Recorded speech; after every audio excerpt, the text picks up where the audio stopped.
Hello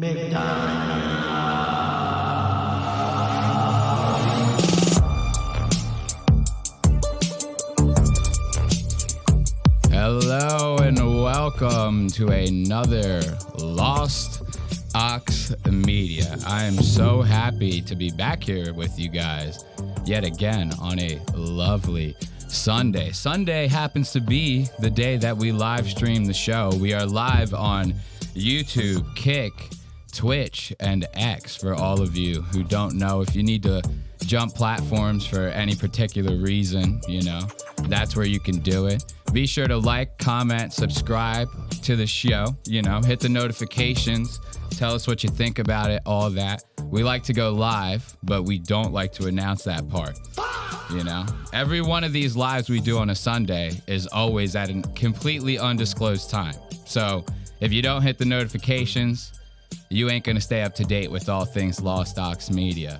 What else we got going on? We have like announcements and stuff to bring up. Oh, be sure to check out the Discord. We have the Discord link in the bio of the show. Sorry, I keep saying I'm trying to actually work on that. Last episode, I'm not even kidding, I kept saying and like, you know what I mean, like 1,000 fucking times. So we are trying to work on that. I'm gonna get like a swear jar or something like that and put $1 in every time I say it or something. Something crazy like that. But we have a lot of good stuff to get into. I hate to do these parts. I want to do a little bit of announcing before we actually get into our show, because we got a lot of good people to talk about, you know. We got a little bit of Lev Fur. We got Andrew Tate on the docket today. God damn that Andrew Tate, man. We're going to be talking about After Tonight. We got You Know What Dude, Bobby Kelly's on here. We're going to be checking back in with Jeff Dye. We're going to be checking back in with the Lemon Party Boys. And we got a little bit of clavicular. A smidge of clavicular, probably to top it all off. Clavicular's a nice cherry to put on top of a Sunday like that, you know what I mean? So, but before we get into all the greats, I wanted to do some announcements. So we have changed some stuff with the show. We were we were live streaming on Sunday. Then we would take the episode down. We would put it up on the website, and we were kind of building up a little bit of a catalog so that we would have something for when we launched the membership site and stuff like that. And we were going to launch it for like $10 a month. You get like extra episode, like discounts on merch, stuff with the Discord. There was like a bunch of stuff tied to that. We just said fuck all that. Like, no extra episodes, no, you know what I mean? We do have a membership thing, but it's essentially just for like, if you want to support the show, you can become a member. It's literally $2.50 a month. So it's essentially like a donation link, you know what I mean? If you want to support, look, I said it, you know what I mean? But if you want to support the show, you can do it on our website. Let's take a look at that. That's lostaux.media. That's lostaux.media. Let's switch over to the clip view. And basically, you know, it's got the Lost Boys feed. That's the membership tier that we have. And you get, essentially what you'll get on there is you'll get all the archives of the episodes, right? And you get them like completely uncut. And we don't censor the show, but what that means essentially is like we cut out the weight room music in the beginning. And then like if we take a break in between the show, we play some music and we'll like cut that out for YouTube, you know, because YouTube will take down a full fucking episode, or Spotify even sometimes will take down a full episode just because of the song, like a song, you know? And so we don't care about necessarily if we're getting paid on YouTube or not. It's more or less, we don't want the show to get taken down anywhere, right? So I guess for $2.50, you get the music if you want it. You get the full show pretty much as we export it after we go live. There's a Discord role that we'll get in there. It's called Lost Boys. And then we'll do some stuff with the Discord, which I have some stuff to show you guys for the Discord as well. We got some good stuff in there. And then you get a discount on merch. You get like 10% off of merch. And then if you go to the merch store, this is the most exciting part for me. You know, I give it up for the new merch. This is so funny. I told you guys I was going to do it. And as promised, I am delivering. What we have here are the Lost Doxed Media T-shirts and mug. Now, why are we calling them the Lost Doxed Media T-shirts and mugs? Because because recently when we did all of our Ben Avery coverage, right? We had a run-in with some of the Lemonheads, and they started putting my DUI fucking photo up on here, right? And I said it before, I'm very proud of who I am. I have nothing to hide, okay? So we're doing a Donald Trump thing. It's like, hey, look, if you're going to try to make fun of us, I don't give a shit about this. I'm not even the same guy, even though this guy looks way fucking cooler than me. I'm not going to lie. This face, right? I mean, this guy looks like he'd fuck your bitch. Like, I'm not equipped with the same package that this guy has, you know. I don't know where it went. But we have the mugs on here. $14 for a 12-ounce, 15 for a 15-ounce, I believe, or something. You get 2 more ounces for $1. It's fucking crazy, right? And then we have the T-shirts on here for $20. But as a $2.50 member, right, you get 10% off of all of this merch, right? And you can buy the old merch, right? We took the old merch off for like just anyone to buy because I'm kind of sick of selling this shit. We've been selling it for a year. It's old. Our logo doesn't look like that anymore. We slightly changed it.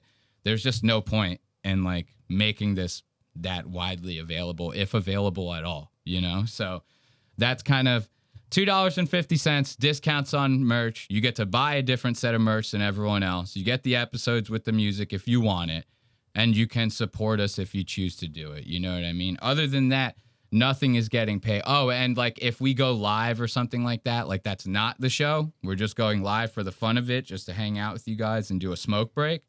Those will also be on the website. So we'll have all that stuff and more. So I wanted to announce that and give it up. Those T-shirts, man. Those T-shirts. I'm really liking those T-shirts. Just say hi to some people in the chat. This Panoramamus saying, yo, people in here are saying the set's Moggin. I like that. I appreciate that the set is Moggin. I told you guys, after tonight, we're changing the set. Did I not say that last time? Last time we did After Tonight, Red Bar, and fucking Ben Avery all in the same goddamn episode.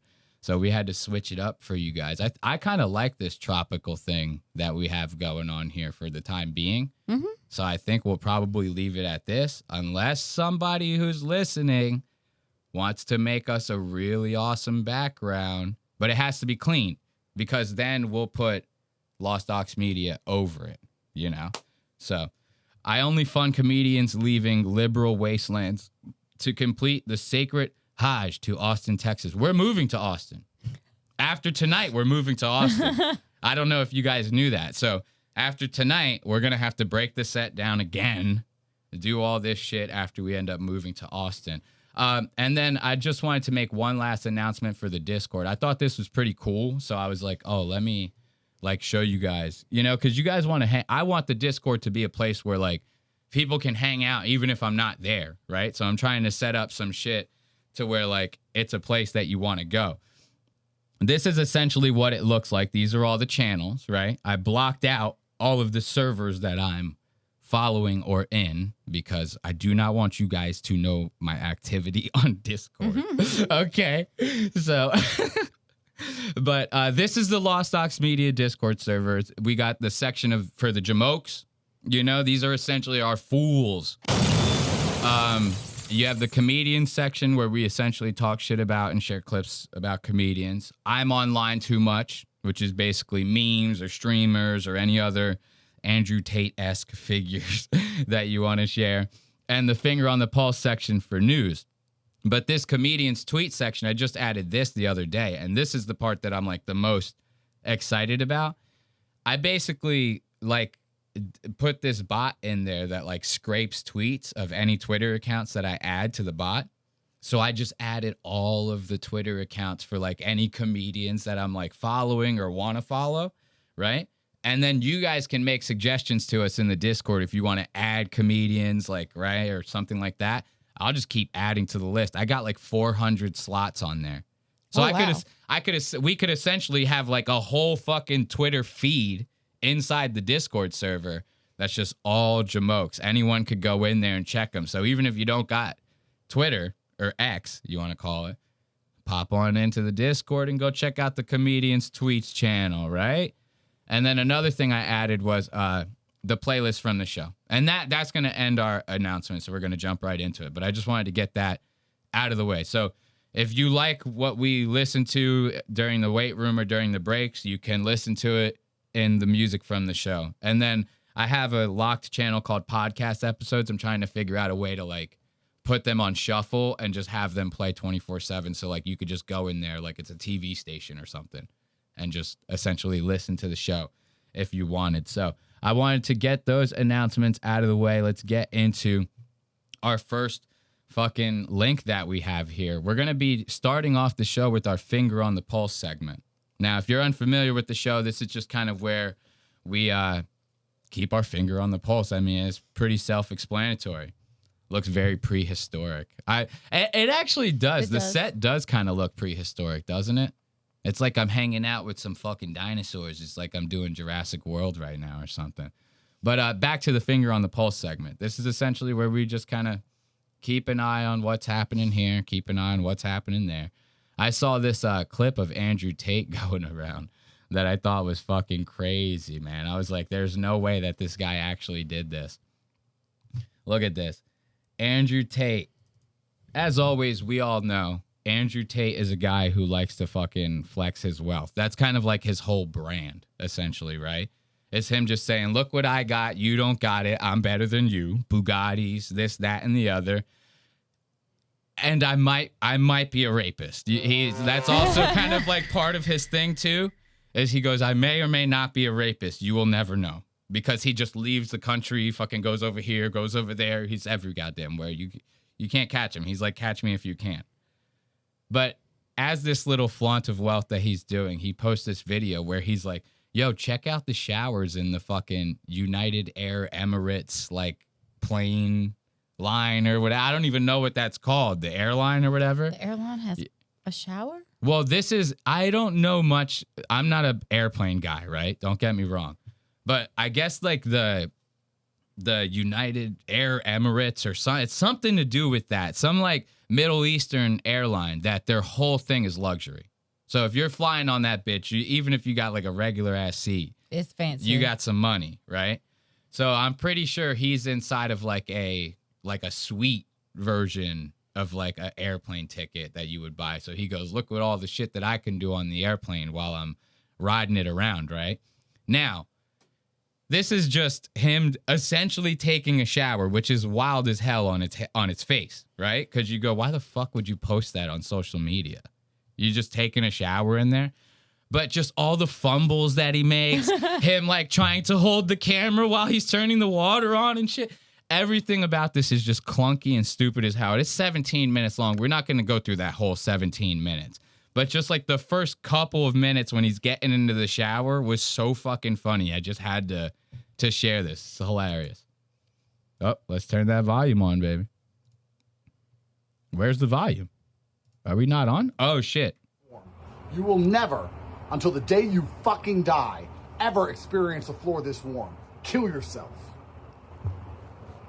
So look, right out the rip, I had the audio fucking down. I forgot, but I can't do a stream without a technical difficulty. So, you know, that's going to be an ongoing bit, I guess.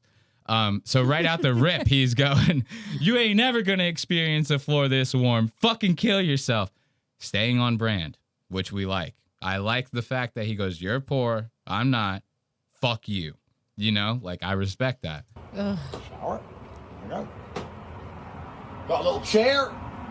Got it all. 5 minutes of hot water. Got a timer. Temperature, shower on and off. Pretty fucking simple. Pretty fucking simple. I wonder if I can flip the camera. I don't think I can flip the camera. I need a towel in case my phone gets wet. The whole fucking shit, man. That's what got me. I love that. Was so fucking funny. So when I first started this, if you guys are just listening, he just swipes past the mirror with the phone, and thank God he had an editor for this video. It blurred out his fucking already exposed cock and balls in the goddamn video, right? And it's just for a second. It's just a quick, you know, swipe of the cock and balls. Nothing to see here, you know. But the blur made it so funny to me. And that's where I stopped because I was just scrolling past this. I go, I'll give it 2 minutes tops and I'm out, right? This is typically one of those kinds of things, right? As soon as I saw that blur, I go, there might be something here, right? And I just kept watching. By less than 5 minutes into this, he's like dropping the phone in the shower. He goes, "Oh shit, my bad." You see like water droplets on the camera. It's so fucking funny, dude. Keep watching this. I wonder if I can flip the camera. I don't think I can flip the camera. Look at the cock and balls I need a swipe. towel in case my Look phone at gets cock wet. and balls. Got him. Got him. I'll put the towel here. I hope the water doesn't squirt out too much. Just put it on that. Okie dokie then. He's gonna leave the towel in there. Stuff I was gonna use. I guess, yeah.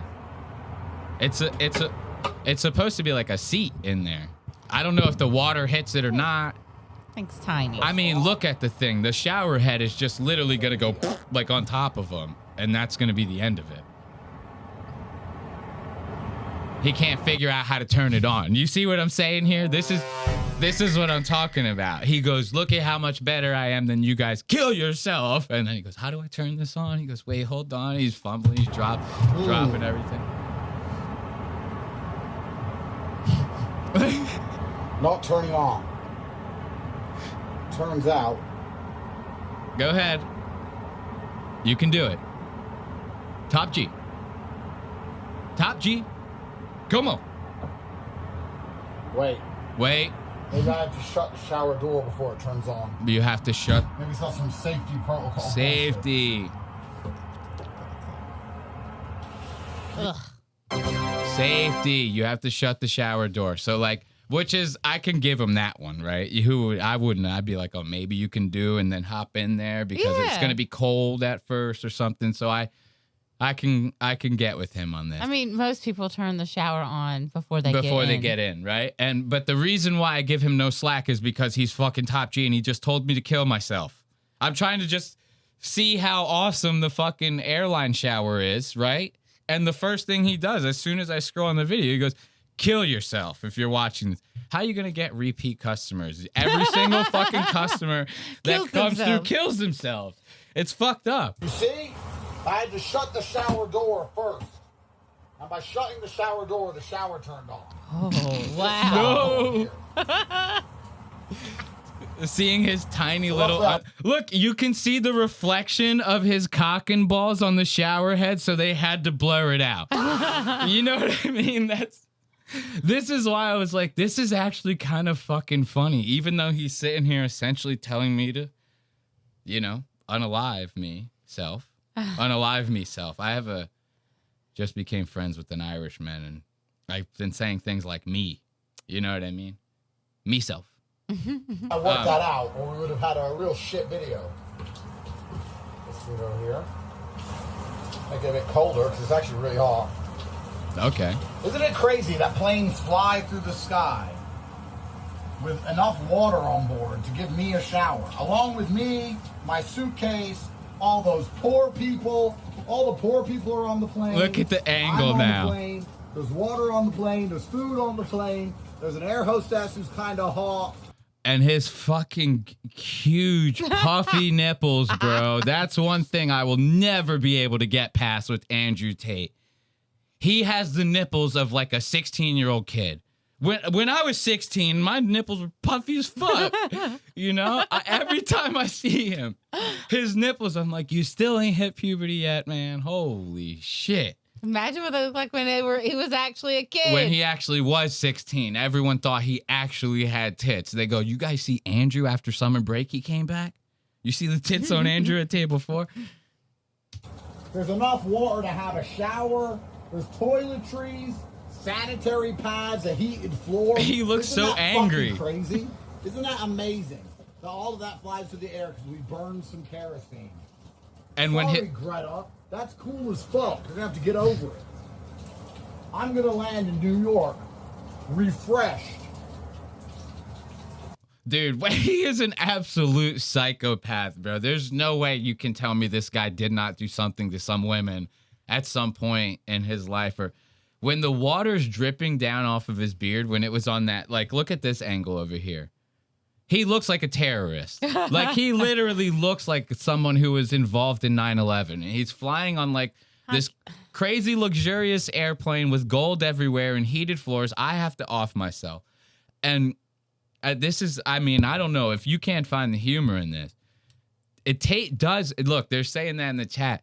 Tate bounces from a British accent to an American accent all the time. Listening to this guy say water is like the fucking craziest thing in the world. Every time he goes water or something. He says, I can't even do it. It's so insane. He is a nut job, dude. Who would film something like this and be like, in the camera, like, this is the last thing you see before you die. This is legitimately the last thing that you will see. Your last breaths on this earth. You looking up at Andrew Tate like this. Fucking choking the ever-loving shit out of you. And then afterwards, he takes a shower and flies to New York. Fucking A. Oh, my God. I don't like that. I don't like that. Well, loads of time. The baldest head. Right. I'm going to put the phone down for a second. Now, he puts the phone down. Okay, now the water droplets. Thank you, Andrew. Thank you, Andrew. My ears are fine. I'm listening to this while I'm commuting to work on the subway, Andrew, so my fucking headphones are in. And you just got done raping me with all this. I have to listen to this. Cut this part out, man. This is why I was, dude, for some reason, this had me dying at like 1:30 in the morning. I go, there's no way he's doing this right now. This is just his whole shower. Or the just whole listen thing. To the whole shower. He's like, it's so funny. You skip ahead. Look, oh, he's picking it up. Sorry, I had to open up my body wash. And now we're going to wash. You know, I'm starting to think I might. So now if you listen closely, if you listen very carefully, this is why I thought this was so fucking hilarious. I'm sorry, I have to keep. Listen very closely. Some water has gotten into the microphone of the phone, right? Yeah. And you can hear it if you listen. I'll turn it up a little bit for those of you listening at home, right? It's going to be a little rough on your ears, but I want you to pay attention to this. You can hear now that he picks the phone back up and starts talking into it. Water has gotten into the mic and is slightly covering the mic, which is muffling what Andrew Tate is saying right now. And you can just hear him just barely, you know, but it sounds like he's like behind a wall or something. And now we're going to wash. You know, I'm starting to think I might have one of the world's most famous haircuts. If you were to say, describe Andrew Tate's haircut, everyone goes, he's bald. Everyone will know my haircut. If I said, describe Leonardo DiCaprio's haircut, you're like, well, I don't know what his hair is like right now. Exactly. My haircut's the most famous. Everyone knows what it is. For that reason. Where's tiny ass little bottle of shampoo? What are you doing over here, Mr. Tate? This is like taking a shower in a camper.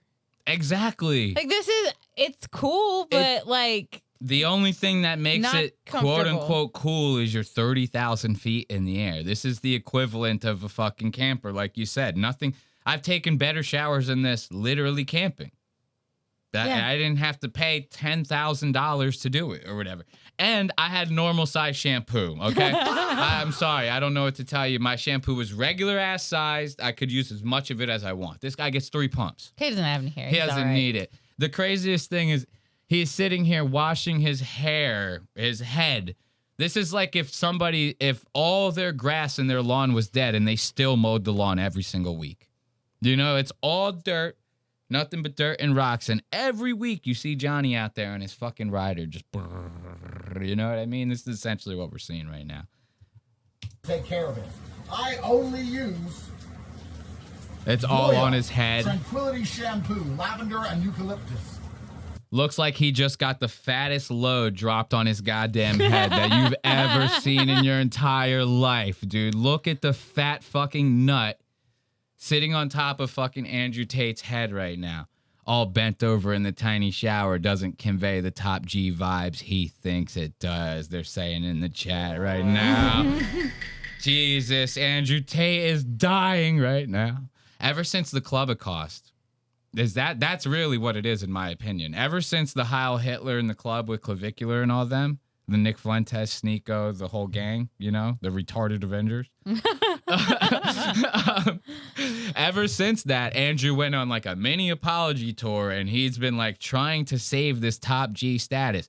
Then after the Club of Cost, what happens? He fights that fucking like Nathan Demure guy or some shit like that, right? Gets his ass totally fucking handed to him.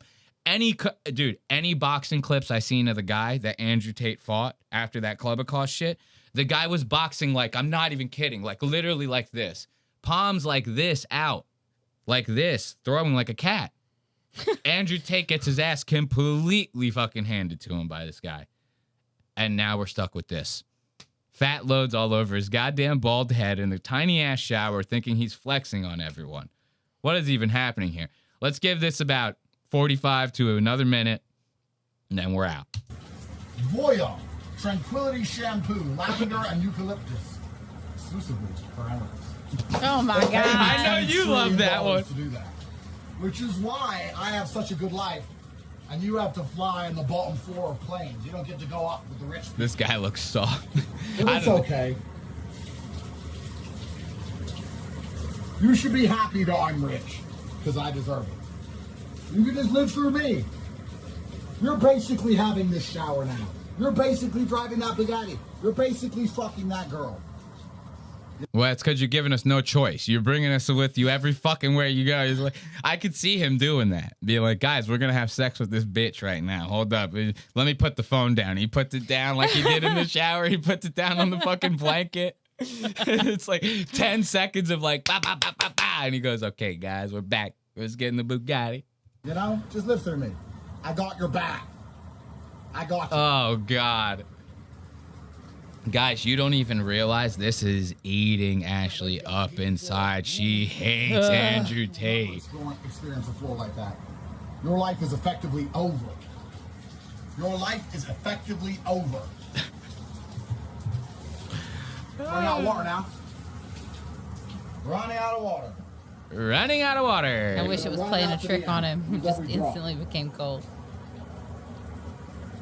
Look, and now we just get his knee for fucking 40 seconds, whatever it is. Let's see what happens when the timer runs out. It's gonna get cold, or does it just run out See, it completely? literally just stops. It does. It actually just stops. I seen it before. We're gonna end it on this one. I don't know. I just thought this was fucking. For some reason, this had me laughing my ass off. But on top of that, it says even more than just like, oh, let's laugh at him because his shower is stupid. It's like, this is insecurity out the ass, you know? Anyone who's a fucking Andrew Tate. What do they even call the people who follow him? Like the Cobras or something? Like, I'm not They even... got a name. They have... I mean, everyone's got something, right? Even like fucking Louis J. Gomez calls his fans skanks and shit like that, you know? It's like everyone's got something, you know? So who knows? Let's move on to the next time code. We're going to be moving. Let's see. Where's my mouse over here? We can. Oh, let's look at this one real fast. We're going to be talking about clavicular later, but this was just a funny clip. And I had to play this before we get into our serious shit. We're going to be diving into like Lev Fur and all the other guys right now. But I wanted to show you this. Let's have another proper good laugh. Now, this clip right here that we're about to watch has like so many levels to it. If you're not someone who's like chronically online, you wouldn't catch it, you know? You would think this is just clavicular saying another funny ass thing to someone off the cuff because he just says what the first thing that comes out of his mouth because he's literally retarded, you know? So I thought that this was funny as hell. Listen to this. Hi, I told you you're hot before, but might have been the dark light. What? Now, did you catch that? Might have been something. It might have been the dark lighting, he says. I was in stitches. I was on the floor. I was ready to... My cats were freaking out. I was losing my mind. He said, now, if you guys didn't catch that, he said, we'll rewind it. He says to this girl, hey, he even grabs her by the shoulders. That's like he's about to tell her the most devastating fucking news she's ever heard in her entire life. He grabs her and goes, I know I told you were hot before. I'm sorry.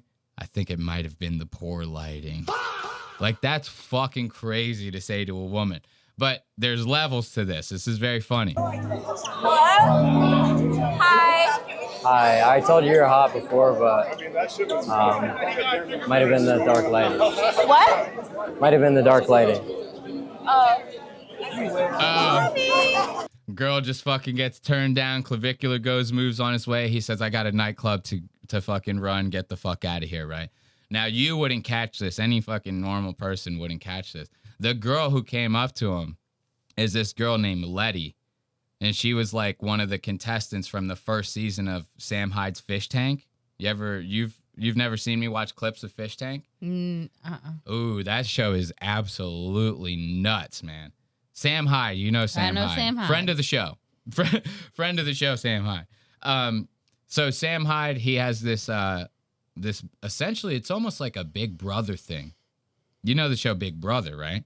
It's kind of like that, where it's called Fish Tank Live. And he does it for, I think the first one might have been for like a month straight or something like that, where it's live streamed 24/7. You go on the website, become a member, and you can watch the show essentially all day, every day while it's happening, right? He takes like 20 or 10 or 15 something of the craziest internet freaks he could possibly fucking find and sticks them all in the house like Big Brother style. So she's on it. As she was on it. She was on the first season. She was the, I think she was the runner-up. She was the runner-up. Some other girl named like Josie or something like that won it. And she was the runner-up. People say now, essentially, that Letty was the one who actually got the better end of the deal instead of the winner of Fish Tank, because right after, Sam Hyde took her, brought her into the crew. Now she's got like a whole online career with Sam Hyde and his boys. And I feel like that's a thing that happens a lot of times with stuff like that. yeah, the runner-up gets the better end of the deal, especially if they got a good story. And Letty was kind of like that. Everybody really resonated with that character.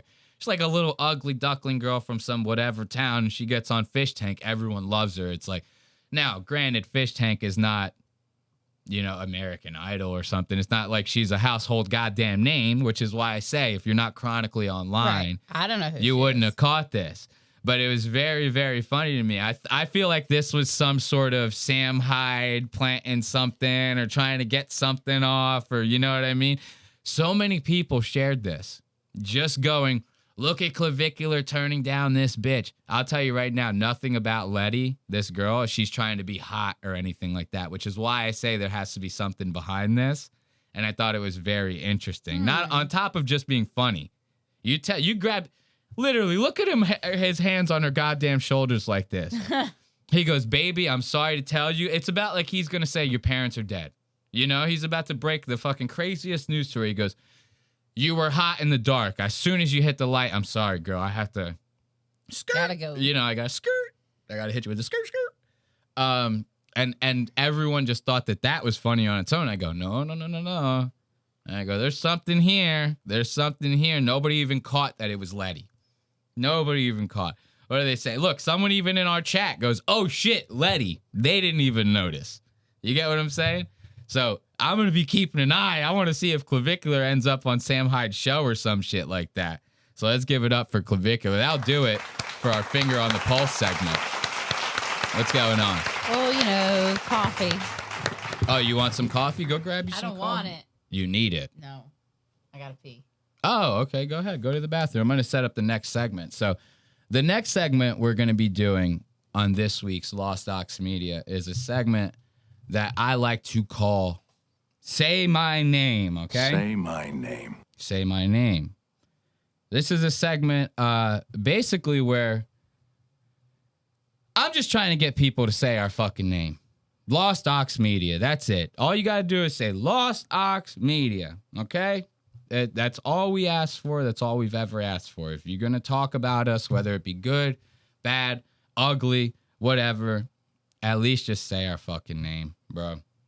And last week, we had some coverage of Ben Avery, and I guess that had gotten some traction, and people had seen it and shared it. And the craziest thing is every single time that I talk about something like this, I go, oh, everyone's seen it. It's not even everyone. The episode's been viewed like less than 500 times, but somehow within that 500 times, it's been shared with actual celebrity comedians who are sitting there talking shit to us, you know? Celebrity comedians like the one and only Lev Fur, you know?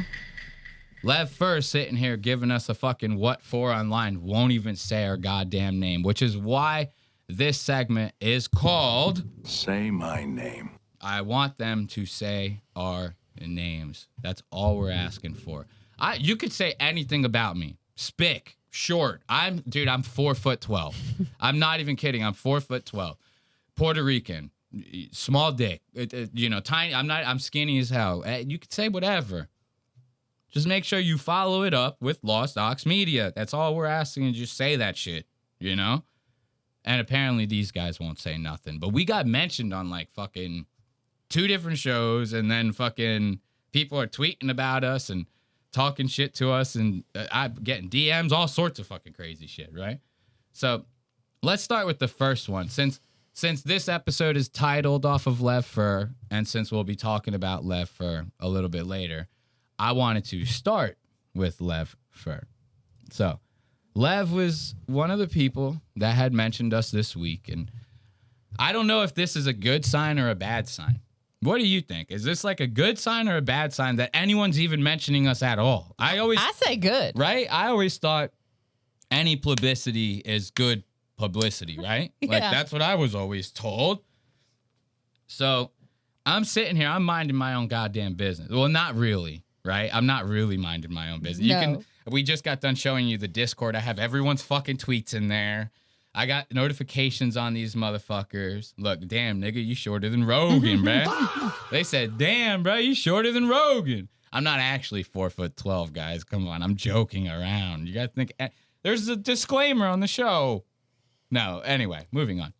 So, I'm minding my own business. I got every single person that I could possibly think of's notifications set on my Twitter. So I see them the second that they tweet them. And I'm minding my own business, and all of a sudden I get like 19 notifications for Lev Fur because he bulks every fucking one of his tweets and waits to send them in 5-minute fucking intervals. You get what I'm saying? Instead of Lev tweeting and he goes, that was a good thought, and then tweeting it out, he goes, that was a good thought. Let me bank it and wait until I have 20 of them, and then I will wait until like 9:45 p.m. and I will fucking drop 35 fucking tweets in 1 minute. You know, it's like absolutely nuts behavior. I get like wanting to promote yourself, it's social media, whatever, but it's like, dude, just say the shit as you think about it, man, or schedule them. You know, you can schedule these things. Nobody noticed that? You can literally schedule like 10 tweets and go, those are all my tweets for the whole week. Done. Job done. You don't have to do it all in one fucking shot like this guy does. Holy shit. So, anyway, I'm sitting there minding my own business. He tweets. I go, let me take a look at the tweet. And this is the first thing I see. Says, Red Bar is the one true king of the genre. And there's been some good stuff, but that new Red Bar wannabe guy may be the gayest dude, and that's coming from me. So Lev knows he's the fucking gayest guy alive. And he goes, trust me, coming from the gayest man alive, I have the authority to say that guy is the gayest guy I've ever seen, you know? And I have authority to say so because I'm gayer than gay. I'm gayer than a pink t-shirt. So he says, Blind Mike is cool too. Seems like a nice, fair guy who likes comedy. Now, this was somebody kind of talking shit, or no, Lev was responding to his own tweet. I forgot about this. Oh, okay. This is all three. I am so sorry. I forgot about this part.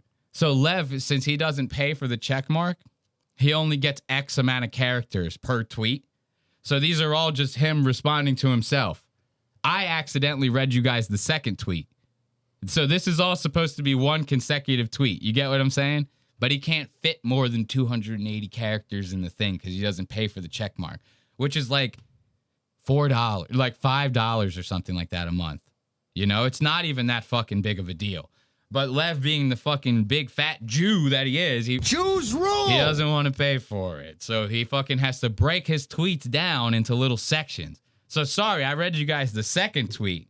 The first one was him saying, I used to love the YouTubers that shit on comedians all day because I was doing bad and comics are not above being made fun of for all the gay shit that they do. But I realized most of these YouTubers are actually way less funny and way more gay and don't actually create anything. And then that's when he continues on to say, the Red Bar is the one true king of that genre, of the critiquing of comics, right? And that there's been some good stuff, but the new Red Bar clone guy, which is me, right, is gay as fuck, you know? And that's coming from the gayest man ever. So sorry, I had to clarify that for you guys. I'm obviously not as good as Red Bar. Then that is not even a joke. I'm just saying that. So anyway, when I first saw the second one, I go, it could be about us, but it's because that's a big claim to be like, we're the Red Bar guy, right? Like, I know we were like messing around and we got the little like, you know, we fuck around, we joke around, but we've never tried to be like, oh, full blown Mike David, right? So it's kind of like and there's more than one. There's fucking tons of people out there that are trying to do the Mike David thing. So I go, he could be talking about us. He could be talking about anybody. I just wanted to be sure. I didn't want to come at him and, you know, start something if it wasn't actually talking about us. This is how I knew he was talking about us. Because the third installment of this tweet, because remember again, we can't blow our load in one shot with these because he doesn't pay for the fucking check mark.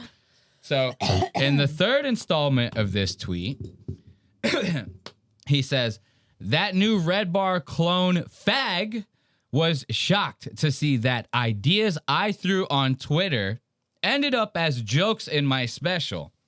He thinks that means you're testing your material exclusively on Twitter instead of live crowds every night, and they can't exist separately. Ha ha, what a fucking retard. That's not at all what I was saying, but you pretty much helped me narrow down who you were talking about, because that is exactly what we brought up when we covered Lev Fur on that episode, right? It's literally the fucking one of the only points we made about him. Mm-hmm. So now I know he's talking about us. And I say, hey, bro. Say my name. I go, what's up with this Red Bar clone fag stuff? Come on, just say it. Just say it. What are we, the new fucking N-word? You can't say Lost Ox Media? You know, these guys don't want to say this shit. Why is that? Ask yourself that. Why don't they want to say our name? Because they don't want this to get any bigger, because they don't want us to actually fucking start making an impact on their presence on social media. And that's it. That's my opinion on it. You get what I'm saying? Because, look, I said it again. God damn it. You get what I'm saying? I really do have to stop saying that. I want you guys to call me out in the chat.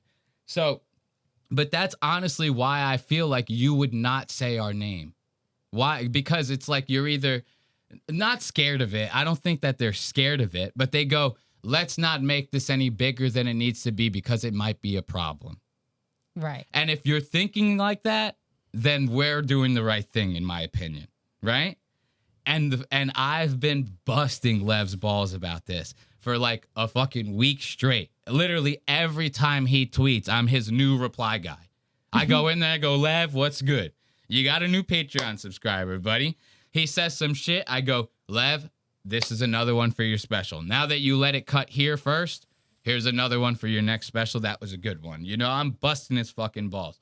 And even in this point that he's making the wrong point. We didn't say that to be like, oh, Lev is testing the material exclusively on Twitter. Nobody said that, right? Right. We know that you're also doing it live every night, too, which makes it even more gay. You can't just settle with the audience's acceptance of it. You have to try to get more validation out of your jokes, right? To Twitter. This is what the point that we were bringing up. Is that it was a faggy move. It has nothing to do with whether it's exclusive over here or fucking over here or it's publicly available. I don't give two shits. It was just fucking gay to do. That's it. That was the whole point we were trying to make. And then he goes and this is my thing. We didn't even fucking chapter that episode. Normally I chapter these things. So I go, from 0 to 2 minutes is the intro, from 2 minutes to whatever is this. We make it easy for the fucking person listening or watching to go to where they want to go if they need to go there. That episode, I forgot to do it. And Lev was talked about like in the middle of the episode. So he either watched the whole entire thing or he fucking really hunted until he found his section, right?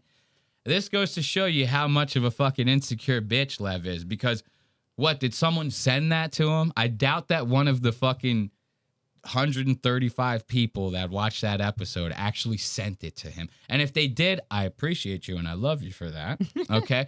But the thing is, it shouldn't have made that big of an impact on him. If I was anywhere near, like Lev, we just talked about, he's doing arenas with Shane Gillis, right? Granted, it's not a fucking consistent thing, right? But he's still doing them. Said he paid his fucking rent for a whole year off of the shit. So now, if I'm at that level, right, which might not even be that high of a level, but it is a level. If I'm at that level, I don't give a shit. I probably wouldn't even watch it. I go, okay, yeah. Not me, though, personally. I see anything with my name on it. I'm watching it 1,000. I'm watching it 1,000 fucking times, and I'm going to get just as much enjoyment out of anyone watching it, you know? And it's going to be, I'm laughing my ass off. I watch one of these back, I'm editing, I go, ah! No, I'm joking. That's Red Bar. That's Red Bar. That's a Red Bar joke. I'm sorry. We're weaning off. I'm still withdrawals, you know what I mean, from the set and stuff like that. But let's give it up for Lev Fur. Refuses to say our name. That fucking pissed me off, Lev. That actually got me upset. I go, that got me so upset I have to do a whole nother episode about just Lev Fur. So, but there was someone else that ended up mentioning our name this past week as well. This is the segment. Say my name. This is how we're going to do this. And I'm hoping that I can continue this segment. I want this show could get the popularity of household name, right? I still want no one to ever say our name. I want this segment to live on forever. I want every single person that ever mentions us to go, those who will not be named. You know, that's the goal right there of this show. We don't want to be Lost Ox Media. We want to be those who will not be named over here. That's the goal. Like Harry Potter. Yeah, dude, we're like Voldemort. Jesus Christ, man. All right, so who else is refusing to say our name? This is so fucking funny. We can't get away from the allegations. We cannot get away from the allegation. The further we try to stray away from Red Bar, the more stuff happens to us like Red Bar. This is literally like a Red Bar episode. He goes, Red Bar in the wild. We're doing Red Bar in the wild, you know? Red Bar! So now we got another one who's mentioning us on their show this time. This time we're getting mentioned on air. And they almost said it. They almost said it. They almost said it, and they just couldn't help themselves but to fucking quit. Of course, Luis J. Gomez has to start every episode with the shittiest fucking metal music you've ever heard in your entire life. 1 second. Let's actually I'm going to have something to smoke while, because I like the Gas Digital Real Ass Podcast song because it's Crack Amico. Yeah, Crack Amico is the one who wrote it, so we're going to let the Gas Digital play, you know, and I'm going to take a couple hits. If you guys are smoking yourselves at home, I suggest you take a couple of hits with us. It's really the best way to do it. But yeah, let's listen to Gas Digital. This is Crack Amico. It's that R to the A to the P. Blast off in the spaceship. We might pull up with the stainless and leave you brainless. Shannon bouncing in the booth and she got some great tits. Allegations like Matrix, go call the rape dicks. Play with this next, you gon' die tonight. Bottom like. Dude, that line that he just said about that girl producer, and he's like, oh, she got the great tits. And dude, did we not just watch it? We watched this Gas Digital vlog, guys. I'm not even kidding. It was like Luis J. Gomez and the freak of producers that hang around him at Gas Digital are like 1 degree below Insane Clown Posse juggalos. Like, you are essentially juggalos without the makeup is essentially what you are. Nothing against that. I'm sure they're fucking like the coolest fans in the world. Don't get me wrong. But like, they're talking every line of the song is the girl with the gray tits. We saw her in that vlog. She looked like she just crawled out from underneath a trailer in a trailer park. I go, what the fuck is happening here? She like actually had twigs in her hair. I was like, what the fuck is going on? Then who's the other one they talk about all the time? Serafina. Serafina, yeah. Serafina. Jesus fucking Christ with this Serafina. Every episode of anything that she's producing, Lewis is on the brink of fucking sexual harassment with this woman. And she's just a regular... I mean, she's good looking, don't get me wrong. But they're treating this girl like she is the fucking America's Next Top Model. I'm telling you, she had those tits were hiding under that T-shirt. Because she was wearing a big T-shirt in the vlog is what you're saying. And don't get me wrong, she was very pretty. Yeah, she's pretty. Very pretty girl. But they were making it seem like I was going to see... Like, you remember... I'm 36. So anyone who's listening, if you're not 36, turn it off. Anyway... Like, when I was in middle school, Carmen Electra, you think I said this to you. Yeah. I go, Carmen Electra was the bee's knees. Everyone was like, yo, the tits, the face, the rocking body, like, right? They were making it seem like that. Like, I was going to be a middle school kid staring at Carmen Electra again. I saw this woman. I go, what the fuck is this? I got pissed. But let's go back. I'm sorry to interrupt this song, guys. Take another hit. Like if you try to fight, yo, I'm a feeling it. Say you ain't real enough. Still don't know whether she's hot That fat fuck. I'm a real ass dude with a bad attitude. You make any sudden moves, you gon' end up on the news. Like amigo sending shots, he the sniper. Cycle snake. Not to strike you like a viper. Jesus Follow Christ. a rattlesnake, he a lover and a fighter.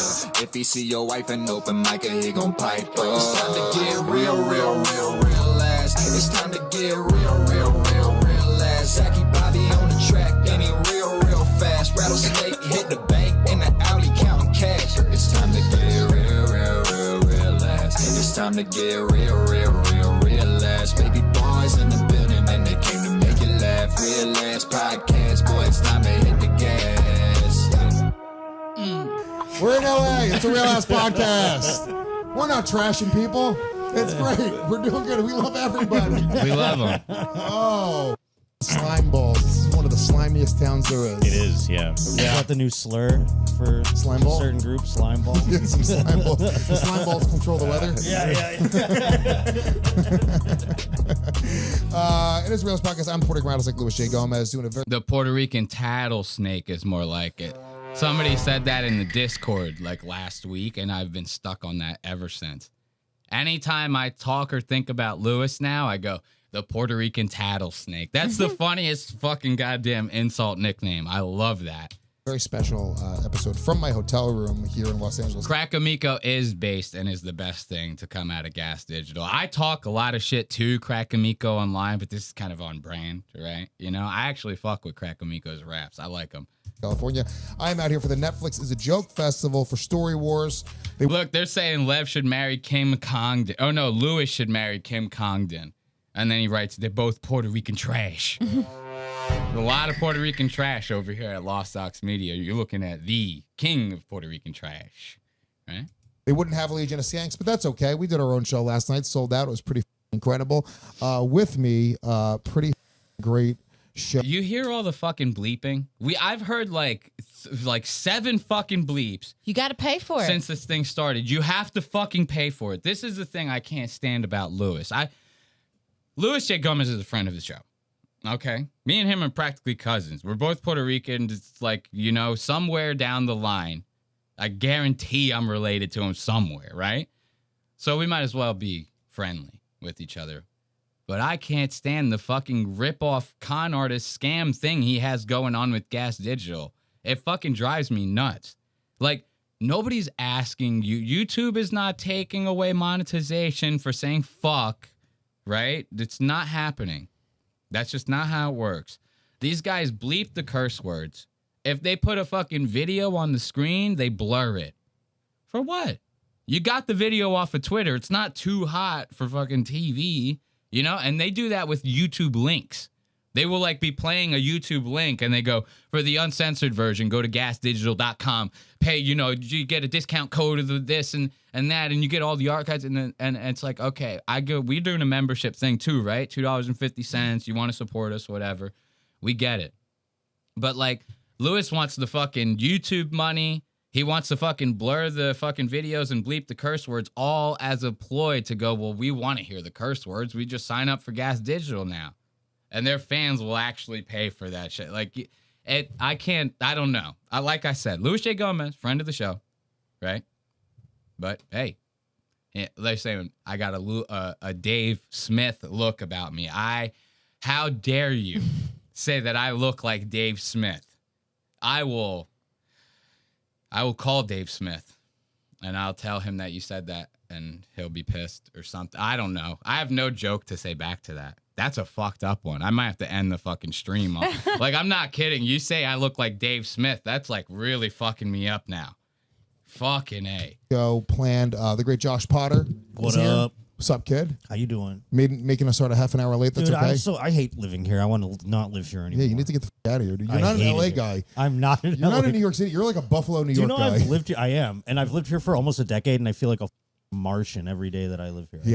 Yeah. And the great Ben Avery. Let's go. Hey, everybody. One of the most requested guys in our world. The greasiest nigga in Austin, Texas, Ben Avery. Let's give it up for Ben Avery, everybody.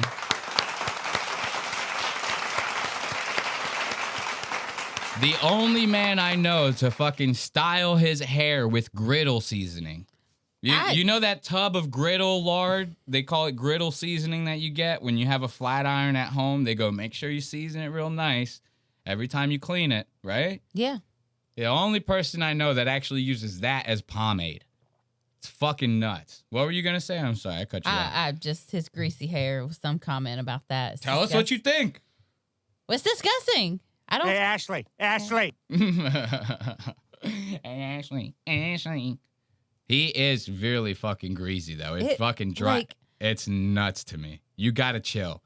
And everything about this is fucking wrong. The greasy hair, the fucking pedo glasses, and the mustache. And it's like even hack to call a mustache like pedo now. You know what I mean? It's just a mustache now. Yeah. But the oversized sweatshirt. Like, he looks like a creep. Yes, exactly. He looks like a creep from like 1984. Yeah. You get what I'm saying? It's like, holy shit, dude, chill with that. And then you mix it with the oversized hoodie and the big pants, and the hoodie is very frayed, not frayed, but dingy kind of, even at like the cuffs on the sleeve, they look stretched. Like he got it from a fatter person, a hand-me-down from a fatter person, you know?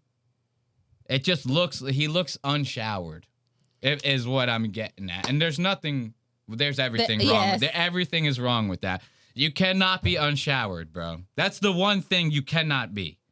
Like, I cannot do with people. I shower multiple times a day. And this is not a joke. I'm not joking with you guys. I am like 2, sometimes 3 showers. Minimum 2. It's every day. I wake up, I take a shower. I get home from work, I take a shower.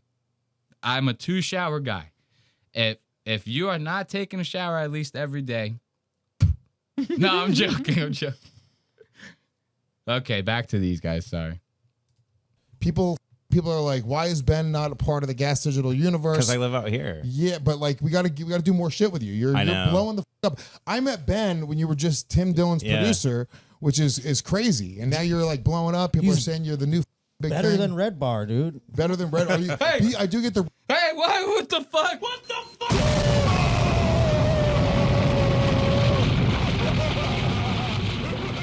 Look at this fucking prick. See, as a Red Bar clone right now, myself, I can't fucking stand for something like this. You say he's as good as Red Bar. And then to Ben Avery to have the fucking balls to smile about that. If somebody ever said that to me in person, I'd shoot myself in the fucking head. I go, I can't handle that pressure. You know what I mean? I go, holy shit. You know, I can't deal with that. But Ben just sits there, takes it, you know. And it's so funny. Nowadays, if you have a fucking sideways TV, you watch a couple clips online, everyone says you're a Red Bar fucking impersonator. You're doing the whole fucking Red Bar thing, right? And Ben is like actually doing the fucking whole Red Bar thing.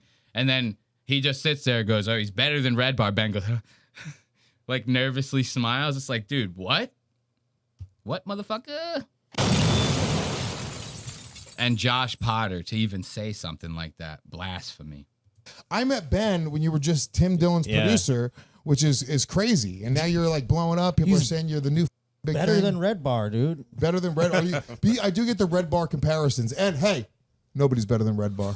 Red Bar's Nah, Mike's fine. Dead Bar. Dead Bar, dude. You think I don't know if he's dead. Wait, you have intel? Is No, he I alive? see him comment on people's Instagrams Oh, sometimes. really? Yeah. Well, somebody is running the account because he views my story still. Yeah. Oh, okay. I texted him being like, hey, dude, are you alive? Are you good? And he hasn't gotten back to me. Usually he does. But I don't think he's dead. I think we would have heard. I think also like when people, it's like public information. Like if somebody, Right. like I think you could just Google somebody's name. And find the autopsy report Yeah, and and stuff. their Yeah. fans would have found like whatever. Imagine finding an autopsy report of Mike David. What that would So- even say. What did he die from? Fucking too much fucking Jim Beam or something. He died from fucking liver poisoning from drinking too much Jim Beam. Dude, that's his drink of choice. Okay. That's the one thing, like, he explains why he likes the way it's spiced and shit compared to other whiskeys or whatever, but I can never understand that part of Red Bar. Everything else with him is like top tier, like everything, you know? But then he drinks like a $13 bottle of Jim Beam like every episode, you know? I never understood that. I always thought he would be like a fucking creme de la creme, some whiskey that like you've never fucking heard of that you can only buy from here or something that's like a fucking $1,000 a bottle. I have no idea, you know? But the Jim Beam, never actually understood that part. But now it's funny for them to sit there and talk like, oh, Ben's the new Red Bar. He doesn't even say like, no, chill. You know, he just goes, thank you. Just takes it. Yeah. You know, thank you. That's like if somebody went to you and was like, yo, you're the new Joe Rogan. Like any normal person without an inflated ego would go, we're not, you know, don't compare us to, we're not even close.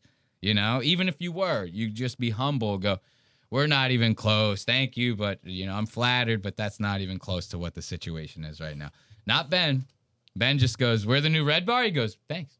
He goes, I appreciate it. Twiddles his thumbs a little bit. I appreciate that. Thank you very much, Lewis. And the autopsy report Yeah, and and stuff. their fans would have found like whatever. So well, he's dead to me because Ben's taking his mantle. Damn, Ben said, "Damn, dude, you better hope Red Bar doesn't come back. Red Bar's gonna f you up, dude."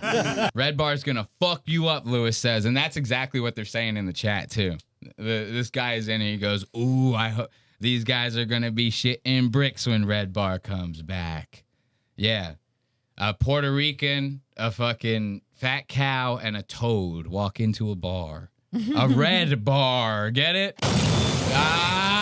But you know. All right, let's keep going. You don't want to get on Red Bar's bad side, dude. Yeah. There's a wannabe Red Bar that's going after you. I saw. Skirt. What? What do you say? Hold on, I was fixing my pants. What did you just say? I want to be Red Bar. Could that be us? Get on Red Bar's bad side, dude. Yeah. There's a wannabe Red Bar that's going after you. I saw that. Yeah. That guy. I won't even say his name because I almost feel bad for him. I almost want to promote him because he.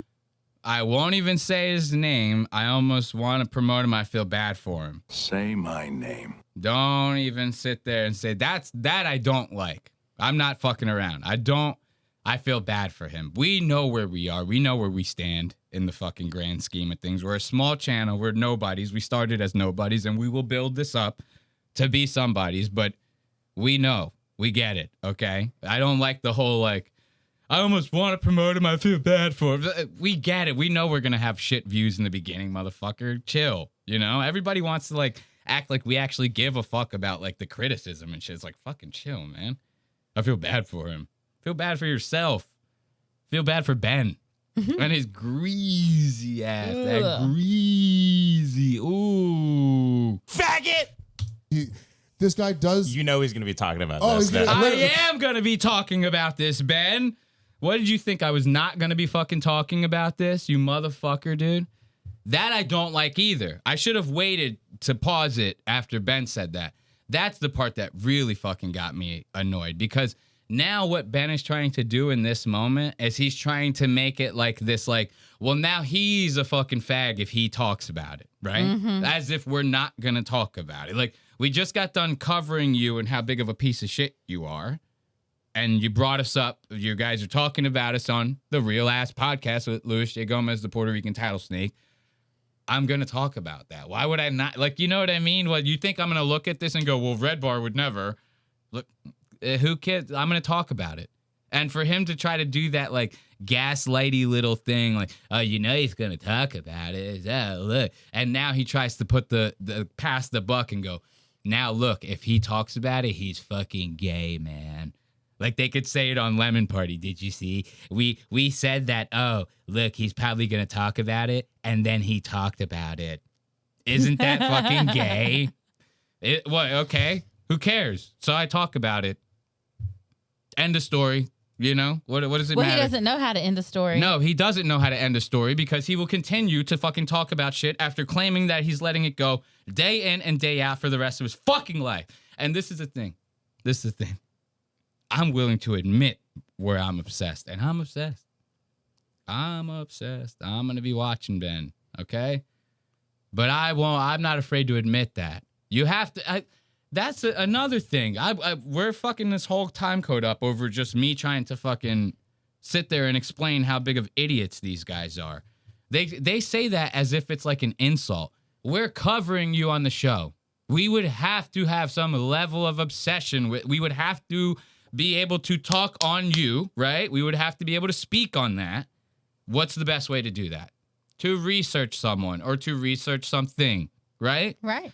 So they say it as if like we're like a random person who doesn't have a YouTube channel and is obsessed with Ben, because that's fucking gay. Okay? That's fucking gay.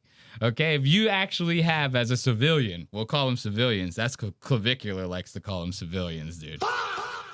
As a civilian, if you have an obsession with some sort of person like this, that's gay, okay? But we're covering these people. We need to have some sort of level of some sort of obsession with you. We have to, okay? How else would we know what to talk about with you? Sorry, but I really don't like that. How he goes, oh, he's going to talk about it. Oh, my God, you can talk about it. Red Bar that's going after you. I saw that, yeah. That guy, I won't even say his name because I almost feel bad for him. I almost want to promote him because this guy does. You know he's going to be talking about this. He's gonna, literally, what's it about? Lost Ox something? I don't know. Butterly sent it to me. I didn't even see it. No. Lost Ox Media. Say my name. This is it. You were right there. Why didn't you just say it? We know you know it. Just come on. I'm like poking him with the stick. I'm like, come on, say it.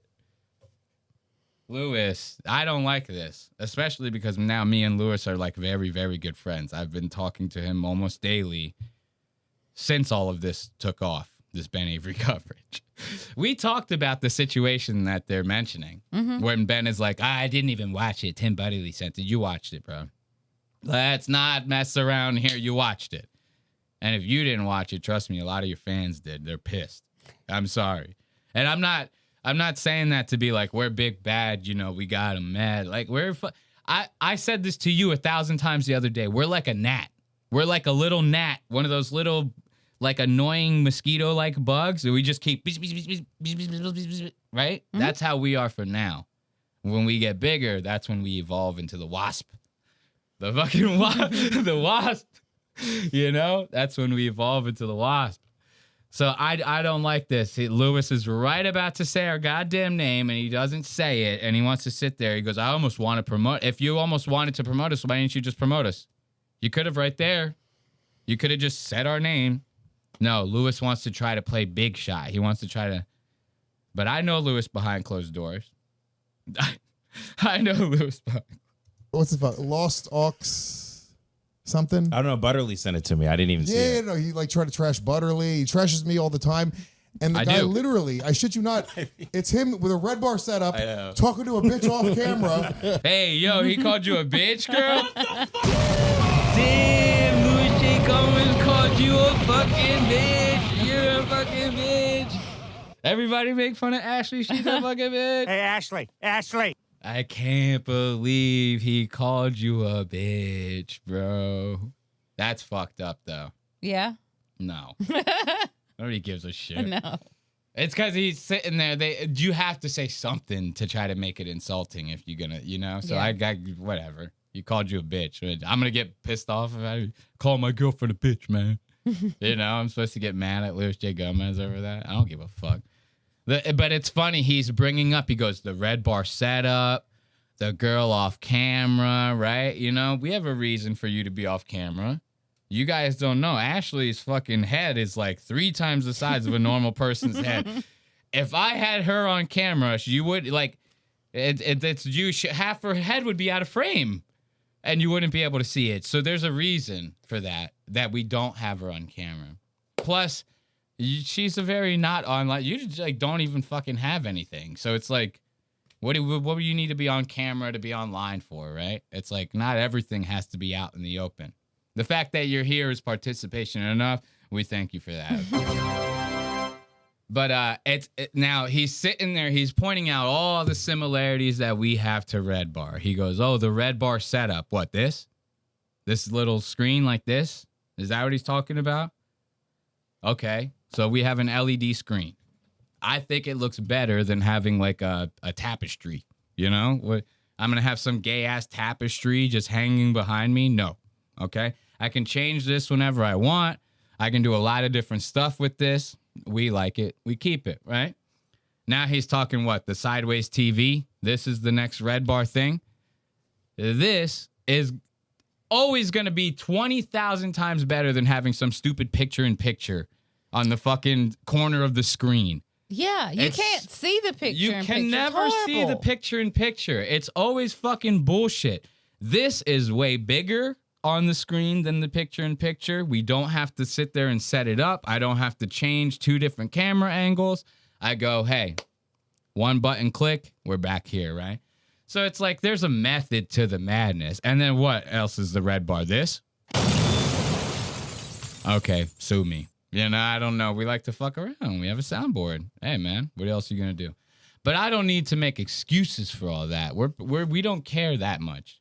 But I think it's funny. The reason I bring this up is because it's funny that Lewis is sitting there saying all this. Oh, he's Red Bar. He has the bitch off screen, blah, blah, blah. Like Ben doesn't do the exact same shit ripping off Red Bar. He started his show with the screen on the side. Now he doesn't use it. It's like a background thing for him, right?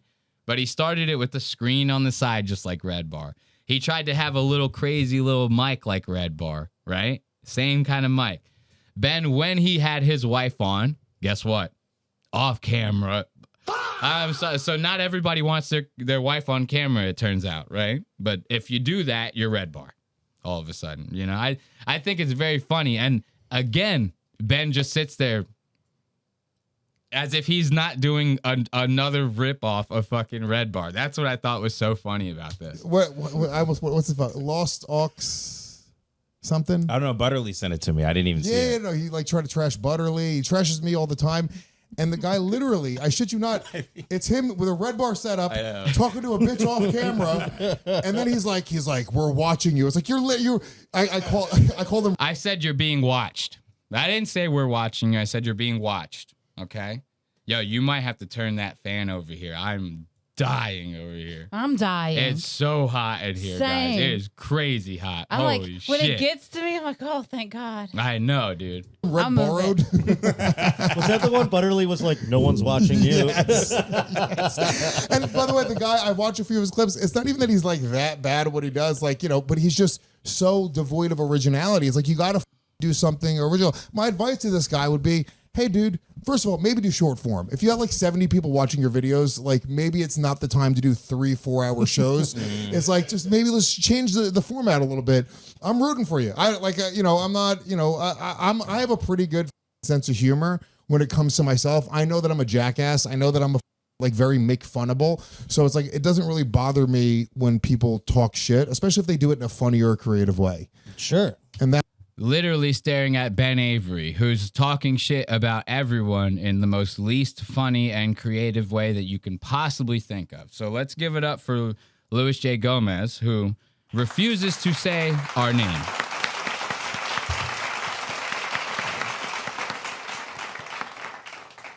I'm going to turn on some music real fast, and we're going to take a small break while I try to cool off a little bit before we finish this Say My Name segment, because I'm going to be like fucking Matt and Shane's secret podcast drenched in a second, dude. I am so hot, dude. So let's get this music going and put on the fucking break screen, because I am fucking dying over here, dude. All right. We got the music going or what? All right, we'll be back. I love all your shit talking.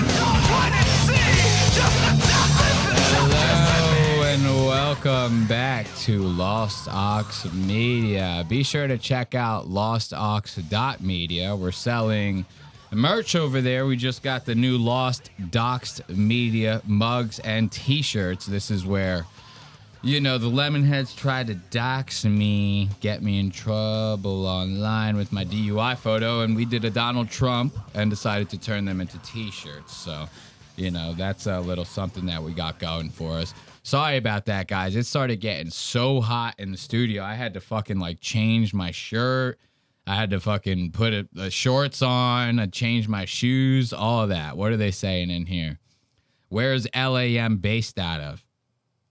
An undisclosed location on the East Coast is where we're based out of. And they're saying he saw Every Time I Die on tour 20 years ago. Look at that. 612 Wharf Ave, Red Bank, New Jersey. That's very funny. I am from New Jersey. I am not afraid to say that online. It's so fucking funny, though. Yeah, if Elias starts getting 4 crunchy beef tacos from Taco Bell before the show, we'll know what's up, they're saying. Now, you don't know this, Ashley, but that's a very deep little red bar cut. That's apparently... I kind of assumed that. Yeah, that's a little red bar cut right there. So we're done on the Louis J. Gomez portion of Say My Name. Say my name. Bless you over there, Ashley. Thank you. All right, so we got one more show to talk about in the Say My Name segment that we have for tonight's show. This is going to be After Tonight. Okay, let's give it up for After Tonight, guys. You guys familiar with this After Tonight? I am familiar with this After Tonight. I like these guys. This After Tonight with Tommy Afters. Yeah, these guys are good. I mean, what's bad about them? We only caught them kind of completely double-crossing Jeff Dye, you know, setting up a whole comedy feud between Ben Avery and just stoking the fires the entire way, you know, through the whole thing from start to finish. And even apparently when it was quote-unquote finished, it was never really finished. Ben kept it going, you know. So I was saying last show, I said, you know, if you're an upcoming comedian, you have to be wary of these guys. Now, if you like to play it fast and loose, I say go up, you know, go on there. No problem. But if you worry about potentially getting sweethearted into saying some shit, letting some shit slip out, you don't want to talk some shit about your co-host, something like that, then keep your distance, okay? You're gonna wanna keep your distance away from a group of guys like that. So they actually ended up bringing us up too, and this one's very mild. This is a very mild one. Even Lev Fur fucking brought us up more than the After Tonight guys brought us up, you know. But I wanted to share with you guys some of the time codes that we got brought up. I mean, After Tonight, yeah, they brought us up. What else is there to say, you know? So let's give it up for After Tonight, guys. Let me change it to the clip view so you guys can watch with us. Mark Wellborn. It was a range of emotions, and every time I felt like we were getting somewhere, somebody would say something mean, and that's when I would have reignite the whole thing. And I forgot how many times that was like, just Ben. It was only Ben. Like that was very funny. We already got to pause it because they're already remembering it wrong. He goes, "Oh yeah, it was crazy. Every time we go to get somewhere, you know, we felt like we were coming down to like level ground here, man." Then somebody would say something. No, Ben would say something crazy. Jeff Dye would literally go, "Yeah, I mean, I'm ready to get it past us. You know, if I said anything to you that offended you, I'm sorry. I don't know if this is a trick. You know, I really don't know if this is a trick." And the first thing Ben goes is, "You're a fucking faggot, man." Faggot! It's like, come on, bro. Come on. What are they saying? Elias should get Brittany Venti on and tell us about the Quarterman's latest shenanigans. Nah, the quartering or whatever, that's fucking, go watch, what are their names? Kino Casino. If you want to know about the quartering, just watch Kino Casino. You don't need us for any of that. Those guys are balls deep in it. And they're actually involved in all the copyright shit and all the stuff that's happening with the quartering. So it's like, you don't need our take on that, right? You just need to watch Kino Casino, if anything. So anyway, very funny that these guys already are kind of like manipulating the situation after it happened. You know, they're manipulating what they remembered, essentially. Ben goes, Jeff, you know, I want this all to be over and we could be friends. That would be great. 30 seconds later, you're closeted, you steal jokes, you're a hat. I mean, I was like, what is happening? Yeah, okay. I was getting trolled, I guess, but I couldn't believe what was happening. So it was a wild, wild show. And of course, I watched like, if anybody sent me anything, they're talking about after a night, they're watching the video. I watched it. Blind Mike, first of all. For being blind, he did a great job.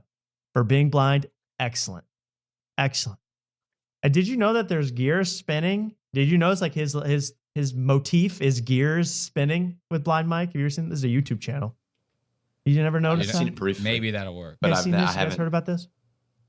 I found out it's because his last name is Lugnut. Did you know that?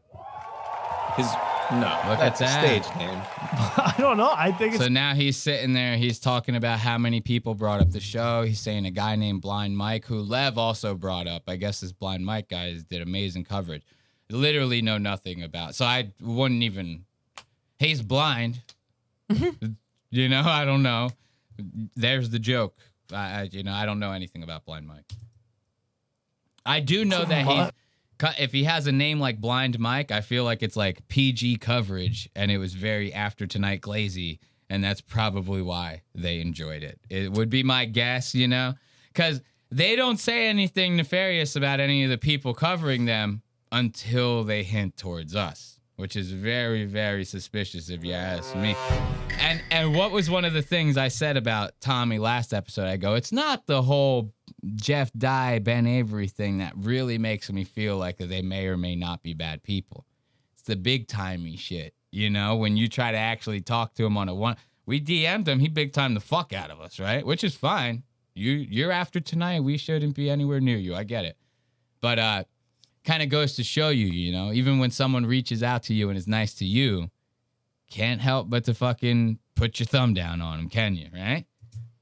Mike Lugnut. Blind Mike the Lugnut. Mike the Lugnut. And so shout out to Lugnuts. And then, did you see the British guy covering it? I love it. There was just a British guy. It's like the Random Show or something. It's like Mark Random Show. It was like a random show. And it's this British guy, and he was watching the whole thing with a do-rag on and stuff. And it was so good because he's British. So like, I'm like, I cannot believe you care about this. And then I was watching the rest of the show. I love this show because he'll go like, now tell me, like, you think Joe List is like over the line, or is he just spitting straight facts here? I'm like, you care? You care about Joe List? He sounds more clear-throated when he's talking British than he does in his normal voice. Does he not, dude? What the fuck was that? It's every time with After Tonight, guys. It's After Tonight with Tommy Afters. It's that nasal. Something's going on with the nasal. What was I saying before? He reminds me. Look, let's talk about people copying, right? This is very funny. I wanted to bring this up too. This is very interesting to bring up, right?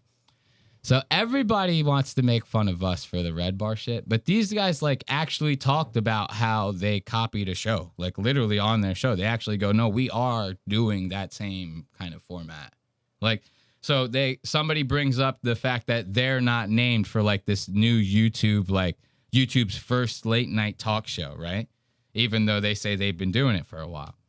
And somebody compared them to a different talk show, and they go, no, we're not trying to do that. We're trying to do After Midnight. I think it was After Midnight with Taylor Tomlinson was the show, right? Okay. So they go, no, we're doing like a spin on Taylor Tomlinson's After Midnight. So right there, you're telling me that you're fucking kind of biting the style, or you're getting inspiration. See, I like to call it getting inspiration. Everybody else just calls it stealing, but it's just fine. Different vernacular. You say potato, I say tomato, whatever. But then on top of that, his whole fucking persona is like a mix of like Jimmy Fallon and John Mulaney. Did you ever get that? His whole thing is kind of like this mix between Jimmy Fallon and John Mulaney, where he's trying to do Jimmy Fallon by being like, nice talk show guy. Like, hey, you're on the show. You're after tonight, you know? Can you hear us, Ben? Can you? Oh, no, this is a disaster. He's like, PG-13, fucking busting chops.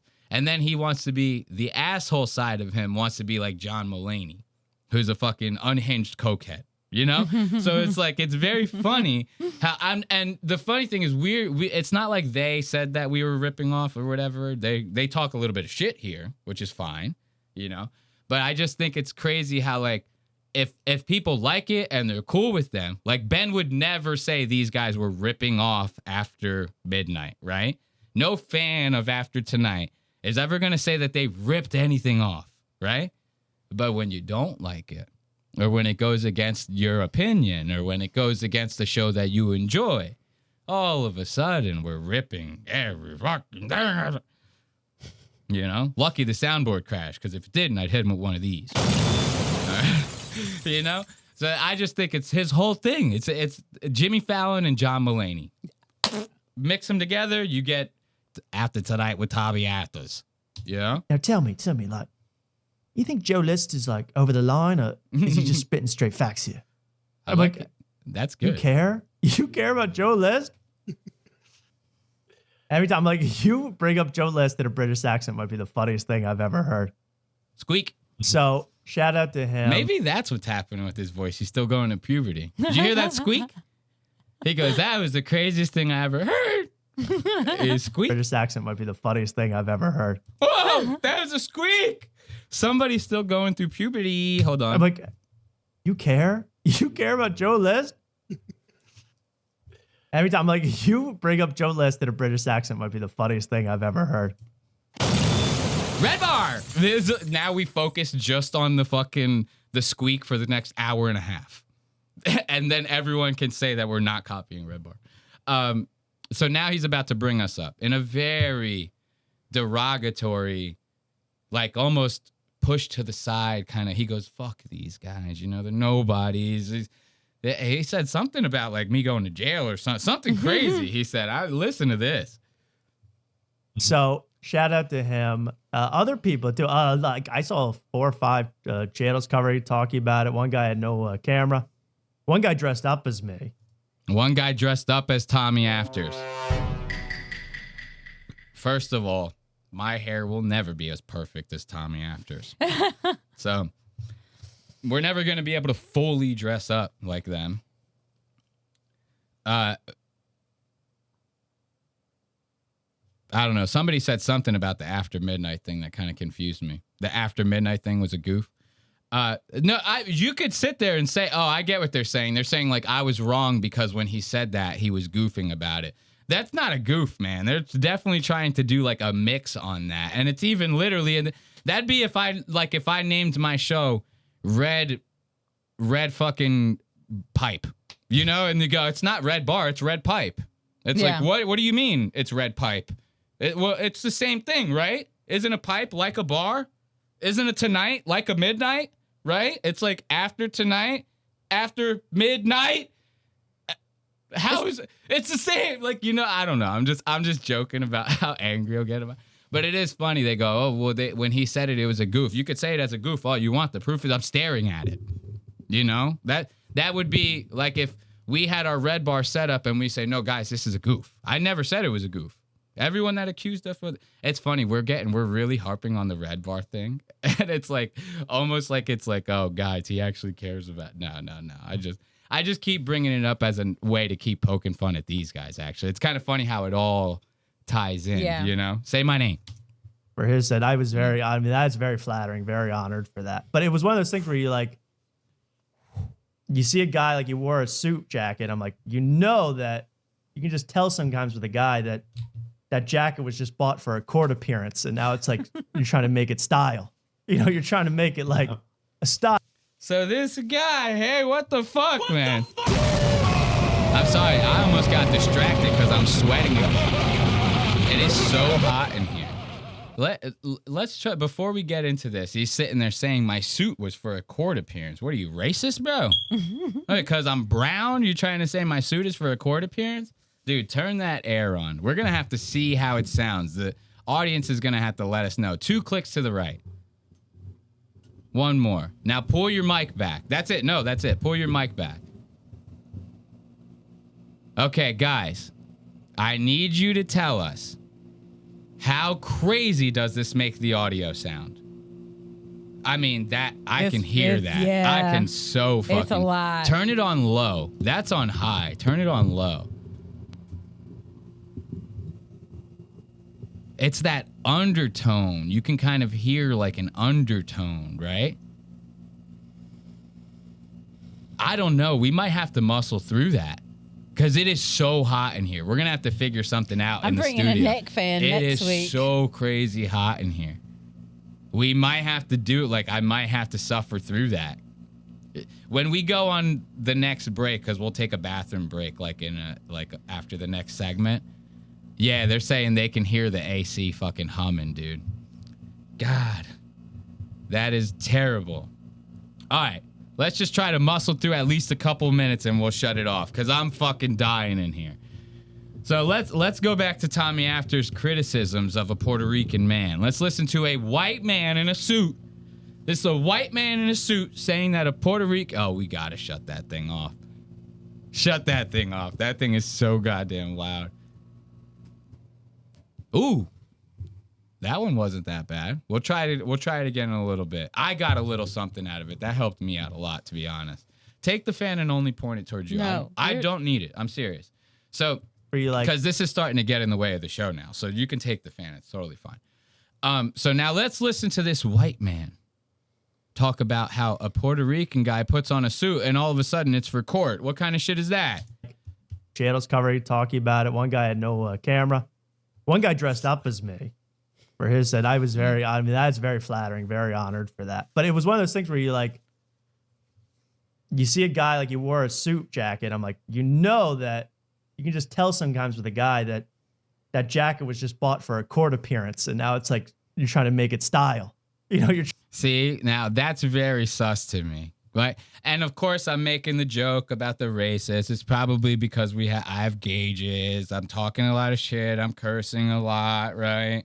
We totally get it. But come on.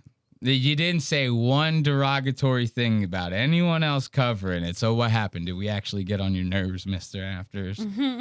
What, talking about your nasally fucking voice? It got you a little upset. I thought that was very funny. He goes, you just know that it's for a court appearance, And this is the funny thing about it is like, it's not like he's trying to make his audience laugh with that joke. No one in the audience would even know what the hell he's talking about unless they watched our show as well, right? You would have to be fans of both to even get what he's saying. So he's like dog whistling at us, which I thought was very funny, very flattering. So I just wish that he would have, Say my name. That's all we're asking is for you to say our name. So that's going to end it for our Say My Name segment over here at Lost Ox Media. Next time, Tommy, please just say our names, dude. He's saying some guy in here is like really just wants to know where we live. Right. It's very, very suspicious. He's like, well, hey, where's Lost Ox Media based out of? I go, undisclosed location on the East Coast. Where is it? Why is it so hot? He says, what? Why is it so hot in your studio? Why don't you tell me your exact longitude and latitude digits right now? I might be able to send you an air conditioner, Brusky. Brusky, we appreciate you listening, but we cannot tell you every goddamn personal thing about it. The Afters guy doesn't like ethnics. I agree. I thought that was completely racist. Everyone, if you are a fan of After Tonight, you need to know that fucking suit jacket joke was as racist as it gets. I'm a Puerto Rican male. I am a 36-year-old Puerto Rican male, and I feel very violated. I almost feel hate crimed, you know? I feel like I should write someone about it. My local congressman, you know, potentially. I go, hey, these guys online, they're bullying me, you know? But yeah, no, if you're ever in After Tonight's comments, just be like, hey, man, you're racist. No, I'm just kidding. Of course. All right, we'll move on to the next segment. We're actually kind of not done with After Tonight. Because when Lev was going on his little Twitter spree, when he was talking shit about us in our Say My Name segment, Lev was also tweeting about After Tonight. Look at this. So he brings up After Tonight in this tweet, and they talked about it in that episode. They go, why is Lev bringing this up? And then they bring up me, and they go, that guy is going to court because he's a fucking spick. No, I'm kidding. So Lev brings up After Tonight. He goes, hey, regarding After Tonight, I have zero issues with those dudes. Do your show, have fun, hope everyone succeeds. Well, why does everyone have to succeed except us? I don't understand. Why? Because we actually talked shit. You know, they did it in a PG-13 way, so it's fine with them. But when we actually say fuck and you're a fat bitch and hey, look at how stupid Lev looks and all that, when we don't lather it up with like a fake veneer and we just say, look at how raw and stupid this asshole looks, they go, fuck that. I don't wish any success for that man. He's evil. You know, it's like, what do you mean? I'm trying to have fun just like everybody else. You know, that's it. It just happens to be at your expense. And then you're upset about that. And Lev is like the first one to like, he'll tear an audience member apart. You saw the Legion of Skanks. He was calling that bitch a fat cow and shit. Very two-faced. I don't like that. So he wishes success for After Tonight, and so do we. And he says, you know, he has no issues with them. Do your show, you know, have fun, hope everyone succeeds. But I heard one of them is trying to be a comedian while also asking gotcha questions to comics, like, quote unquote, did you see what blank said about you on air, right? You can't do both, bro. Now, I like this tweet from Lev. Despite all the bullshit and the other stuff that we were making fun of Lev for, this one I actually give to Lev because this is a very factual statement. You kind of can't do both. Imagine what a show like this would be if I was like friends with every single person that we fucking covered on the show. There would be no like truth to it almost, you know? Yeah. It'd be like so biased. That's why even listening to like just regular podcasts where like the guest is a friend of your friends who's friends and you're promoting this and it's like it's always like this very fluffed fake conversation that's happening on the show. I don't like that shit, you know? And this is why people gravitate towards the gotcha stuff, right? So in defense of After Tonight, this is why people like them, and I can understand that. Even with the really racist joke about the suit jacket, I still can respect it. But in all fairness and reality, you kind of can't do both. We say the same thing about Ben. It's are you anti-comedy or are you a comedian, right? Are you making fun of the thing because you fucking think it sucks and it's gay and it's lame? Or are you trying to be a part of the thing because you're literally booking comedy shows at the Comedy Store? You got invited to Skankfest. I watched you beg Joke World on your show to let you on there. No, it was kind of a joke beg, but I guarantee you if Joke World would have said, yeah, sure, you're on the show, Ben would have been, we're packing our bags and going to Austin, guys. We're going to Joke World Fest or wherever the fuck it is, you know? So that whole thing, it's like you can't be the thing and then be anti the thing. It just kind of doesn't work for me, right? And that's kind of their whole thing is they're critiquing these comedians and shit like that. They're getting these comedians on. One of them, Mark Wellborn's literally trying to like be a comedian. He's doing comedy shows. Like that to me just doesn't make any sense. But I did check out his comedy. I can't wait. I want to check out some of that comedy. So let's give it up for Mark Wellborn. We're going to be checking out some of Mark Wellborn's amazing stand-up comedy here on Lost Ox Media. You know, this is very good. I want to see, can you do the thing and be against the thing? We're about to find out here on Lost Ox Media. Let's pause that, turn that volume on, and bring that over here. Yeah. Look, obviously I'm not logged in. I don't want you guys knowing my account. It's at Lost Ox Media. Okay. Mark Wellborn, let's give it up for Mr. Wellborn. I have to remember I can't hit the space bar when trying to pause this because it makes the screen go fucking crazy. I have to use the mouse. So let's check this guy out. This is Mark Wellborn's debut on Lost Ox Media. Swimmer in college. Yeah. Here's the thing about swimming. No one knows a goddamn thing about college swimming. No one. Okay. So he was a swimmer in college, and here's the thing about college swimming. Nobody knows jack shit about it, which is exactly why you should do jokes about it where everyone's supposed to get the references and laugh.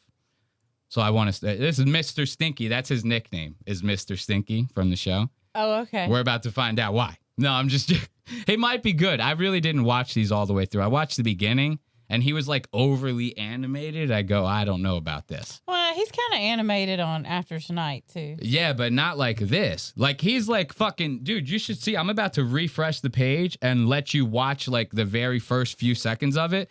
As soon as he gets on the mic, he goes like with his arms. Like, he's like waving his arms as if he's getting ready to have like a fight with somebody. Watch this, because I can't fucking like go back. Instagram doesn't give you a scrub bar, so I can't just go back. I have to refresh it. But watch how animated he is in this. Oh, get that out of here. See, he's like opening his arms. He's walking back and forth. I'm like, bro, you're not about to get in a fight. Like, calm the shit down. So now we're back where we were before. No one knows anything about college swimming, okay? No one. If people know anything about college swimming, they know two college swimmers. And those two college swimmers are... Okay. Do you know any college swimmers? I know one. I don't know two, but I know one. Can you guess who it is that I may know? What? Isn't the guy's name Michael Phelps? Yeah, that's right? what I was going to say. Everyone knows Michael Phelps. Give it up for Michael Phelps, right? Now, yes, he was an Olympic swimmer and blah, blah, blah. He was in college once, right? I'm sure he was swimming his ass off in college as well. How do you think he got to the Olympics, right? So I would know at least one of these two that he's potentially going to name. I would say, okay, Michael Phelps. I'm in the crowd. I go, Michael Phelps. I start smiling. I go, he's going to say it. I'm going to be vindicated. Are Leah Thomas, the trans swimmer, and Brock Turner. Leah Thomas and Brock Turner. What the fuck is even a Leah Thomas or a Brock Turner? I have no fucking idea. A trans swimmer, like that probably was in the news and yeah, okay. When so, he said that, I was like, oh yeah, okay. I vaguely remember hearing So she made about a little that. bit of a stink. Are we trying to make a trans joke right now? Or are you trying to make a college swim joke? I don't understand. I'm confused. And the fact that you leave out Michael Phelps, he's like literally, that'd be like, yo, there's only two basketball players that people know. And you're going, oh, he's going to say like Michael Jordan and LeBron, right? And you say like some guy named John Smith and Leroy Jenkins. You go, I don't know who the fuck those guys are. What is he talking about? The rapist. Oh, one's a rapist. Okay. Yeah, that's it. Those are the two. The entire sport of college swimming is defined by two controversial penises. Cricket, cricket. And that's the sport I chose to play. Because that was very weird that he said it like that. You kind of get, he sounded like he was about to break down in tears. Yeah. He's like, and that was the sport I was, he's like dredging up like old childhood memories of him getting like raped in the locker room at the swim meets. He's like, that's just what I did, man. I got fucking raped and I was woozy, man. You all right over there? Yeah. Hot. Take the fan. No. So when you're white and have flat feet, your options are limited. That was it. That was it. So just make sure when you're white and you have flat feet, your options are limited. So you have to settle for either the trans swimmer or the rapist swimmer. You should never settle for Michael Phelps, who actually won an assload of fucking Olympic awards after and all of that. Yeah. You know, I'm sure he was killing it in college. But I get it. I am making fun, but I don't want it to, you know, because people are like, that's not the point he's making. And I get it. He's talking about current day college swimming. That's the only thing that people know about it is those two people. But we like to poke fun. I thought of that one. He goes, and that's the sport I chose to play. It sounded like he was like about to break down in tears. Yeah. There's like this video of this kid that's getting interviewed by this girl in the news. And she's like, what did you think about the Halloween party or some shit like that? And he's like, well, it's like when you up and up, and he just starts crying. And he just starts crying right there on the spot. She goes, You good, man? You want me to like let you go? And he just starts bawling his eyes out. And that's what it reminded me of, was Mark fucking bawling his eyes out. It's hard to have a talk shit show when I'm sweating my ass off in the middle of the studio. We were not expecting it to be like 100 degrees in North Carolina right now. It is over. Oh yeah, I gave up. I gave up my position. It's Kakalaki. Northeastern Kakalaki. Anyway, moving on. All right, you want to check out another Wellborn clip? Let's check out Wellborn on Kill Tony. Yeah. Yeah, I bet you guys didn't know that. You know Mark Wellborn was on Kill Tony? Shit was crazy. Now, obviously, him being on Kill Tony is no, like, secret. You know, it's on public fucking YouTube, whatever you might as well call YouTube TV. It's on public television. Everyone treats this as television, you know? Yeah. So you might as well call it television. Look at this guy already in the fucking chat, triangulating your coordinates. He's like, bleep, bleep, burp. He's already, I said NC. He goes, I'm triangulating. Whoa. Calm down there. He goes, I'm going to find you. He's a lemon head. You can't trust him. Get him, guys. If you're in the chat, get him. All right.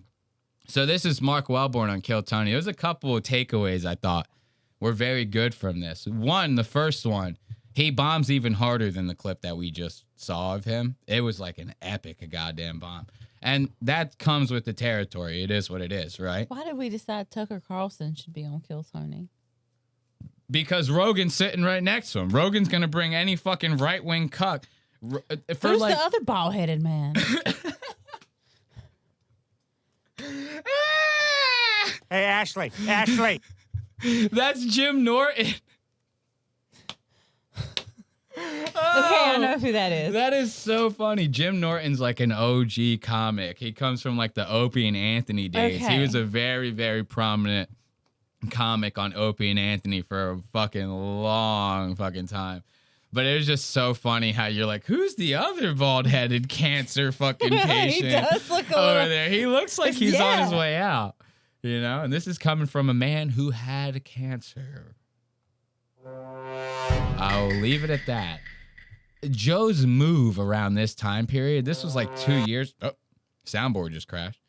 This was like 2 years ago, right? Joe's move around this time period was like he would have a guest on his show, and then that guest would go to the mothership with him, and they would do Kill Tony every fucking time. So like there was a time where like Kill Tony was having like Jordan Peterson on there. You're like, what the fuck is Jordan Peterson doing on Kill Tony, right? Tucker Carlson. I think that's how Jelly Roll ended up getting mixed in with them. So it was like every couple of guests, Joe would go, well, we're going to the mothership after, right? And then he goes, hey, Tony, guess what? Got you this guy. And Tony could have anyone lined up that day. He goes, we're doing Tucker Carlson. Sorry, Tony. Fuck you. Don't care if you had someone lined up. You're a bitch. So this is how we get Tucker Carlson. Now, you think Tucker Carlson's going to ruin this segment. Tucker makes this segment. Like, Tucker is like the king of cucks. Like, if you think white waspy type fucking guy, it'd be like Tucker, right? He's like your typical stuck up, nerdy, fucking pencil pusher white guy, right? Fucking Mark Wellborn goes on there and Tucker's like, who the fuck is this goddamn nerd? Like the whole time. It's the funniest fucking thing I've ever seen. Anything can happen. This is where we find all of our regulars. This is where we find completely insane people. Anything can happen. 60 seconds uninterrupted going to Mark Wellborn, everybody. Mark Wellborn is next on Kill Tony, the land of opportunity. Here he is, Mark Wellborn. See Tucker eye him up real quick. Watch Tucker fucking piece the shit out of it. Tucker literally fucking sizes him up the second he walks on stage. Tucker goes, well, this has to be the nerdiest man I've ever seen in my life. He probably doesn't even do Zen. Look at him. Watch right here. Tucker just goes all the way down to his feet. He still goes, who the fuck is this nerd? He says, wow. He goes, wow. Holy shit. Tucker Carlson has never seen a nerdier fucking guy in his entire... He actually goes, wow, dude. Holy shit. Look at this. Of opportunity. Here he is. Look at Tucker. Wow. He goes, wow. I have never seen a nerdier guy. And he's lanky as shit. So my dad told me a story recently, unlike that other bucket pool.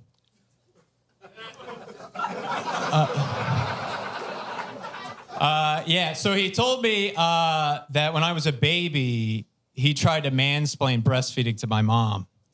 And since my dad grew up on a dairy farm and he helped baby calves latch to their mother's udders, he decided to give her a few pointers.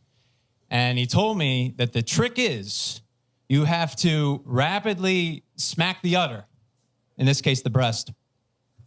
Now notice the pause right after he goes, in this case, the breast. And then he goes, he could, I don't even know how many dicks you could fit in that goddamn cocksucker. Holy shit. And he looks like kind of like monkey-ish a little bit doing that, right?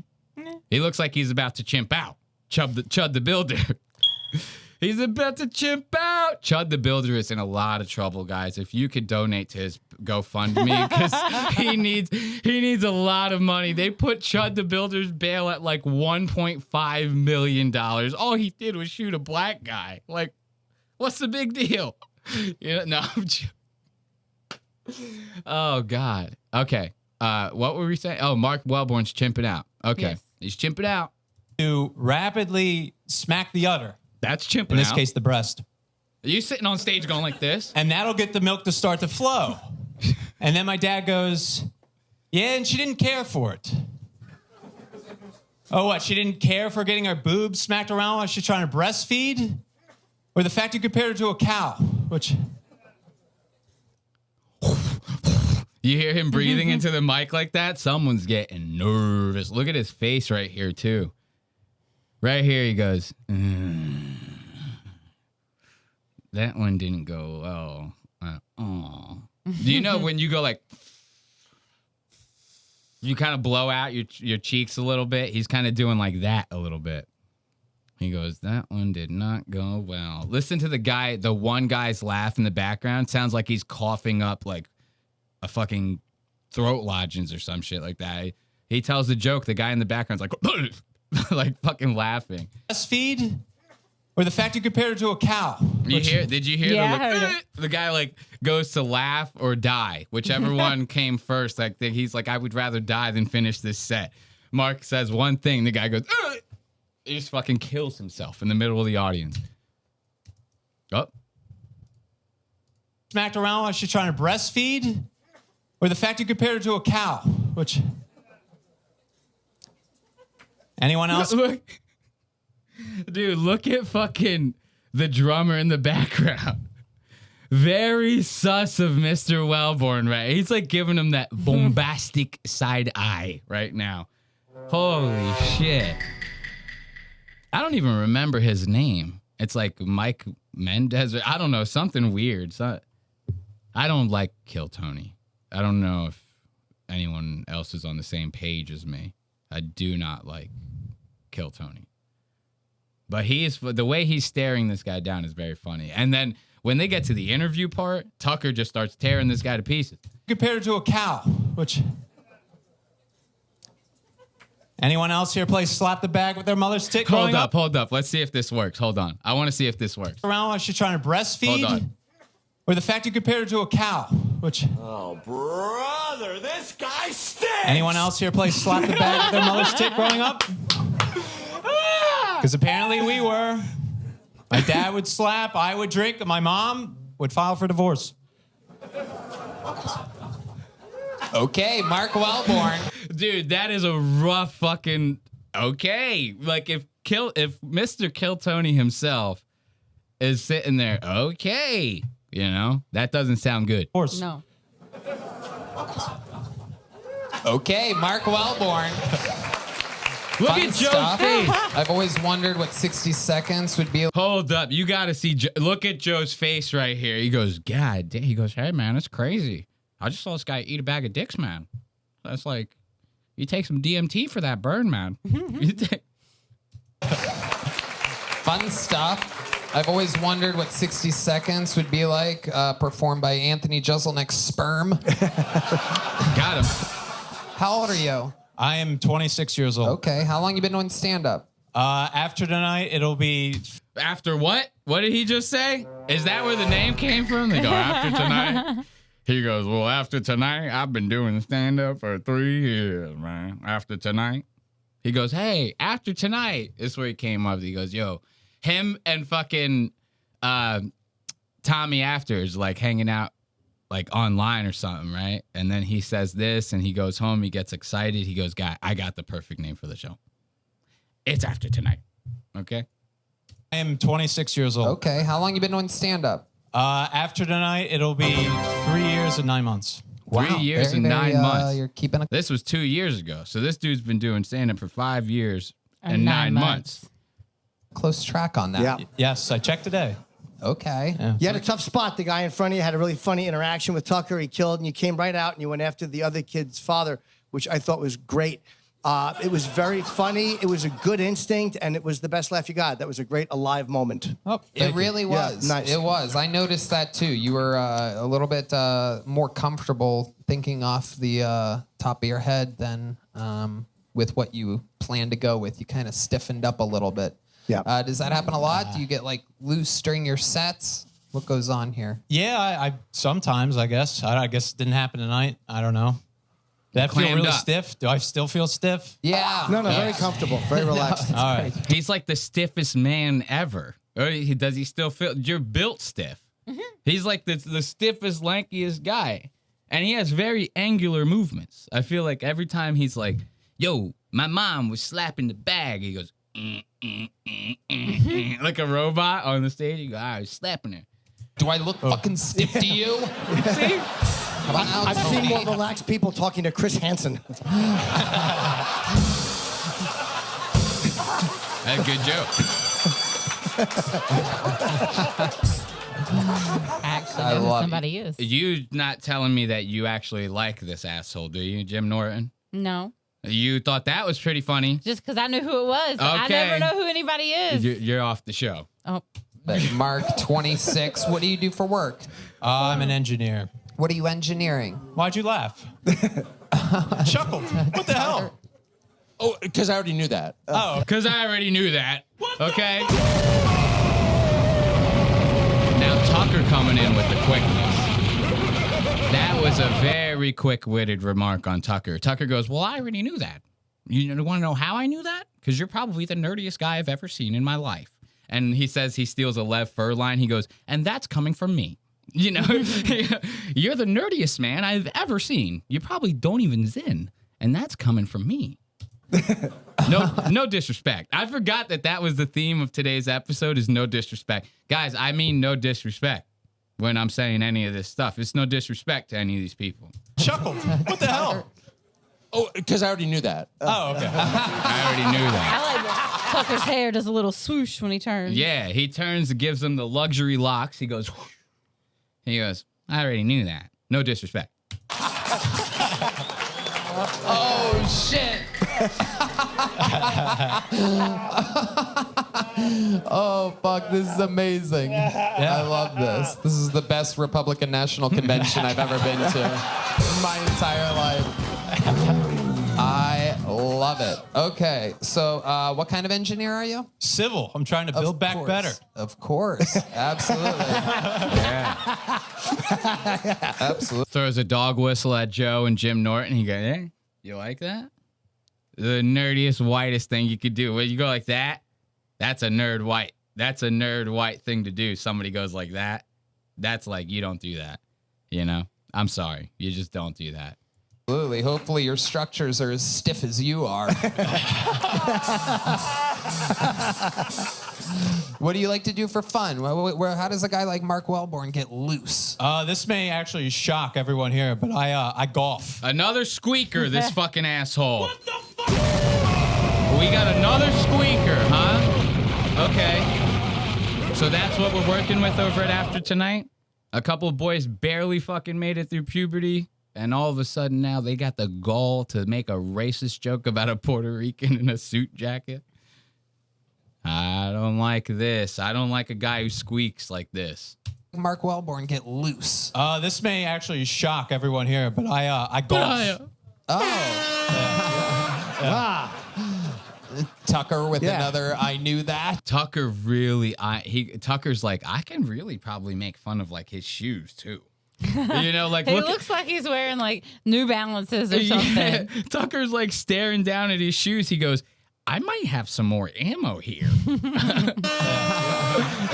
Look at Tucker staring. Tucker's over here in La La Land. He goes, I know I can come up with a couple more jokes at least. This guy's way nerdier than I am. Another I knew that. Yeah. I got a guy whose feet you can use. Look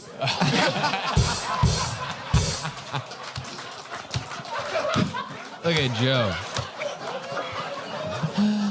Oh my God. You can't do this to me. me. And I know another guy that can point exactly where to hit it. Yeah, except you'll have to yell 3.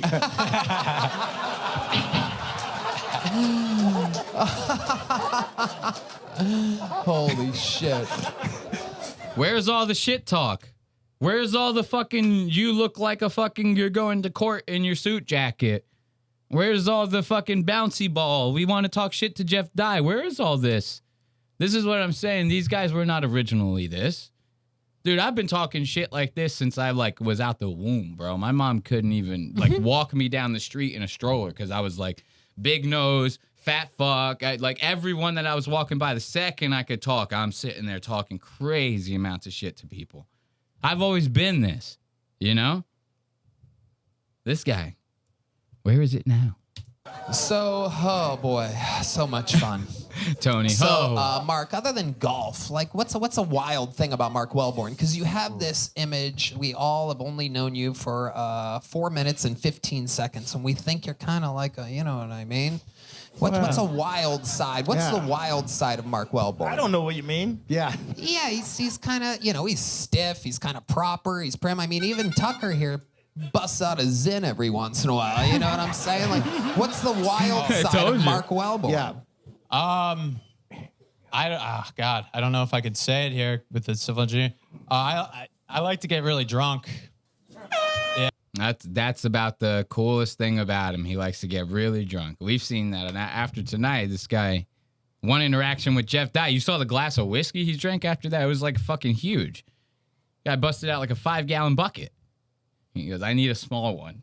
You know, it's like the biggest fucking whiskey glass I've ever seen in my life. See, now that I don't like that. A drinker, a bomber, a Unabomber.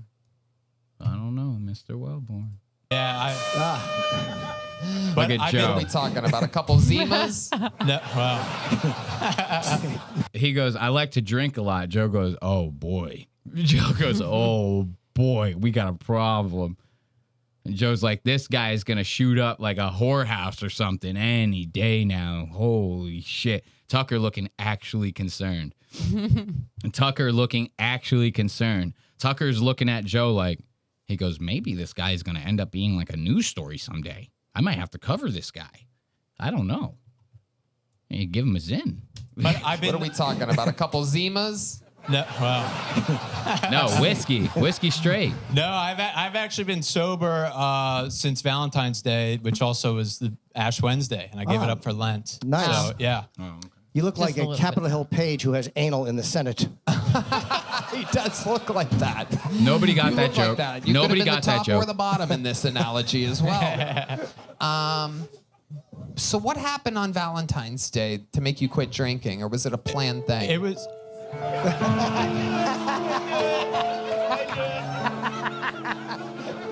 No, it's typically I'm a pretty good Catholic. I give something up each year, and I used to like do sweets. I'm giving up sweets for Lent. But like I never ate that much sweet, so I was kind of cheating God. Right. And then I got more into it, and I decided I was going to. Did God ever come to you and say you were cheating? Yeah. Mark, Yeah. I know you don't even like candy that much. Yeah. I want you to give up gay porn one of these years. Really show me you love me, Mark. Show me your faith. Show me, Mark. Show me. I mean, this is your chance to come back. He just said you watch gay porn. Like, Tony, to say that at you, this is your chance, you know? Say nothing compared to your spank bank. I know you got that gay porn fucking terabytes of deep on that goddamn hard drive. Tony got mad gay porn, I bet. It's funny. I forget what podcast I was watching recently, but they brought this up. They go, isn't it crazy how people who get caught with porn, they always get caught with like the craziest amount of porn? Like, you hear like a news story about child porn, and it's always like, they recovered 32 terabytes of child porn. A terabyte is a fucking assload of memory. And then you throw 32 of them bitches together, and you got that much child. Like, you know what I mean? It's always some crazy ass number. Nobody's ever just, you can't just do 5 child porns. You know, I don't know. guess you're not going to get caught with that amount. Yeah, you know got to what I have mean? the extreme. I forget what fucking podcast it was that I was watching, but they said that, and I was like, that's a very good point. It's always some crazy number of storage that they get caught with, like any amount. Even if it's not CP, it's fucking gay porn. It's like the guy had fucking 82 warehouses full of data centers. All his porn was on there. He had all the gay porn. Literally every gay porn video, he had it, you know? These Rishi cops are not handling it, Mark. True. Yeah. Okay, so you were cheating with God, and then what happened? Yeah. And then I did give up porn a couple years. Look at that. But I couldn't tell my grandmother that, you know, because she would always She's say, starring in it.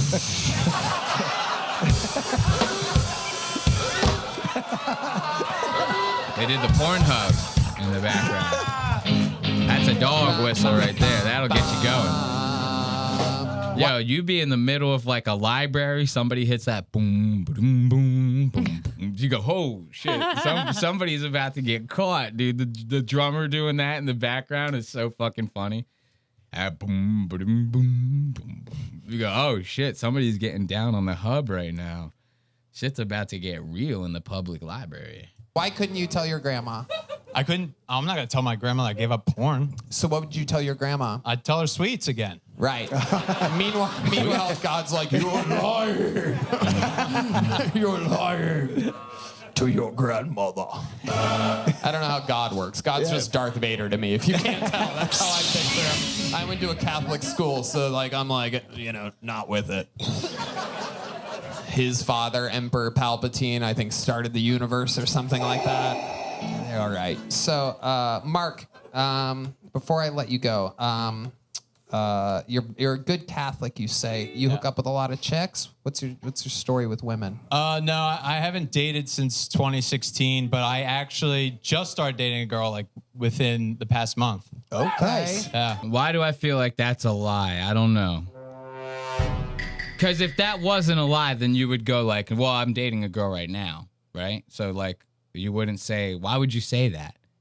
Yeah. I don't know. To me, I know we're picking it apart and blah, blah, blah, but I'm being real here. Why would you say that?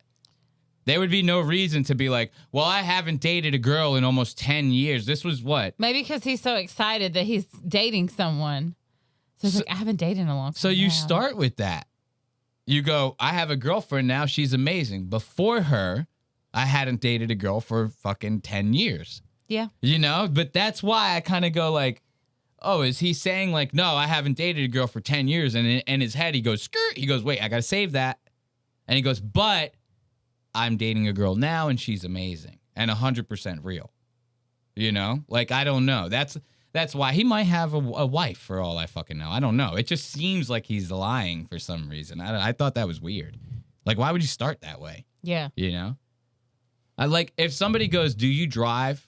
I wouldn't start by going, well, my license was, you know, I didn't have a license for 15 years, you know, and then they go, wait, 15 years? That's a long time. And I go, but I have a car now. And they go, so you say yes. The answer is yes, right? Right. You know, it's kind of weird to put it that way. All right. Very nice. Is she also a sex robot? I fucked that one up. See my little no. It could. Somebody got it right in the chat. It was Hate Watch, actually. It was Hate Watch with the Joey LaFleur that I was watching. That they said nobody gets caught with like one child porn. Oh yeah. You know what I mean? They get caught with like an assload of porn. It was Hate Watch that I was watching. Actually, Joey LaFleur follows us on Instagram now.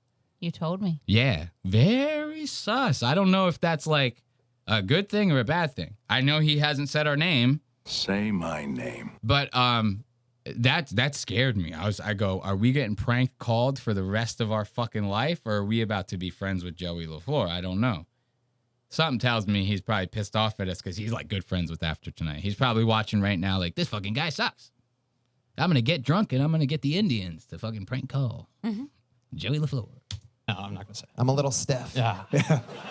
Where'd you meet her? Where'd you meet this gal? Yeah. Dating app. Oh, okay. Dating app. Christian dating app? No. That's a weird spot. I went to Catholic Match before. It was not. What happened on Catholic Match? Tell us. Match? Went to Catholic Match, he says. Jesus fucking Christ.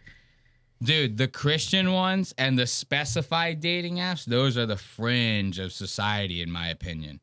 If you can't hack it on like Hinge or Tinder or Bumble, you know, like the main three, you cannot be on there. Something's wrong. Why don't you want to be on the more popular ones?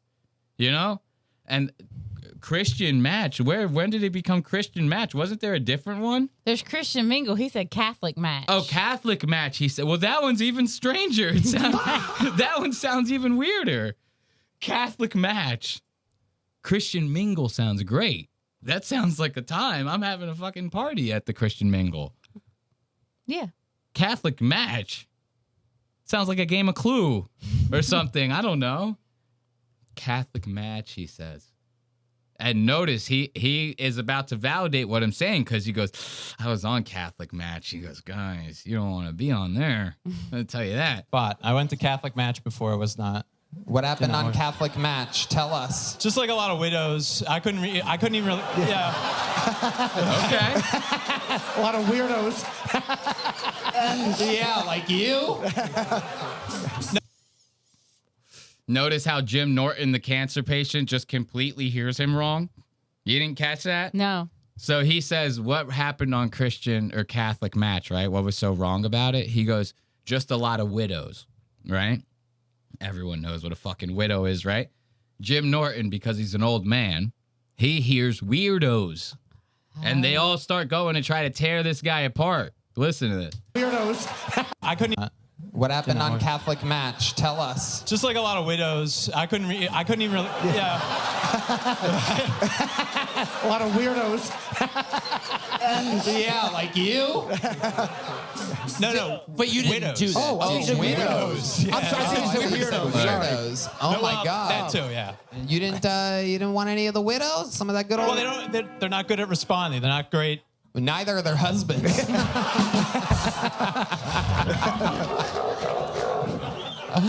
Unbelievable. My goodness. All right. Well, Mark, very, very fun. Congratulations. Here's a little Kill Tony joke book.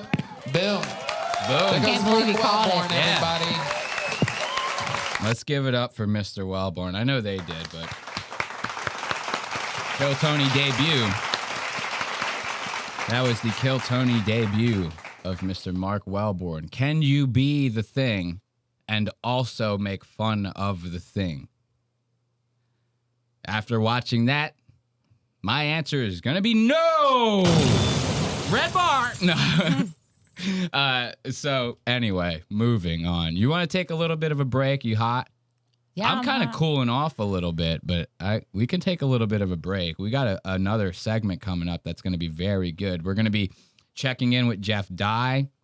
We're going to be watching Lev Fur almost get beat up on the fucking set of fucking You Know What Dude with Robert Kelly, which is going to be very nice. And then we have a little bit of clavicular. We might have a long one ahead of us right now.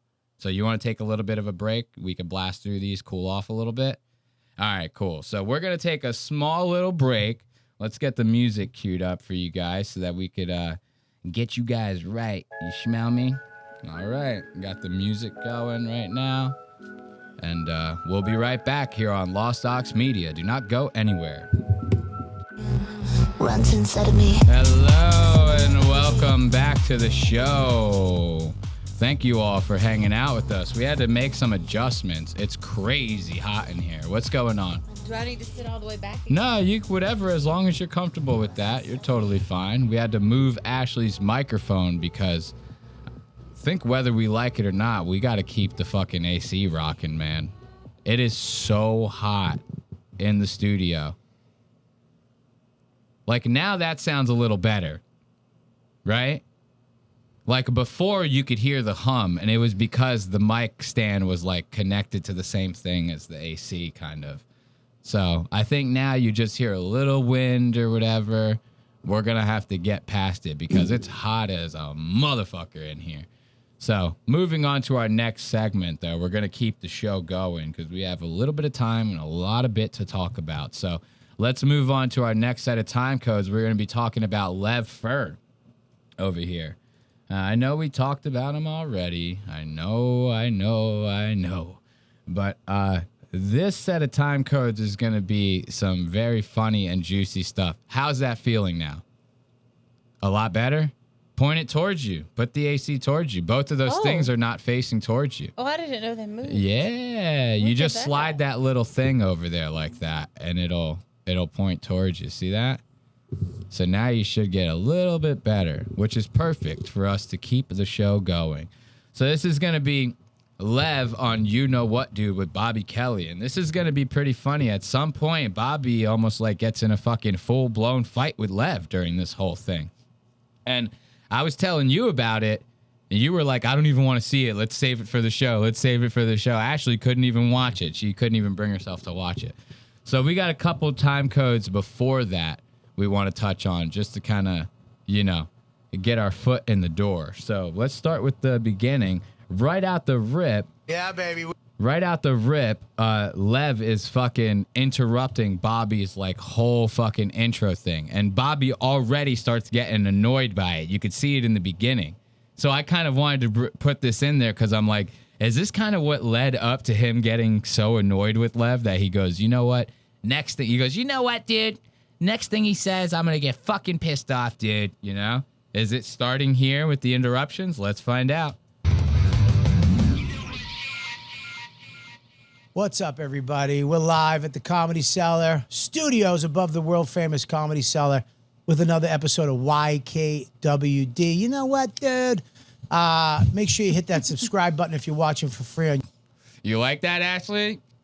Well, hey, Ashley. I've been hearing you say it, but didn't understand it in context. Oh, you never knew why I was saying that? I did know it was something he probably said. I just never heard him. It's very funny when he says it. You know what, dude? Everyone's always making fun of Bobby Kelly's voice. Studios above the world-famous Comedy Cellar with another episode of YKWD. You know what, dude?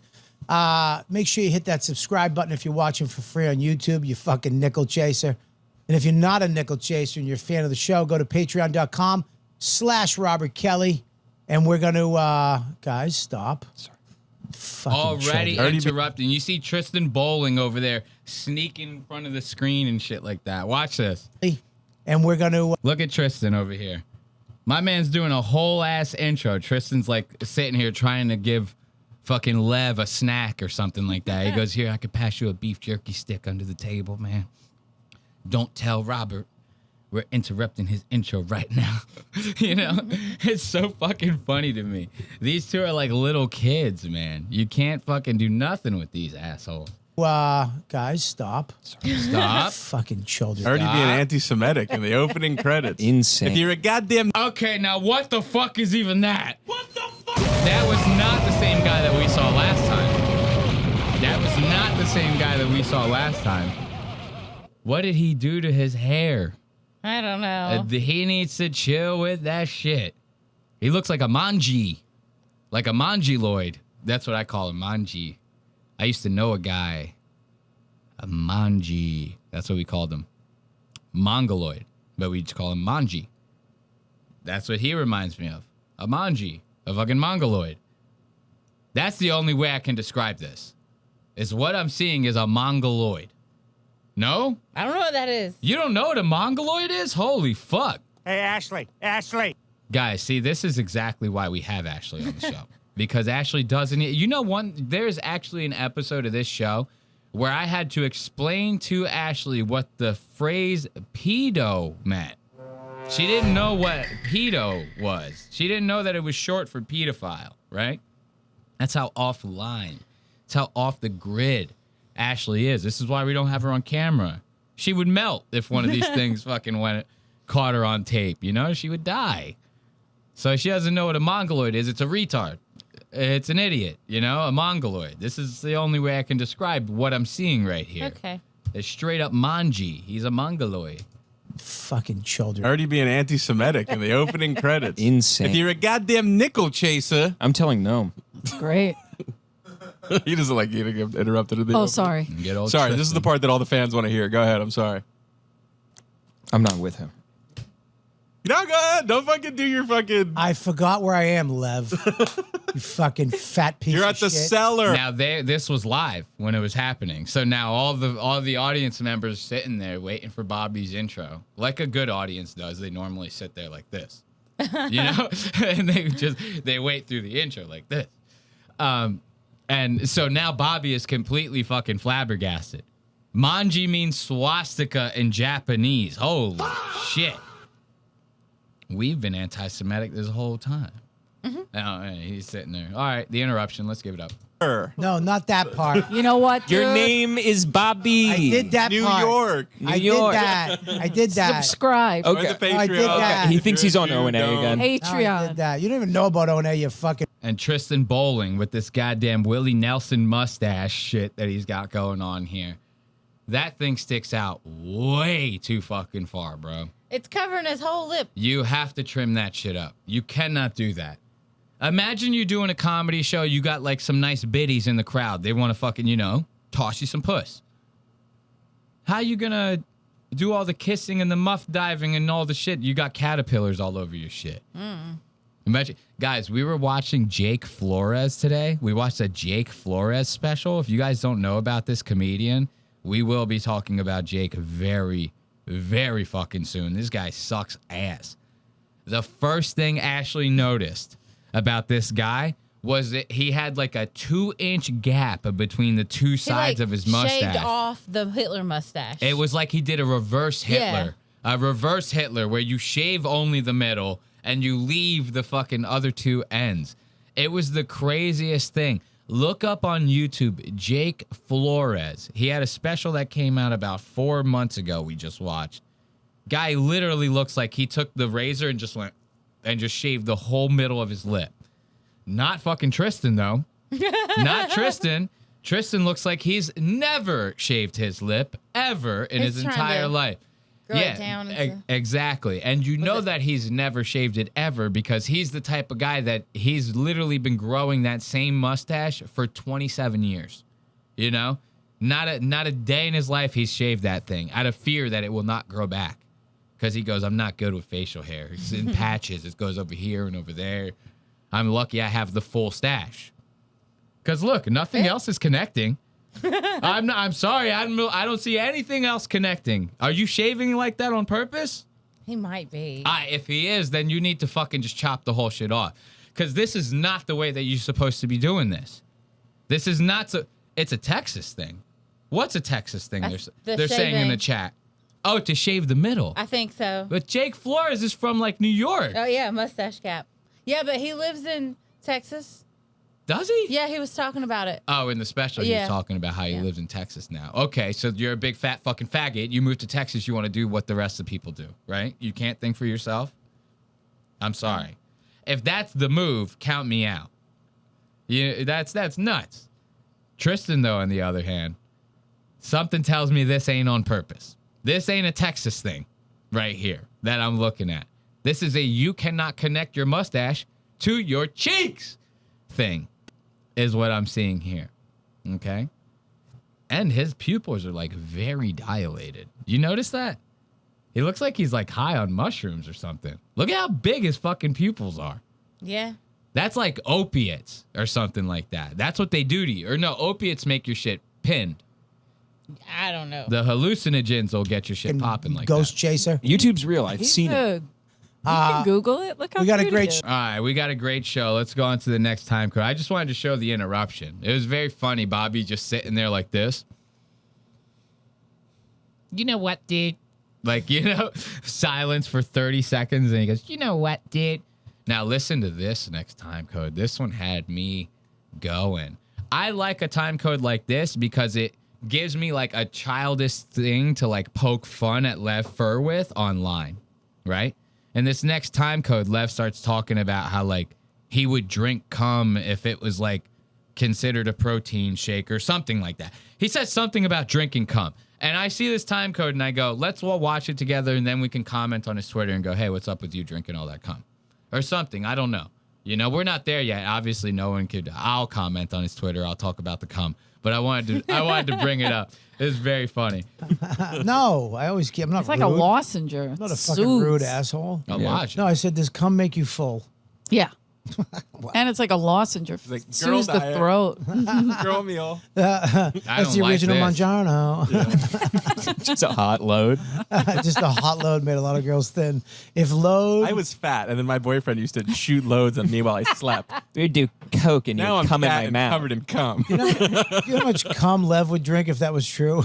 Very. I think if cum made you lose a drastic amount of weight, I might start secretly drinking it and. You might start secretly drinking cum. That's what you're telling me right now? You would start secretly drinking cum if it made you lose weight? That's what you would do? That's a nuts thing to say, as a joke or otherwise. That's a crazy thing to say. Ozempic will make you lose weight, too. Yeah. I don't see you shooting yourself up with needles. But you'll drink a bucket of cum? You drink a fucking bucket of cum? I thought that was so crazy. Well, it's not crazy. He's obviously joking, right? But again, I'm looking at this from the perspective of a middle school kid who is making fun of another middle school kid on the playground, right? You said it, I believe it. From now on, I go, Lev drinks cum, everybody. Everyone point and laugh at him. He drinks fucking buckets of cum. Why? Because he thinks it'll make him lose weight. Isn't that cute? That's very funny. I think if cum made you lose a drastic amount of weight, I might start secretly drinking it and denying it. Secretly, you'd show up at the club. You'd have it on stage. What's up, guys? I'm Lev. Having it like a protein shaker with a ball in it. Yeah. With one of those. You have to shake it because it separates after a while. Oh. This is the grossest conversation. And then for like Eleanor, whatever the fuck her name is, Kerrigan to be in that bitch too with her saggy droopy dog fucking cheeks.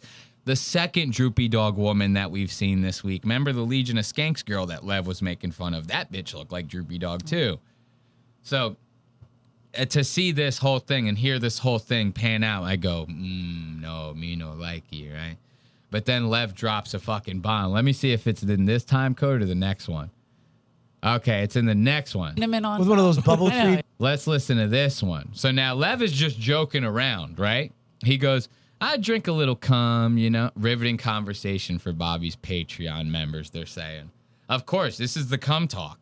Instead of cum town, it's cum talk. It's Robert Kelly cum talk, But you thought, okay, Lev joking about drinking it, right, to lose weight. You goes, it's a joke, right? We still make fun of him on the playground. We all circle around him and throw shit at him, whatever, right? Just normal shit. Then he says this. I start laughing my ass off. Listen to this. Pouring it. A guy doesn't come in. You never look at the legs when you're drinking a glass of cum? Listen, I'm a sommelier. Just get a whisk. You kind had of whisk it McDonald's together. There's no spit bucket in my wine tasting. More disgusting talk, especially coming from Tristan with that mustache, bro. He looks like the whitest, trashiest fucking person. I go, shave that Giving shit. me some Kid Rock vibes. Shave looking over that there. shit. Yeah, Kid Rock. He likes him young. What was that song that Kid Rock did when he said that? The Osmosis. The Osmosis Jones song. Yeah. Daddy cool, daddy cool. And he says, what are the lines of the song? He goes, young ladies, they're always try to chase me, or some shit like that, right? And then he says something about like, I like them underage, see, some say it's statutory, but I say it's mandatory. You know that? So just like Kid Rock, Tristan coming off, giving the vibe. He played around here recently. I know some people that went. You know some people that, no, I'm not even kidding. You really went and you know people that went and saw Kid Rock? Yeah. Really? Yeah. Did he actually sing into the mic? Did you ask him I don't about know. that? I haven't asked him. You remember when we watched him on Yeah. Turning Point? Yeah. The guy was lip syncing his fucking ass off, man. Look, they're asking if cum actually does separate in the chat. No, guy, I don't know. Who knows? Who's been leaving it sitting around that I've long? never held enough fucking semen in my hand to know if it separates or not over time. You think, what the hell? What kind of question is that? Who do we have in here? FBI. Tiger Army, get him. Tiger Army right now, get him. All right, Tristan, looking like a pedophile, kind of. Kid Rock, very, very sus. Lev is about to say something very, very gross. It's all swallow, baby. Have you ever tasted stuff that it tastes different though, right? Each person? Yeah. I would imagine like Voss's would taste different than Will Sylvester's as opposed to Norton's, as opposed to mine. Norton? Yeah, well, Norton's, you got to drink out of his ass. You guys should do a tape. Why does this cum taste like shit? That's Grossest talk. Too far. The nastiest Is shit. it? No, it's not. I'm just saying. Too that. good, and you're mad that you didn't say it first. Too far up his ass. You'll be waiting all night. Lev, how many? Now, pay attention to how many shots Lev is taking. Like, Lev is like a fucking, he's just bing, bing, bing. He doesn't give a fuck about anyone, anything. I think this is why people hate him. It's because he's always on, like, the roast, you know? And I guarantee you probably get this guy in a room with, like, a serious situation happening, and he's still trying to roast you. You get what I'm, like, I'm about to say you get what I mean again. But I guarantee you that's the kind of guy Lev is, and that's probably why people fucking can't stand him. Because they go, he never shuts it the fuck off. And it's always like the meanest thing you've ever heard. And it's coming from the fattest, fucking most mongoloid-looking manji you've ever seen in your life. It's like, what the hell? Far up his ass. You'll be waiting all night. Lev, how many times have you drank your own cum? Tasted it? I have tasted my own cum once when I was like a kid. Whoa, tasted his own cum once as a child, nonetheless.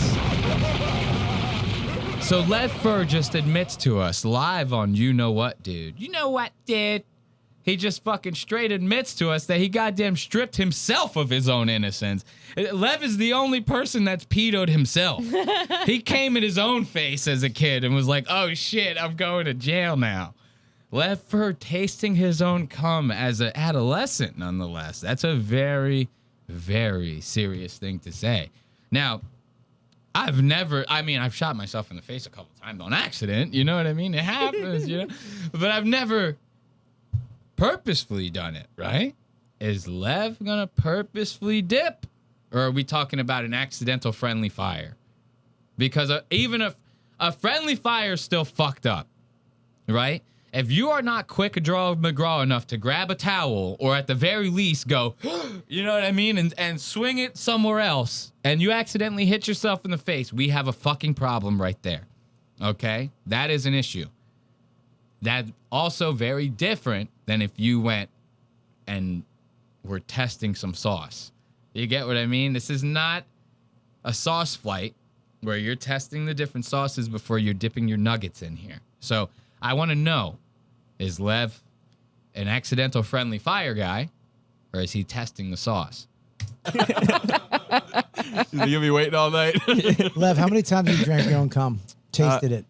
I have tasted my own cum once when I was like a kid. Gay! Gay! No, I bet like all when you were a kid? Yeah, when I was a kid, when I was like 10, I did like the pinky. When he was 10, dude. When he was 10. He says, I did the pinky. Listen to this. No, I bet like all when you were a kid? Yeah, when I was a kid, when I was like 10, I did like the pinky dab. No, you got to do like you're a testing coke. It's like yeah. So Lev is. He goes, Just that's like that. He goes, that's good stuff. Hold on. As a kid, I want you to picture Lev Fur doing this with his hand, right? If you're watching at home, Lev Fur is sitting there. He goes like this as a kid. He goes, what's all this goo that just shot out of me? He goes, what is all this? This is crazy. It's white. Never seen no white sauce like this. And his fat ass goes, can you eat this? Is this, like, I know the one part of the egg is white, right? And then there's the yellow part in the middle. So he goes, maybe this is the same as the white part of the egg, right? So now Lev is going like this. He goes, as a 10-year-old, he does this. And he goes, like, you know, like picture that. He goes, that's good. That's good for me. That's good. Lev Fur fucking eating his own cum as a goddamn child. I heard this. I go, with the dip and the fucking, and in the chat, they're going, 10 years old. They're all losing their minds going, 10? He did this at 10? That's like, you're not even shooting actual cum at 10. Bro. Yeah. Like, you're like literally shooting the blankest of blanks that you could be shooting at 10, right? There's nothing, it goes, when you're 10 and you jack off, it goes like that. Nothing comes out. Nothing comes out at all. And Levis still somehow found a way to dip his finger in that as a 10-year-old kid. That was what. Bobby's sitting there going, gay, you gay, man. You know what, dude, you gay. Fully deserved. 100% deserved, in my opinion. Times you drank your own cum? Tasted it? I have tasted my own cum once when I was like a kid. Gay! No, I bet like all when you were a kid? Yeah, when I was a kid, when I was like 10, I did like the pinky dab. No, you got to do like you're a testing coke. It's like it's like a gecko lick. If you get it on you, just Yeah. Whoa. So now Tristan's sitting there. He goes, yeah, you never like sucked it off from across the room with your tongue? He goes, it's like how frogs do. He goes, you shoot some cum across the room and then you shoot your tongue out 6 feet and you lick it up across the floor. He goes, you never done that? Come on, it's normal guy shit. Every guy has done that. Just like every guy has a mustache that sticks out 3 inches off of their fucking face. Come on, Ashley, I'm bombing here. You're supposed to help me out. Ashley. Look at this, guys. This is why she's off the show. After tonight, Ashley's off. That's not gay. That's science. You're not supposed to do this? Like It's like you're drinking from fresh water for the first time in 3 days. Bobby puts a little hot sauce and a lemon in it before. Oh, God. So let's give it up for Lev Fur. Drinking his own fucking cum. 10 years old. 10 years old, nonetheless. Lev used to drink his own cum. Oh, I accidentally quit the fucking... I was like, I saw a lot more time codes. No, we're going to get into the rest of them. I just accidentally closed that. It's no big deal, though. The time codes are right here. We just get right back to them. So moving on to the next time code. Baby. Listen to the type of guy that we're dealing with here. In this next time code, Lev starts talking about how, like, when he was younger, not only did he like to taste, the batch, just in case. He wanted to make sure there were no impurities in it. Oh. On top of wanting to taste the batch, he starts talking in this time code about how he used to fist fight with his mom.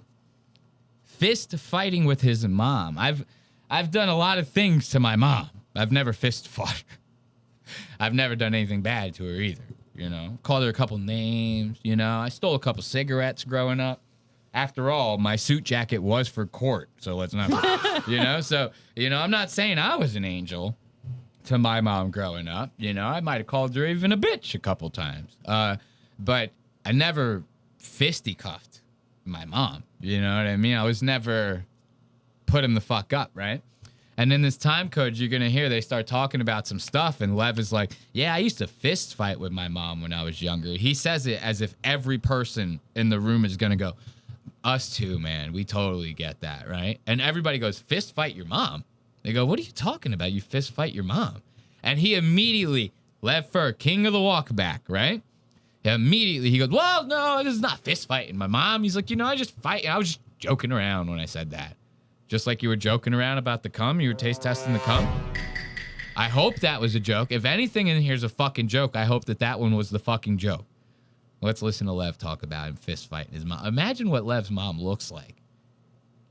Are your parents not nice to you? Now my dad is nice to me. I guess, but like we feared him in the house. Why? What do you mean? Sure. How do you feel? That's how you're supposed to have a dad. And was he a big guy? Big guy, and my mom, he would just work just to avoid my mom. And my mom was like, wait till your dad gets home. He's going to fuck you up. Sure. Like me and my mom used to like fist fight every day when I was a kid. You and your What? mom. Such a different childhood. Hold on a second. You put your hands on your mom? I was a kid. She would just start fucking fist fighting me. It was crazy. Yeah, you don't raise your hand. It's not crazy. I put my hands all over his mother all the time. I've never struck my mom. Listen. Now see the walk back. Hold on, guys. Eleanor's like, whoa, what the fuck is this, bro? Like, yeah, your mom could beat the fuck out of you. You can't hit her. Lev goes, whoa, hold up. Let me walk that back real fast. Expecting to get a good laugh out of that, right? He almost said it like he's like literally like it was nothing. Like as if it was literally nothing. I don't know. But I'm not I don't know. Not everybody has a perfect mom. I get that, right? But there's like that's like kind of crazy to be like, yo, I'm gonna straight fist fight with my mom. It's like nuts. Especially being a boy. Yeah, like your mom is you are like bigger than your mom when you're drinking cum at 10. Yeah. You know what I mean? All that cum that Lev was drinking at 10, he was probably huge with all that fucking protein. He's probably beating the shit out of his fucking mom. And then every fucking day, this guy has another walk back. It's this one. Hold on, let me walk that back real fast. Yeah, when I was a kid. You and your What? mom. Yeah, I mean, Sure. how do you feel? That's how you're supposed to have a dad. And was he a big guy? Big guy, and my mom, he would just work just to avoid my mom. And my mom was like, wait till your dad gets home. He's going to fuck you up. Sure. Like me and my mom used to like fist fight every day when I was a kid. You and your What? mom. So Lev's mom goes, wait until your dad gets home. I'm going to fuck you up. Lev goes, let me do you one better. Starts beating the shit out of his mom right there on the spot. Also, whatever this is, I bet it happened like one time. With this actual situation Like, that he's yeah, this talking about. situation, it probably happened one time. Hey, look, one time is all it takes for you to win the shittiest son award. You know what I mean? That's all it takes. One good time. That's some Dr. Phil shit they're saying in the chat. This is some Dr. Phil shit. This is like you fighting with your fucking mom, fist fighting with your goddamn mom, drunk on cum hitting his mom, they're saying. God damn. Okay. All right. Let's listen up. Such a different childhood. Hold on a second. You put your hands on your mom? I was a kid. She would just start Walk it fucking back. fist fighting me. Well, It was walk it crazy. back. Yeah, Walk you it back. don't raise your hand. It's not crazy. I put my hands all over his mother all the time. I've never struck my mom. Listen, but like, Ellen went to school with a chalkboard. It was a different time. So you never hit a woman back then, and you held the door for them. No, I never. I don't know. You're not supposed to hit a woman now. I'll shake the shit out of a bitch. Don't get me wrong. I'll shake the shit out of a bitch. A girl starts trifling. I might grab her by the shoulders like clavicular and be like, let me tell you something, bitch. You know what I mean? I don't know. But you can't be punching, girl. You can't be hitting them. You know? You got to leave. You know? You got to just leave the situation. You would have to be like very outpowered. Like, we're talking midget guy, Amazon woman, right? That's when you're going, okay, he can hit her back. You know? Like, but every other situation, you're gonna lay this bitch out. What the fuck? Yeah. You know? It's just very funny to see him walk it back there. That was the only point of this. But even my father, he beat the shit out of my brothers. They never put their hands up to him. Yeah. You don't hit your parents. Well, you guys have that Philly shell going on. No, but how do you defend yourself? What was that? Give him that fucking See, thing. so even he walks it back and then even goes, well, if I don't hit her back, like, how else do I defend myself? You don't. You You're don't. a kid. You just You're in trouble. You just get your ass beat like everyone else, and you fucking deal with it. And I'm sorry, you know, it's the way it was. Now what happens? You don't hit your kid nowadays. What happens? They start acting like cats in school, and you know, shit's crazy. Yeah, you What? get to toss it. Billy Shell. Feels good to throw it, right? It does feel good. You don't hate your parents. You'll get it back. I didn't I hate know. my parents. What I'm saying is Is that like, a white thing? Just said you hit your No, we're- parents. Fucking No, Ellen just talk. Stop calling me Ellen. fuck Eleanor that. just talks over everybody. Sorry. She doesn't know how to do podcasts. We were in the middle of something. You yap. You yap, he says. That Bobby ending it strong with that. Chill the fuck out, bro. So now look, Lev is real quick to fight his mom. Let's see if Lev's real quick to fight with Bobby Kelly over here. This is it. This is the time code that we've all been waiting for over here. I'm not even kidding, guys. When I was watching this at first, like I think I was like doing something around the house. I was like preoccupied while I was listening to this in my headphones. And at the time when I was listening to it, I was time coding the shit, but I was like, yeah, okay, the cum, and he drinks it, you know, it's all kind of jokey and fun. But so far, I'm not getting anything where, like, I'm going to want to talk about this on the show. You know, I might bring it up for, like, a second just to make a bit about Lev, joke around, you know, whatever. I'm literally thinking that in my mind. No sooner do I finish having the thought, this fucking happens right here. Watch this. Right? But I mean, my son has what he has. We don't hit him. Beautiful. We don't Autism? ever hit him. No, thank God. Do you have autism? Yeah, you can't hit a No, retarded probably. kid. No. Yeah, you definitely have I don't something. know. Some. Yeah, you have something. You have something. There's something wrong with you. When you know when I see you and your kid, it reminds me of like my dad and me. I'm like, that must have been what he felt. He had this little fat kid that he fucking loved hanging out with. My kid's not fat. He's fat, Bobby. He's a piece of shit. Okay, he's fat, Bobby. He's a piece of shit. You go, whoa, whoa, whoa. So now you see what I'm talking about with the Lev's roast mode that he gets in here? Yeah. It's like, bro, like it's you who's telling the endearing story. Like Lev is the one bringing it up. So why the fuck you got to roast Bobby for? Like out of nowhere. You know, it's like kind of like, whoa, what's up with this heinous hate crime? I feel hate crime right now. You're really coming at me. He goes, oh yeah, you and your son remind me of me and my dad. He's trying to be like very endearing and relatable to him in this situation. Why the hell do you got to call his kid a fat fuck? Like the joke at first was fine. You go, yeah, you know, just like my dad, he was hanging out with this little fat kid, called your kid fat. Okay, that's the joke. We get it. He says, my kid's not fat. Why do you have to take it to this like crazy, serious, real place? You go, your kid's a fat fuck. He's a piece of shit. It's like, whoa. Chill bro. out. Yeah, it's like, where did that fucking come from? And that's the kind of shit that, like, it's stuff like that. If that's happening on air with Lev, that's got to be happening every fucking day with this guy. You know, it has to be some crazy shit with him. Kid, let's listen. How does Bobby react to all of this? Yeah, it reminds me of like my dad and me. I'm like, that must have been what he felt. He had this little fat kid that he fucking loved hanging out with. My kid's not fat. He's fat, Bobby. He's a piece of shit. Do you Talk write to my bits? kid, I'll fucking fuck it. How's that? You like that? I'm joking. Are Yeah, you bad? don't joke about my kid. No shit, Bobby Kelly goes and throws something at him. I mean, that was a little out of line. It was crazy what he said to him. It was nuts. Now Bobby's sitting here already throwing shit at him. Let's see that again. Bobby's face gets so fucking wild here. Look at that. Look at that one right there. Oh, Nelly. My man is angry. And I like how he tries to have these like modern hipster glasses on. He's like, it's Robert Kelly. You know what, dude? Prescription glasses with a slight tint. No.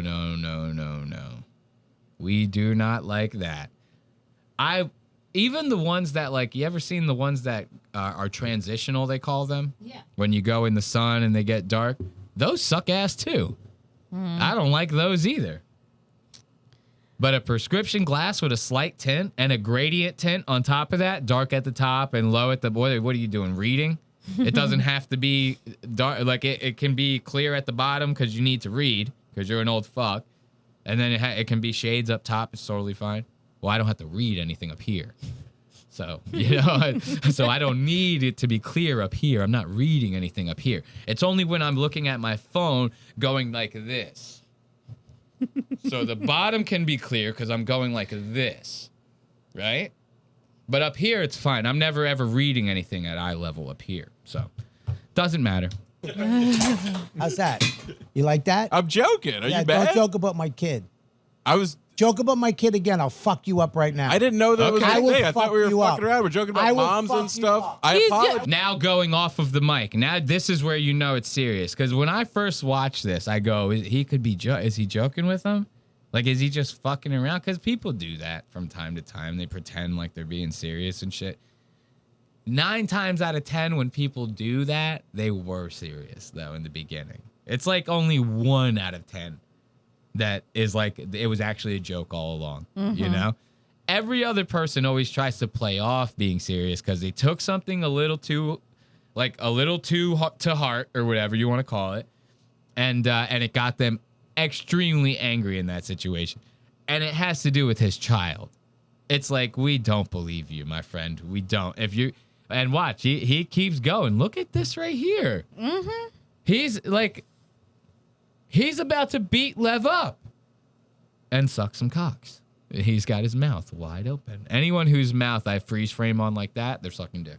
They called my mother horrible things. I will jump Tonight in the ultra heavyweight bout, we have will Bobby jump Kelly. across this table and fucking bury you. You got me? I can't tell if he's fucking all with me. the fucked up things. He's genuinely angry. Now he's trying to play it off. You see that? Look at Bobby over here. Because everyone at the table was like, Bobby, you gotta fucking chill. Like Eleanor was like, yo, my dude, you're gonna make my cheeks wiggle. Or fucking, or you gonna make my droopy dogs wiggle a little bit. You gotta calm down with that. You gotta calm down with that. Angry, and now I feel bad. You motherfucker. All the things they said about my mom, I could throw something. A fuck factory. And like, I was kidding. you were serious. Shit. You got mad. You motherfucker. You just felt all of the boss anger he's bottled up today. I was kidding. Goes into a post office, kills everyone. I was kidding. Just a joke, guys. The AR-15's real, but if you look on the side, it has a sticker. It says joke. You know, I'm kidding. So these people are dead, yes, but it was all a joke. You know, it's like you already threw the thing at them. And I don't know if it's in this time code. I forget because it wasn't crazy important. But they say it. They keep bringing it up the rest of the episode. They go, you were not joking, Bobby. Like, stop trying to play it off. And at one point, they go, you fucking threw something at him. And he goes, it was a little piece of plastic. And they pick it up. They go, dude, it was like metal. It's like a heavy metal thing that you threw at him. And he's like, oh, it was metal? I didn't know that. What, is the dog bugging out? Okay, go ahead. I would have never let him hit you. I would have tackled him and beat the fuck out of him. Wow, I didn't know it was. No. I'm kidding with you, dude. They're not gonna. That was not a kidding. You got actually mad, and then you realized I was fucking around. Now you're showing proof he's not your fat. kid's not fat. Okay. Okay, now showing proof that the kid is not a fat fuck. I mean, there's no way you can play it off that this was like anything but you being the most pissed off guy in the world about this. Now we can. And now we're having fun. Whatever. I meant it Lev, endearingly. I was Lev, a little fat kid. Lev, I was kidding. I'm sorry. I would never hit you ever in my Did life. you- I love you more than life itself. You know that. There's no way that's true. That's complete bullshit. I swear to God. That came from somewhere. That started very real. I was kidding with you. I'm sorry. Look at me. No, Lev, you don't have to apologize. Look at me. I don't I care. felt bad at the end because you really were like, "Hey, man, I'm just." Because when we met, I pissed him off, and then I was For like, real? No. And then I felt You very just being bad. you? Look at that. You just being you? Of course. Of course he's just being him. It doesn't take much. It's not going to, if you're a guy like Lev, it's not going to take much to piss somebody the fuck off. And look, that was at like 55 minutes and 25 seconds, right? Like 5 minutes later, Bobby's still trying to play it off. And then 20 minutes after that, he's still trying to play it off. And every single time he tries, he fails miserably. They go, dude, stop even trying to convince us that you were joking around. Like, none of us are fucking buying it.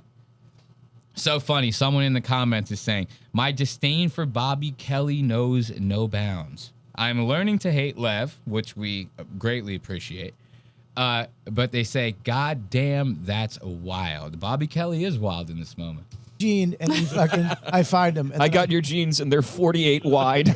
I got your jeans and they're too small, dude. What the fuck did you say? I need you to admit you got mad. You got worked up. Come on. I did not. I didn't get worked up. I was fucking with you. But when you got scared, it made me happy. Okay. It did make me happy. You did worry me a little bit. I did. I watched the veins in the side of your head flow like rivers, like a map you can touch. It was great. Confucius says over here. Yeah, what the fuck was No, I'm sitting here watching you scream at Lev. I'm like, holy shit, this is a fun episode. Tristan Bowling over here bombing his ass off. You trying to come back? Yep. What, did he need a little bit of water or something like that? Dude, we can't Outside. seem to... I see. We can't seem to get it right today, boys. We can't seem to get it right. The studio's on fire. It's literally hotter than hell. Fucking the mic over there is fucking loud as shit. We're going to buy a whole new setup for that. And we're going to fucking fix that air conditioner situation. But even right here, that we just watched again, Bobby trying to play it off, right? That's pretty much all you missed. And then even this is like 15, 20 minutes later, still trying to play it off. Like, that's how you know it really got to you, you know? It's like anything with anyone like this. If they keep hounding on it, it's like the red bar thing I brought up earlier when I was like, oh, the fact that I keep bringing it up, it kind of is like making it seem like we actually care about it. Exactly why I'm going to kill myself. It's exactly why I kind of was just like, let's just move on, you know, get the rest of the time codes. If like anyone, they would say that you could say the same thing about us in this very episode. You go, oh, he's harping on the red bar. And you'd be justified in making that, because I've really made it seem that way. Just like he's trying to make it seem like he's not upset about it, but he clearly is. Or he's like really wasn't trying to fight him, but he was. It's walk because you walk the crowds. Who's the funny? Eleanor's How would funny? you know? Lev's my favorite again. So good. That was a good one. Am I He's just trying to split us up, pining? man. I know that I actually pissed you off earlier, and I am sorry. I won't do it You again. didn't piss me off. I did, and I am You sorry. didn't. I want you to know I really respect you. I don't want you to be sorry. Can you stop being a fag and you? I'll Quit talk being a over you hag. every time. I don't like that one. Huh? Like what one? So you flipped out on him. I did not. You were mean. You did flip out. It was Come mean, on. but it was It was funny. a mild flip out. It was not funny. It was You mean, but fucking it was made the funny. Vibe weird as hell, dude. That Yeah, was crazy. It was good. And I had to pull it out of the mud. It was really good. It was good. I should have had you help me with my audition earlier. It was good. I thought it was great. Still can't let it go. At that point, on the third attempt, I just go, okay, I was being serious. Like, you know, just give up at that point. You make yourself look like a total asshole. So let's give it up for the one and only Bobby Kelly. His whole aesthetic makes him look like an asshole. Bobby does? Yeah. That aesthetic is fucking wild. He's got like a fucking Dane Cook leather jacket on with those wacky ass glasses. And like his beard is obviously done at the barbershop. Like he got it lined up and is all like perfect. It's like Kevin Hart. You know, it's like, calm the fuck down, dude. But I'm glad to see that people in the chat hate Bobby just as much as we do. So let's keep it going. Where are we going after this? You guys want to check in on Jeff Dye a little bit? You want to check in on Jeff Dye after last week? Jeff Dye, very good friend of the show. You know, me and Jeff are like, I have his phone number now. I'm hanging out with him now. You know, it's funny. He, what's it called? He sent me a DM. He's like, hey, I watched the episode. Good job. Right? Which is awesome. I totally appreciate that. Ain't no way he's watching all 4 hours of this one. I tell you that. It's a long, 4 hours is a long trip. We totally get it. You're going to have to watch this thing in stretches, you know? But let's move on to Jeff Dye. I had a very, very nice time watching Die Hard this week. I don't know if it hit different for anyone else. Anyone? Maybe? No?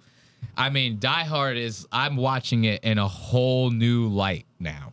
Like, it's literally my new favorite show. No, I'm kidding. I mean, it's still the same Die Hard, but he's kind of changing things up a little bit. Same Jeff Dye, I should say, not the same Die Hard. What I mean by he's kind of changing things up a little bit, It seems like Jeff is like vicariously taking our advice through like our videos or something like that. You know what I mean?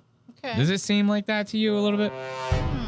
It kind of seems like that to me. I don't even need confirmation. Jeff, you can stay quiet on your end. No need to thank us. We got it.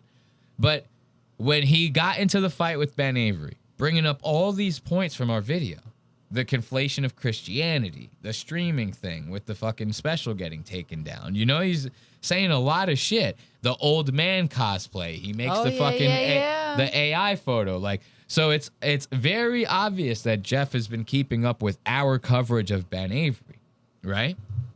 And then what was the one thing I said last episode about him? I go, if Jeff kind of like did the shit talk the way he does it here, like with Ben Avery, and he kind of just like doesn't do it behind this nice guy veneer, Right. it would come off as a lot more relatable. It's like the way he talks shit on his show, it comes off as unlikable because he then tries to be a nice guy after. It'd be like if we did all this same shit talking we did now, and at the end of every segment we go, no, but these guys are great. You should watch these guys. Like, let's promote. Like, you know, it's like, fuck these guys. I'm talking shit. I'm going to stay on that talking shit, right?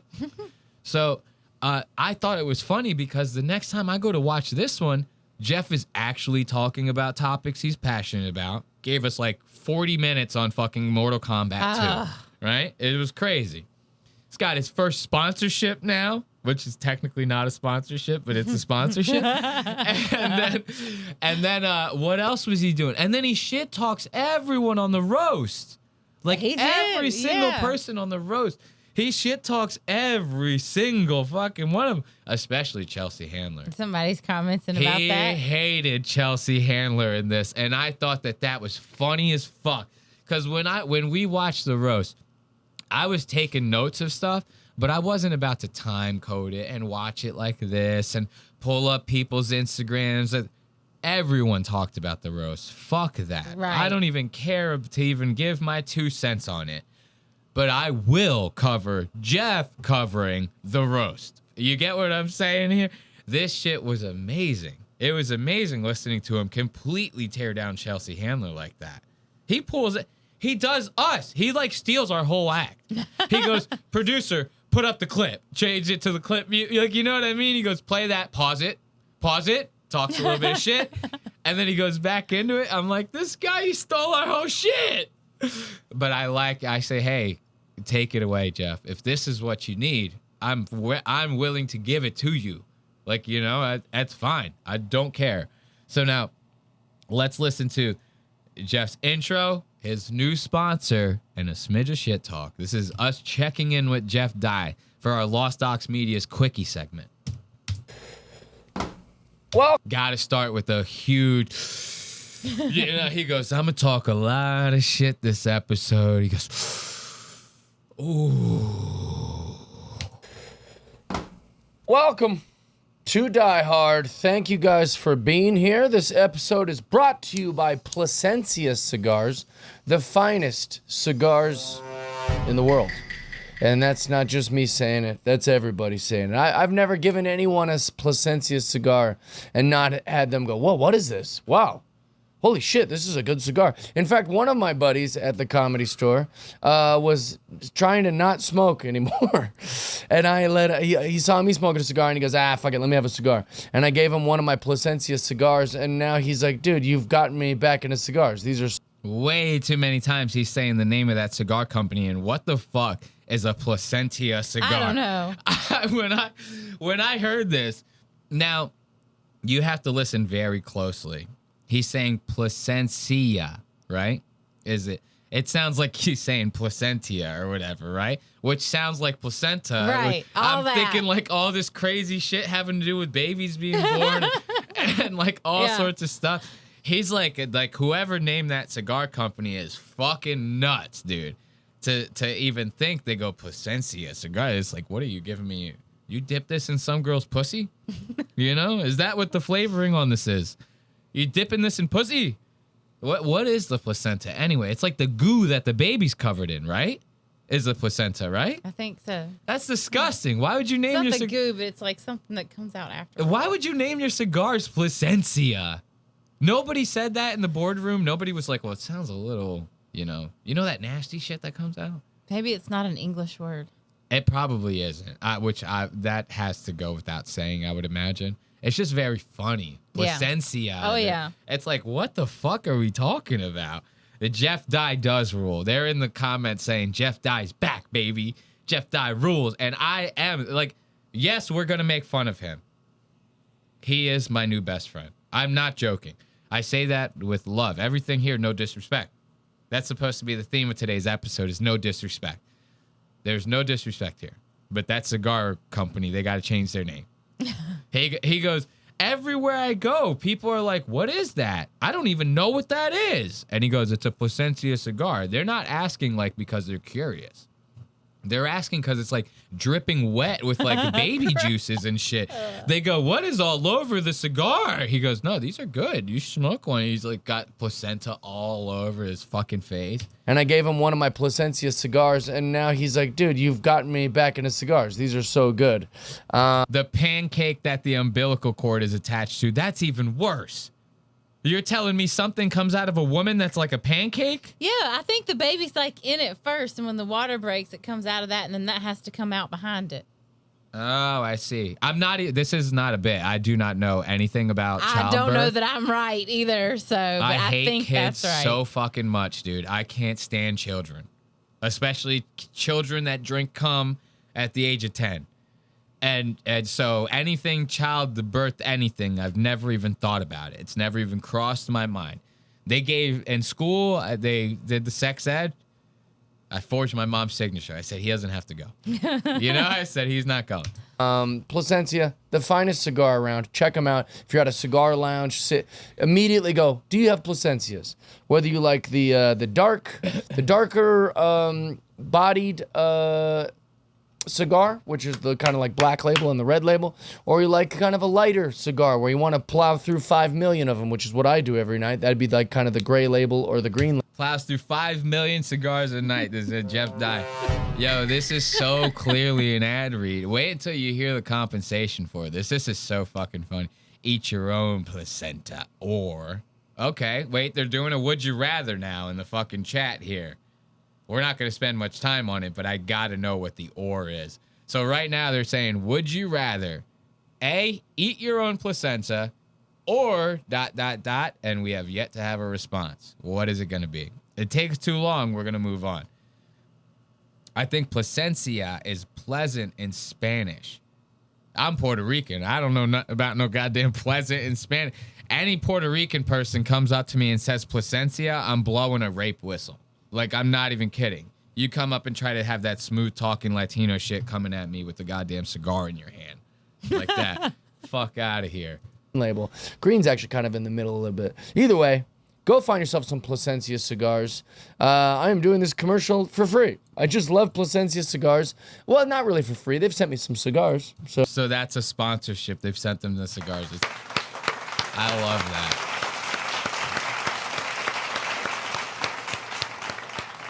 All jokes aside, it is very funny to say that if that's really they just sent you the cigars, it's not like they want you to do this. They want you to talk about it. Mm-hmm. That's like the whole goal. So, oh shit, my bad. Maybe he really does like them that much. He probably does. This is authentic Jeff Dye. We've moved past the fake nice guy shit. We're past that now. This is shit talking gunslinger Jeff fucking Dye here. I believe every fucking thing that he's saying right now. I just think it's funny the way he's going about doing it. I'm not saying this to be like, look, he's stupid or whatever. No. I just feel like, I'm like, oh yeah, I feel like he means it. It's very funny to be like, well, this is our first sponsor of the show. But I love them so much. But I love them so much. They only just sent us that's it. People send me shit all the time. I get sent bills in the mail, right? When I get a bill, I don't go, well, the new sponsor of the show is my electric company. They sent me this bill in the mail. I'm reading the ad for free, but they sent me this bill in the mail. I just kind of think it's funny to the whole thing, but we're moving on. So, I guess in a way that's an exchange. That's a sponsorship. But I'm only going to sponsor things on this podcast that I really like. See? And I use in my everyday life. Now, you might find me to be a hypocrite about that later. If this podcast gets more popular, you might hear me like every other podcast going, hey, blue chew dick pills. And, Jeff, you have to stop right now. You have to stop. We're on your side. You're fucking it up. He goes, I'll stay good until I have the opportunity to go bad. And then I'm going bad. You know what I mean? You can't do that. You have to stick to your guns. If we're only doing what we like now, we have to always do what we like. You start losing credibility here. But I'm going to let it slide because me and him are very good friends now. Stamps.com. And drink your liquid death demon water. Listen, I might be found to be a hypocrite about that later if this podcast is ever more successful and I can get more money, because I love money. Subscribe and donate to my GoFundMe. Gimme. Anyways, just leaning in. See what I'm talking about here? Now see what I'm talking about? We have reached the age of the relatable Jeff Dye. I never thought we would see this day. Dude, Mike David has to be so fucking mad, right? Like, Mike David saw this. I mean, my goose is cooked. You know? Mike David ain't going to settle for no fucking Jeff Dye love. Joke. But no, Placencia Cigars is a genuine product that I absolutely love. And so I'm happy to promote them to you. Promote them on here. We'll have to put a couple stools and an ashtray up on the roof for cigar sessions. Let me tell you, buddy, I would love to do that. I asked you once if I could smoke in here. What was the conclusion on that? Not really in here, but we can do a rooftop. Okay. Well, we wouldn't be able to film on the rooftop. Oh, these cameras can move. Oh, okay. Then never mind. I'm doing a face. Cameras were cemented. He thought the cameras were cemented into the studio. So, but they can move. He does a little bit of shit talk. There are so many other shit talk time codes that we could just skip past the intro. But I wanted to give it up for Jeff Dye's cigar sponsor, the first sponsor of the Jeff Dye podcast. What is it? Pussy Pancake Cigars or something like that? Placenta? Mm-hmm. Pussy Pancake Cigar? Something like that. I call, hey, yo, you want one of these cigars? What's the name brand? Pussy Pancake Cigars. That's the name of my cigar company, Pussy Pancake. That's a good punk rock band. Picture an all-girl punk rock band named Pussy Pancake. I do not, and their whole thing is feminism. Their whole fucking thing is feminism. And they call themselves Pussy Pancake, which stands for placenta. Holy shit. It falls into my lap. I don't even make it. Isn't that like, isn't there already a group that does that? It's like Pussy Riot or something. Pussy Riot, but that's not Pussy Pancake. Yeah, but that's too complicated. A Pussy Riot can be anything. A pussy, you know how many things could be a riot in the pussy? Yeah. You bust a nut in a girl, that could be a Pussy Riot. For all that. You punch a girl in the pussy riot. Anything could be a Pussy Riot, but a Pussy Pancake is a very specific thing. That we're talking about here, you know? And the ties to feminism, you know, it's the placenta, which is the Pussy Pancake, the feminist. Guys, it falls into my lap. I don't even write it. I don't even write these things. You guys want to hear about Jeff Dye's Mortal Kombat experience? This was nice. We're not going to go through the whole thing. See, Ashley goes, because Jeff literally did like fucking 20 minutes on Mortal Kombat. And Ashley's like, I can't sit through this whole fucking thing of Mortal. Ashley is like the furthest thing from a Mortal Kombat. She wants to watch like My Little Pony. Ashley wants to watch. She doesn't want to watch Mortal Kombat 2, right? So when Jeff starts talking about Mortal Kombat 2, she's ready to fall asleep. I was listening to it on my drive home from work. Oh, you were ready to pass out in the car, I bet. Ashley was almost about to have a car accident. That doesn't mean it was bad. That doesn't mean that his coverage on Mortal Kombat 2 was bad. Look, they're saying in the chat, plus Pussy Riot are Russians, so they're not actually real people. Which I agree with. Russians, I don't even know where Russia is. You could show me a map right now. I wouldn't even be able to tell you where Russia is.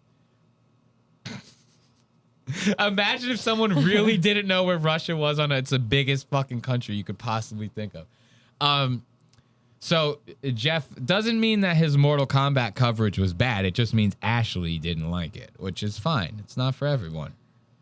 It's just long. I thought it was very funny though. At the end of the coverage, he goes, "Oh, the movie. I dressed up. I got the popcorn. I did all the special shit." He goes, "You guys should have seen me. I was in there cosplaying." He sounds so excited about it, right? Yeah. And then he goes, "It sucked." Like as soon as he finishes getting super excited about it, he goes, "The movie was terrible." It changes his whole shit. I'm spitting so much. I'm laughing so hard from this.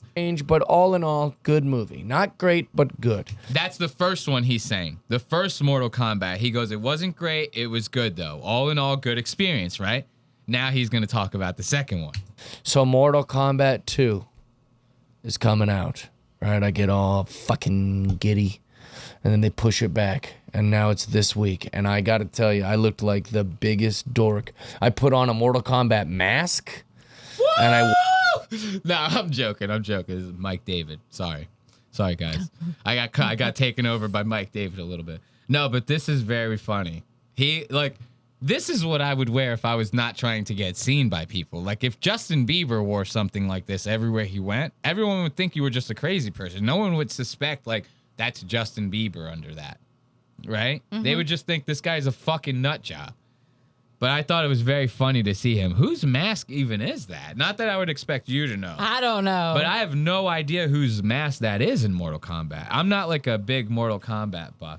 We appreciate Ashley for doing her homework, they're saying in there. God, Ashley don't know nothing. Hey, Ashley. Wore it to the movie theater. I bought all the shit. I spent like $100. I bought the popcorn bucket. Look at the popcorn bucket. Jeff Dye bought the Mortal Kombat popcorn bucket. He's getting the souvenirs. Everything. That's why I liked this episode. From the rip, I go, this guy is from the Pussy Pancake cigars to the fucking Mortal Kombat popcorn shit.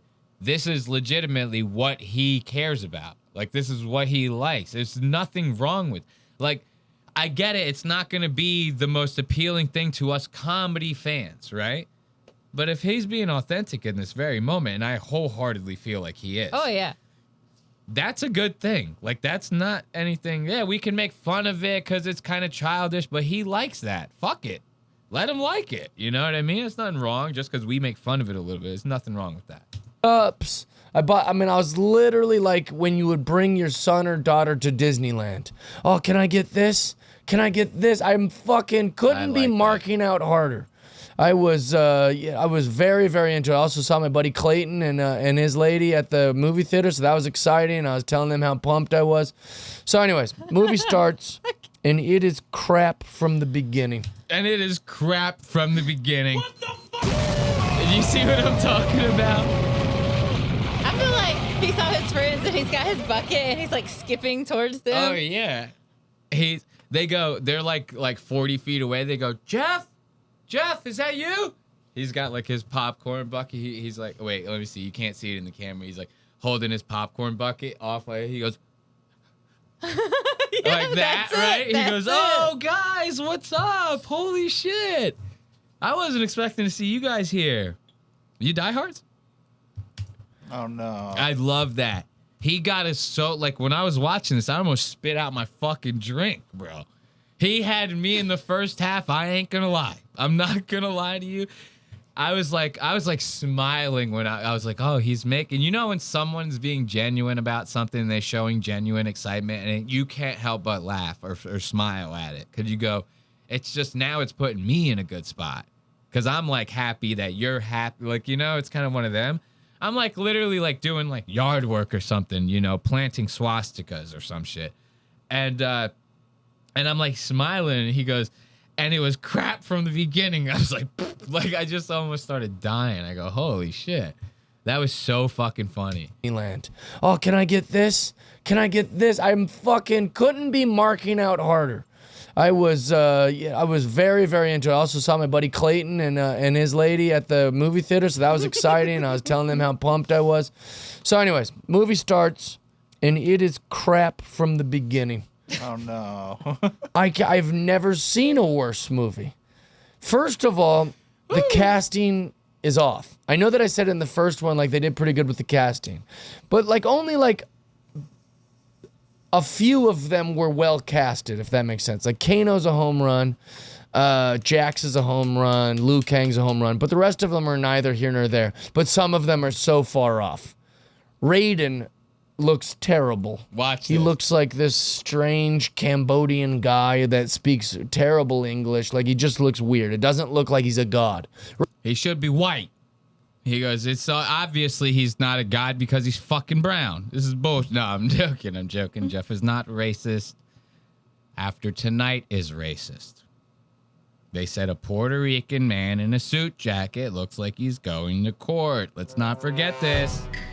I'm kidding, of course. After Tonight, we're changing the set. So anyway, so you see the kind of level of shit talking. We're not going to keep going into the Mortal Kombat. Ashley's ready to claw her fucking eyes out. Mortal Kombat. It was like every single character he went through. He did go through every single. He broke like the whole shit down, which is again goes to tell. Hey, if he you're loved it. If you're if you're a Jeff Dye guy and you like movies, you just got a 2 for 1. Know, he does talk about the movies a lot. He loves going to the movies. Now that it's actually funny that you mentioned that. It's like 5 different fucking Jeff Dye episodes where he's like, I go to this movie theater. It's a shithole. Nobody's ever there. Yeah, he likes the movies. I go by myself. He's constantly at the movies. I mean, to be fair, the movies is kind of a by yourself activity. No. Yeah. No. You can very easily go to the movies by yourself, no problems. You're not talking. But nowadays it's different, in my opinion. Ugh. Now I'll tell you why. This is going to be. I know it sounds weird to say that the movies now in 2026 actually is a group activity, and I'll tell you why. Because now the movies are so unpopular that when you go to the movies, like 7 out of 10 times you go, you're the only people in the fucking theater anyway. You don't feel that way? I feel like I go to a fucking movie, nobody's in there, ever. No matter what movie theater I go to.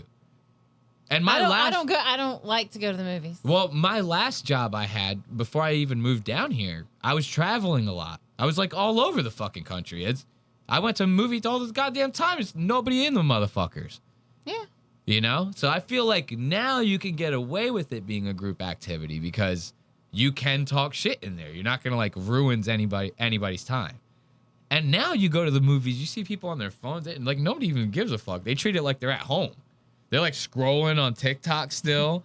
You know, it's like they just can't not have a million things going. Of course, though, they want to agree with you in the goddamn chat. They go, Ashley's right, Elias. Yeah, okay. That's why after Tonight, I'm off the show. She's off the show. Okay, that's after Tonight, Ashley's off the show. So no, let's listen. Jeff's about to get into some of that shit talk, right? Let's make sure we're on the right one. Yep, Jeff critiques the roast. Let's listen to this. This was nice. Like the Mortal Kombat, that quick like pivot had me dying. Like when I first watched it, I was laughing so hard. She drops this great joke, which she's so proud of because she's like, oh, look at how I really put them in their place with the. Oh, he's talking about Chelsea Handler. Okay, sorry. I want to, because we kind of started in the middle of his thought. So at the roast, Chelsea Handler does this joke, right? Where she says something along the lines of like, she looks over at the dais where like Kevin Hart and Shane Gillis are sitting and Tony Hinchcliffe is over on the other side and whatever. And she makes the joke like, congrats on you guys swaying the election this past year. Did you catch that part, right? And so she says that, congrats on swaying the election. Essentially making fun of how much Tony sucks dick to Trump. Shane's a like quote unquote right-wing guy to some people. They're all connected with Joe, this and that. And she also makes jokes about them going to Saudi Arabia and shit too, right? The funny thing is, Jeff is like, she was wrong about both of them. He calls them out, like calls both jokes out and is like, this is why Chelsea Handler sucks. And then fucking goes on for like 15 fucking minutes. I loved it. So just to contextualize who he's talking about and what he's talking about, let's listen to Jeff's critiques. Roasts and all the people that were on the roasts. She drops this great joke, which she's so proud of because she's like, oh, look at how I really put them in their place with this joke, which she did. She did a good joke. That's what roasts are supposed to be. Here's the joke. Now that your favorite leader is making the draft mandatory, I assume that all of you will be signing up to go fight in Iran. Or do you tough-talking pussies only go to the Middle East for comedy festivals? Pause. That's our whole thing. I go, hey, this is it. And I go, play the clip. And then I stop it. I go, this is it. I play the clip. Now Jeff is doing Red Bar. No joke. Now, great joke. Absurd. If we're going to dissect the joke, it's absurd. None of those people are going in a draft. Just age alone would make them not be able to draft. So it would be kind of weird to be like, oh, okay. All right. I guess Obama doesn't want to get us out of Iraq. Does that mean you're going to sign up and go fight in Iraq? You're wearing an Obama shirt. You like Obama so much, why don't you go to Iraq and fight in Iraq? So the premise is a little absurd, but I like it. And it goes to the punchline of, do you tough-talking pussies only go to the Middle East for comedy festivals? Which is a great 1-2 punch. Now, the irony is that a lot of her liberal friends went to the Middle East to go make money off of the Riyadh Comedy Festival and the Saudis. But Tony didn't. Tony didn't go to the Middle East to tell jokes for the Saudis. Shane Gillis didn't go to the Middle East to tell jokes to the Saudis. I like how he does that. He goes, Tony Hinchcliffe didn't go to the Middle East. You ever notice how much he does that when he talks? He goes like that with his teeth a lot. He's always like sucking in like his teeth a lot. Okay. But it's very funny. He goes, you didn't go to the Middle East. I was like, oh, shit. All right. To the Middle East to tell jokes for the Saudis. Shane Gillis didn't go to the Middle East to tell jokes to the Saudis. In fact, it was her friends, a lot of her friends, who went to the Middle East. Bill Burr, Jessica Kirson, Whitney Cummings. In fact, Whitney Cummings might only be famous because of Chelsea Handler. So I think it's strange that she thinks she really got him with that joke. I like the joke. I think it's good, but I think that it's a little bit of a reach for her. But does he not sound? I mean, he sounds like me. No, I'm joking. But it is funny the way he's tearing her up is fucking. And then Whitney Cummings out of nowhere.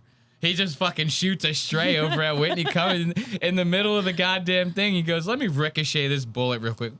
And he just shoots Whitney in her leg. Holy shit. But this is a roast, and all fair is in love and war. All is fair in love and war, right? Now. I hear it.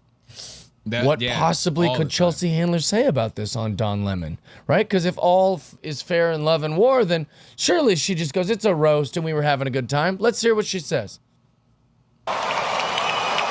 It was that look. Yo, the news went nuts over that Tony fucking sip, dude. You don't know this. But obviously the news probably didn't do this either. But it was very ironic and very funny that they made such a big deal about Tony's little sip like that. I think she made like that Riyadh comedy joke or something about like Epstein. I don't even know. Some crazy shit, right? And Tony just goes, right? It takes a long, crazy sip. And Red Bar has this inside joke where he calls it like the fool's sip. It's like whenever they're like in the middle of something or they're getting caught in a lie or something, you see someone all of a sudden they bust out, they go, it's fucking hot here. You know? They start getting real thirsty. And that's his inside joke. That's a very big Red Bar thing, is the fool's sip. Okay. Right? Okay. And everyone was making it like this big deal online that the news was like I think it might have even been Netflix that like posted it, and they go, awful long sip from Tony Hinchcliffe, right? Now, it's not them going fool's sip, but that's essentially almost the same idea, right? And it was very funny to me that every person that possibly can is harping on this Red Bar's fool's sip from Tony Hinchcliffe. Very, very funny. A good time. Let's hear what Look she at said. this thing. Watch him. That's a full sip, man. If Red Bar was alive right now, he would have done 2 hours on just this one fucking 5 seconds right here. It would have been glorious. It was that look at the end that got me. He did not. I don't think he liked it. I don't know if he was acting, but that was brilliant, Chelsea. Well, Brilliant. I appreciate that, but I'm not even sure Tony went to the Middle East. Chelsea Handler literally looks like the Joker, bro. Like the comic book version, not the real life version. She looks like the exaggerated, drawn version of the fucking Joker. It is actually fucking nuts. And her tits during the goddamn roast were the grossest fucking thing I have ever seen in my It's entire. like they were like just kind of mushed. Up Holy shit. Let me see if I could find a fucking picture of them tits, bro. That shit was wild, dude. How do you even spell this bitch's name? I like legitimately don't know. Chelsea Handler. Let's throw roast after that. Chelsea Handler roast. Let's go images. Dude, these things were, well, this one's not that good. We need like a side profile or something. This is a good one. Holy shit. Look at them. You see there's like a crease here because like the tit is like doubling up on itself because it's like too held up by the corset or whatever. Yeah. And then her tits like don't fill out the thing, right? So every time she moved, there was like a pool of tit sitting at the bottom of this like cup, right? It's just they're old. They looked insane, but this is what I'm saying. If they're old, you have to put them away. Right. It's time to put those things up, bro. Like you can't be hanging out like that. Like if I got saggy balls, right? I'm not wearing short shorts because if I wear short shorts, my balls are gonna hang out of my shorts, right? I'm old. I understand my place, right? I understand where my limitations lie. And therefore, I do not wear short shorts. There's no such Archie. There's no such your dog. You giving it up? We just doxed her dog. His name is Archie. we just doxed Ashley's dog. But this is so fucking crazy to me. Just the way she looks is fucking hilarious. Let's give it up for the Scarecrow. Oh, that's right. You didn't. That was just directed towards the group of them that did. Kevin did. Kevin went. Yeah. Kevin. But yeah, no, it was really fun. I had a great time. Listen, those guys deserve to be talked about. And that Jeff Dye in the background talking shit is the funniest fucking thing. You almost missed it. You almost missed it. Listen. That was just directed towards the group of them that did. Kevin did. Kevin went. Yeah. Kevin. But yeah, no, it was really fun. I had a great time. Listen, those guys deserve to be talked about in that way. They are vile. Tony Hinchcliffe is like, come on. Vile. You were uncomfortable. It was gross. Pause. Some of the stuff is really. He's vile? Those group of guys deserve to get talked about like that? Come on. These are the kind of arguments when people talk about like Donald Trump or they talk about anything. Come on, he's gross. There's no argument. There's no logic. It's all feelings. Come on. Come on, they're gross. Did you hear Shane torch her? Oh, yeah, I loved it. But I don't want to talk about that yet. We're not there yet. We're not there yet. He goes, we had a lot more shit talking to do before we even get close to that guy. Don't you even worry. Well, let's see. Does he bring up a little more about the Scarecrow, Chelsea? So go ahead. Keep going. Okay. Really gross. And I get it. I guess that's the spirit of a roast, but even Pause. I don't know. Pause. Yeah, it's the spirit of a roast to say the most horrific, mean things. Kind of like what you just did. Calling them tough-talking pussies, alleging that they went to the Saudi festival when they didn't. A lot of them didn't. Or saying that, like, their fearless leader, like everything Trump does is a representation of them. This idea that all of those comics... Like, you see, we're really about to toss the snowball down the hill here. Like, you get where I'm coming? Jeff is about to turn into a monster if he keeps doing this, and I am here for it. I have a feeling that Jeff can swing very hard with the best of them, right? He hasn't crossed that threshold yet, in my opinion. Maybe this Ben situation's gonna do it. Oh man, I fucking hope. I'm being 100% sincere right now. Like, I hope that he kind of leans into this Like, if he just covers shit every week and is like, look how fucking stupid this is, right? And does the whole thing like this, I'm dying hard every goddamn week. And look at the comments. Everyone's loving this. Look, I'm the #1 comment. I write, well, not the #1 comment. It's just showing me first because I'm on my account. Let's be real, right? But I go, ooh, Jeff, if you're going to stay on the critique train, it might be time to come on and take a crack at it with us. I think that would be so funny. After Tonight has him on and they try to embarrass him, we have him on and just we talk shit about Chelsea Handler and Whitney Cummings and fucking anyone else that he wants to blast in his DMs. I go, yeah, share those DMs with me. You know, let's do that together. Like, why not? Look at these other comments. Jeff Die 2, Lemon Party 0. Flawless Die Victory, dude. This guy is one. This guy is one. Looking good. Looking good. People writing looking good in the comments. You blasted Ben in his ass. That's another comment. Very good. Like the t-shirt. Love the Die slurp. They even love the slurp. The little that I was telling you about. They even love that. Everything about this guy fucking rocks now. And this is what I'm saying. And we ain't, look, this guy is really leaning into this shit talk act. Listen to this, and we'll move on to our next set of time codes. A roast. In a roast, you don't get to be like the sweetheart. Like this whole, I'm above this whole kind of joking. Just don't sign up to be a part of the roast if you find a roast to be icky. And that's what she says right here. She finds the roast. Go ahead, play it. She finds it. I find it all to be pretty ick. So I just wanted to play it a little bit of a higher key and while also eviscerating them and letting them know on behalf. I mean, I seriously cannot get over the way she looks, bro. It's like crazy to me. Like Chelsea Handler has hit like uncanny valley status. Like she looks like an AI robot, like a humanoid robot at this point. Like her mouth is like overly large for the rest of her face. She reminds me of like Bubble Bass.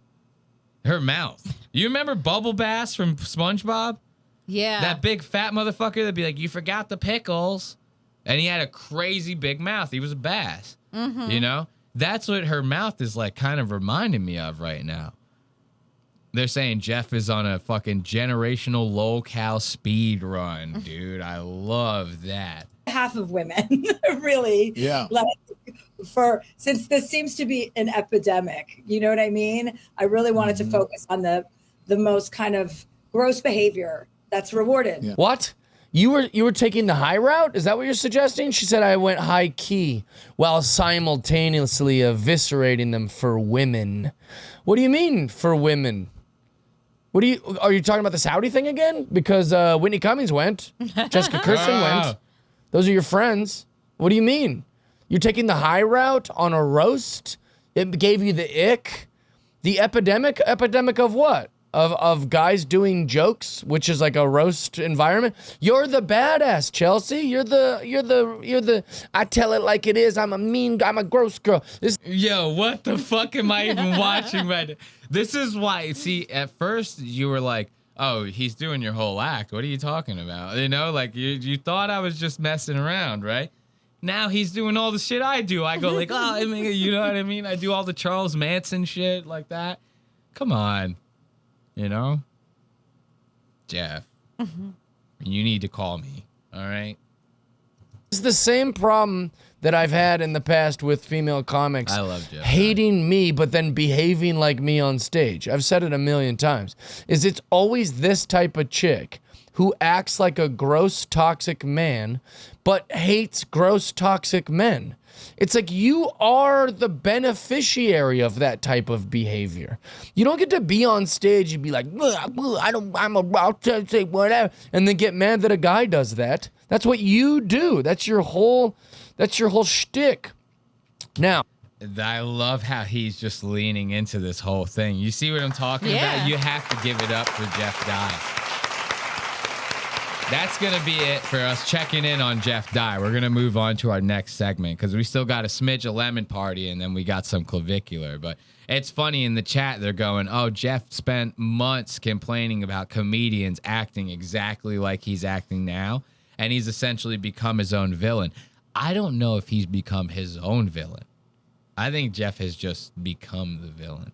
You know, I think he just is like, hey, we got to lean in. This is it. Like, this is going to be it for us. We're going to lean in. This is the year of the lean Jeff Dye. The lean in Jeff Dye. No, I'm just joking. All right, so let's move on to our next segment, and then we're going to get out of here. So soon. You know, we're going to, I know Ashley's dying over here. I'm kidding. Ashley's in it for the long haul. We're all in it for the long haul. So you want to do some clavicular or a little bit of Lemon Party? Let's do the Lemon Party Joke World thing real quick. I wanted to show everyone this. This had me not really dying. It was more or less like me just kind of being like, damn, I never knew it was gonna come to this with the Lemon Party boys, man. They end up having Joke World on, right? And I don't know if you're familiar, but there's a very big reason for this whole Joke World situation. Joke World, apparently, last year, I think, was the first time he did it. This year will be the second consecutive year, obviously.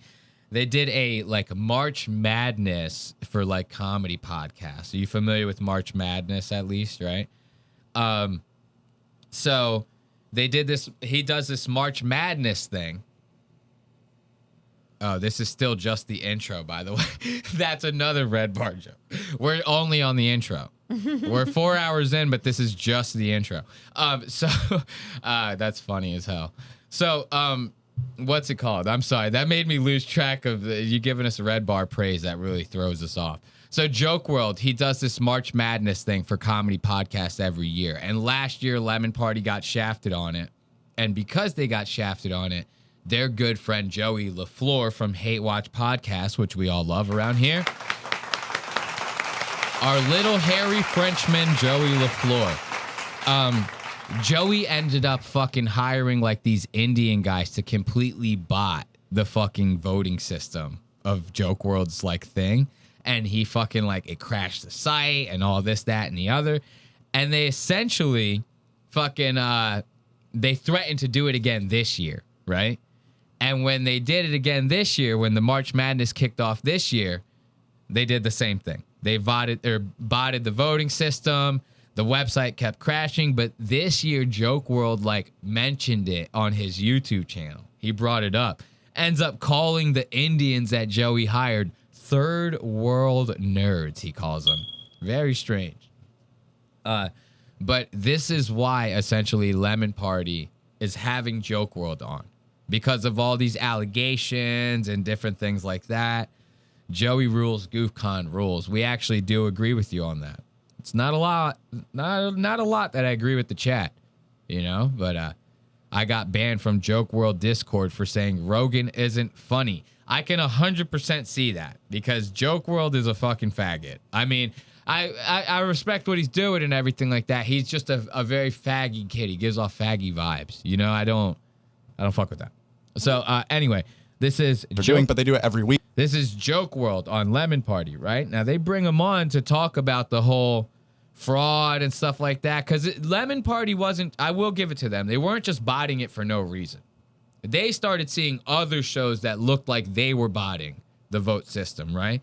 So then that's when they started stepping in and going, oh, well, this will be funny. And that actually is pretty funny. Mm-hmm. Like to DDoS a fucking stupid bracket of comedy, the best comedy podcast. Are you serious? Right? That's the gayest thing to rank. But I understand it goes along with the theme of Joke World. It's supposed to be ESPN, but for comedy, right? So we get it. I get it. If anyone gets it, I get it. I know the shit. You should know the shit. I know the shit. So the funny thing about this is that's such a gay contest, right? You think a podcast like Lemon Party would be like, this is stupid. It's whatever, right? Instead of just hiring Indian guys and going nuts. And I get it. It costs them like $35 to hire the Indians, right? It is what it is. But I was listening to this, and in this time code, Ben starts trying to joke about it. He goes, no, we actually did want to win. And I go, you did, though. Like, you know, you're joking about it right here, but you did want to win. You wanted to win the gayest podcast tournament in comedy. The gayest anything tied to an award in comedy. That's what you really wanted to win here. To the point to where you hired a bunch of engines to fucking do crazy DDoS shit to Joke World's fucking website. And he's just a poor little nerd. He's a nerd, all right? No, I can't imagine how difficult it must be to run something like well, that. it's also like the stupidest thing in the world. Like, it's not. I'm just doing like a fucking podcast March Madness. Well, that's part of it's funnier the more angry you get about the results. So it's almost I feel like we're conflicted because we have to keep getting so angry about it. That's not true. It's not funnier the angrier you get about the results. Well, kind of. To a degree, right? It's not the way that they took it, and especially not the way their fans took it. Dude, their fans were like saying, I'm behind you to Joke World, which is now something that I stole, and I say to comedians now, too. I'm on Jake Flores' fucking Twitter, quote tweeting his shit saying, I'm behind you every fucking 2 seconds. But because I like that joke, right? But the fans, you know, the fans of the show, Joke World, is probably scared for his little fucking life. You picture his cute little ass cheeks like that shaking, shivering in his boots. He's so scared because the Lemon Party fans are freaking the fuck out. Also funny that when you guys get angry and your fans are tweeting into a void, I think that's also funny. I think we're both being... Yes, I think it helps everything. Yeah. Also, you guys promoted by far the most, which is like, I understand you want to win it as a joke, and it's like an ironic... Sure. No, I think we actually also want to win it. Joke World got like Ben just said it. Also, we like actually want to win it right now. Like, you know, it's like, what? But look, I wanted to show you this. Joke World, dude, the dark room almost saves him, but he keeps moving his head and hitting like light spots. The cranium on this kid is gigantic, dude. Like, he has probably the biggest head. Like this, he has actual Jimmy Neutron head. I know we make fun of Ben saying he looks like Jimmy Neutron, but it's because of the haircut. And when he slicks it back, he kind of does like a Jimmy Neutron vibe, kind of, right? This guy's like head is like actually the same size as Jimmy Neutron's. Like, this is nuts. I understand you want to win it as a joke, and it's like an ironic... Sure. No, I think we actually also want to win it. I think it would be funny to the win. first one. No, I think our feelings are hurt. I didn't. No, truly, yeah. That's a big head. Yeah. Look how far the backside of it goes. That's like an alien. Soon he's going to need something to prop that up. You know, like, you know the things that they hold IV bags in? Yeah. Picture something like that, but it's just got a U-shaped thing in it like that. It just cups the back of his head. And that's what's holding up the back of his head, because otherwise he'd be walking around like this. It'd be stuck. Joke World literally has like an alien head. We have nothing. I think the first one we were pretty pissed about, to be honest, at first. The first, not a you. The first election, I think we were against the Take Your Shoes Off Rick Glassman. Rick Glassman's show, and didn't care. It was like a joke. But then I noticed that I was like, wow, we're actually doing kind of okay here. I think we'll probably win. We beat a big show, too. We beat Rogan. We were very surprised. We beat Rogan. See, they even were like, they knew what shows they beat last year's bracket. The whole 9 yard. You wanted to win this. Yep. You know, that's why I wanted to show you guys this time code. They wanted to win it. They're saying in the chat, Joke World's head is so big because that's where he stores all the jokes. They're saying. Oh, God. That's where he stores all the jokes. The Joke World actually revolves around his head. That wasn't a good one. That was a bomb. Okay, I get it. What the fuck? Oh, brother, this guy stinks! I'm sorry. I hate to be bombing right now. So listen to this. This is funny. I told you about the fucking attacks, the bots, the everything, Joey LaFleur, right? I love Joey LaFleur. You know, he follows us. He prank calls us. I answer. I don't answer. I do whatever. We go out to lunch. Bob's his uncle. Whatever, right? I'm totally cool with Joey LaFleur.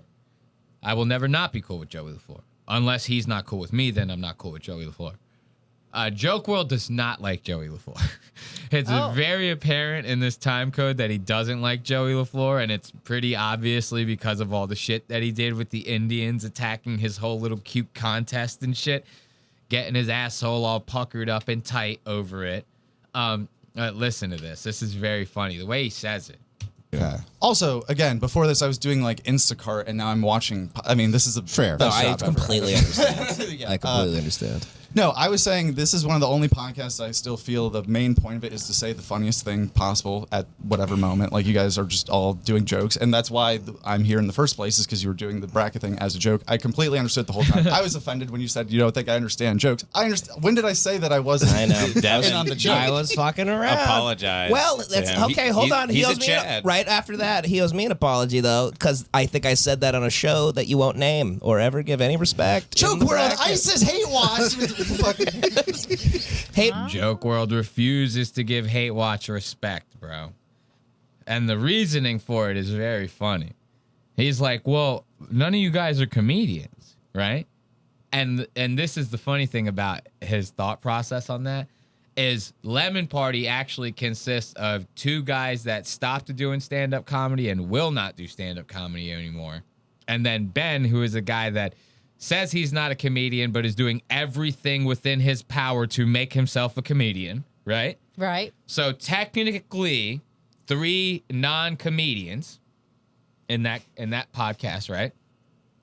And then you have Hate Watch, which is Devin Costa, their friend Joey LaFleur, their friend John, and then a guy named Connor McNutt, right? Now, Connor McNutt is an actual stand-up comedian. Still actively doing stand-up. Has never said he wasn't a stand-up. You get what I mean? So, like, Joke World, it didn't even know that about them because he so fucking shunned that goddamn podcast, especially after all the engines, right? Joey fucking... Joke World, no likey. Joke World, no likey, no Joey. Right after that, he owes me an apology, though, because I think I said that on a show that you won't name or ever give any respect. Joke World, ISIS hate watch. Hate Watch. Here's another thing. Joey LaFleur, the king of fraud. Just so you know, what this a is gem. how we got your attention. What a gem. He hates Joey. So what a gem, he says when they bring up Joey. Now, see, I'm Joey. I'm sending 35 more Indians your way. I'm tossing Indians at you all goddamn day. Also, 3 non-blondes, they're saying. I don't know. They're getting a little anti-Semitic in chat. I'm just kidding. They can be blonde. Superior. But anyway, so I just thought that was very funny. He goes, Joey, what a gem. He says, what a gem. They catch on. He goes, oh, you must hate Joey. Hate Watch. Here's another thing. Joey LaFleur, the king of fraud. Just so you know, what this a is gem. how we got your attention. What a gem. You heard the way he said it? Joey. What did Joey ever do? What? It's That's a the whole theater. thing. No, I know. But also, he had Chase up to like 8 a.m. every night or morning. Just doing Joey all is this. okay, I apologize. He was the one that. So Joey essentially had his like web guy fucking up every morning till 8 o'clock trying to fix all the shit that he was fucking up with all the Indians online. Nah. And the funny thing is they talk about it in this episode. Joey likes to get drunk and start messaging people on social medias and shit, talking a lot of shit. So I could Well, only that sounds fun. I could only imagine the shit that Joke World and his fucking web guy were getting from Mr. the Great LaFleur. He goes, I'm gonna find out who these dead whores are. You know that movie he did? Yeah. He was all the dead whores. All these good dead whores are coming back. You know?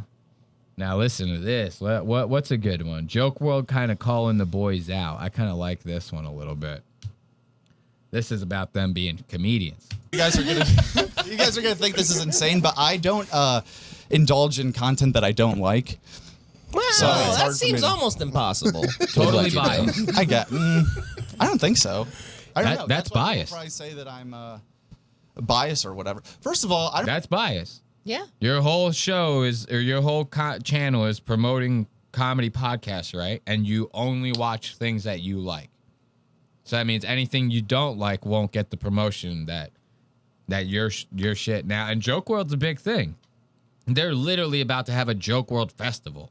Oh. You know, comedians going, getting booked for it, everything. Ben actually jokes around and asks like, hey, I want to be on the Joke World festival at some point in this. And 100%, you could tell if Joke World was like, no, we'll get you on. He would pack up your bags. We're going to Austin. I don't like the thing that's saying that I'm glazed and that I'm doing this. Sometimes I'm just saying this person has a new special coming out. Yeah, and you they're like, actually, what a simp. Like, that's all true. I'm saying is news. It's supposed to be news. Not taking any of this personally because no one knows me. They think that I'm First of all, Joke World's supposed to be a company name. I'm not like a rapper going by Joke World. No, sure. Your name's Jake. Yes. Yeah. Jake World. Jake World, yeah. So it's easy to not take things personally because this is not me at all. This is just stupid. This is too deep. No. Sorry.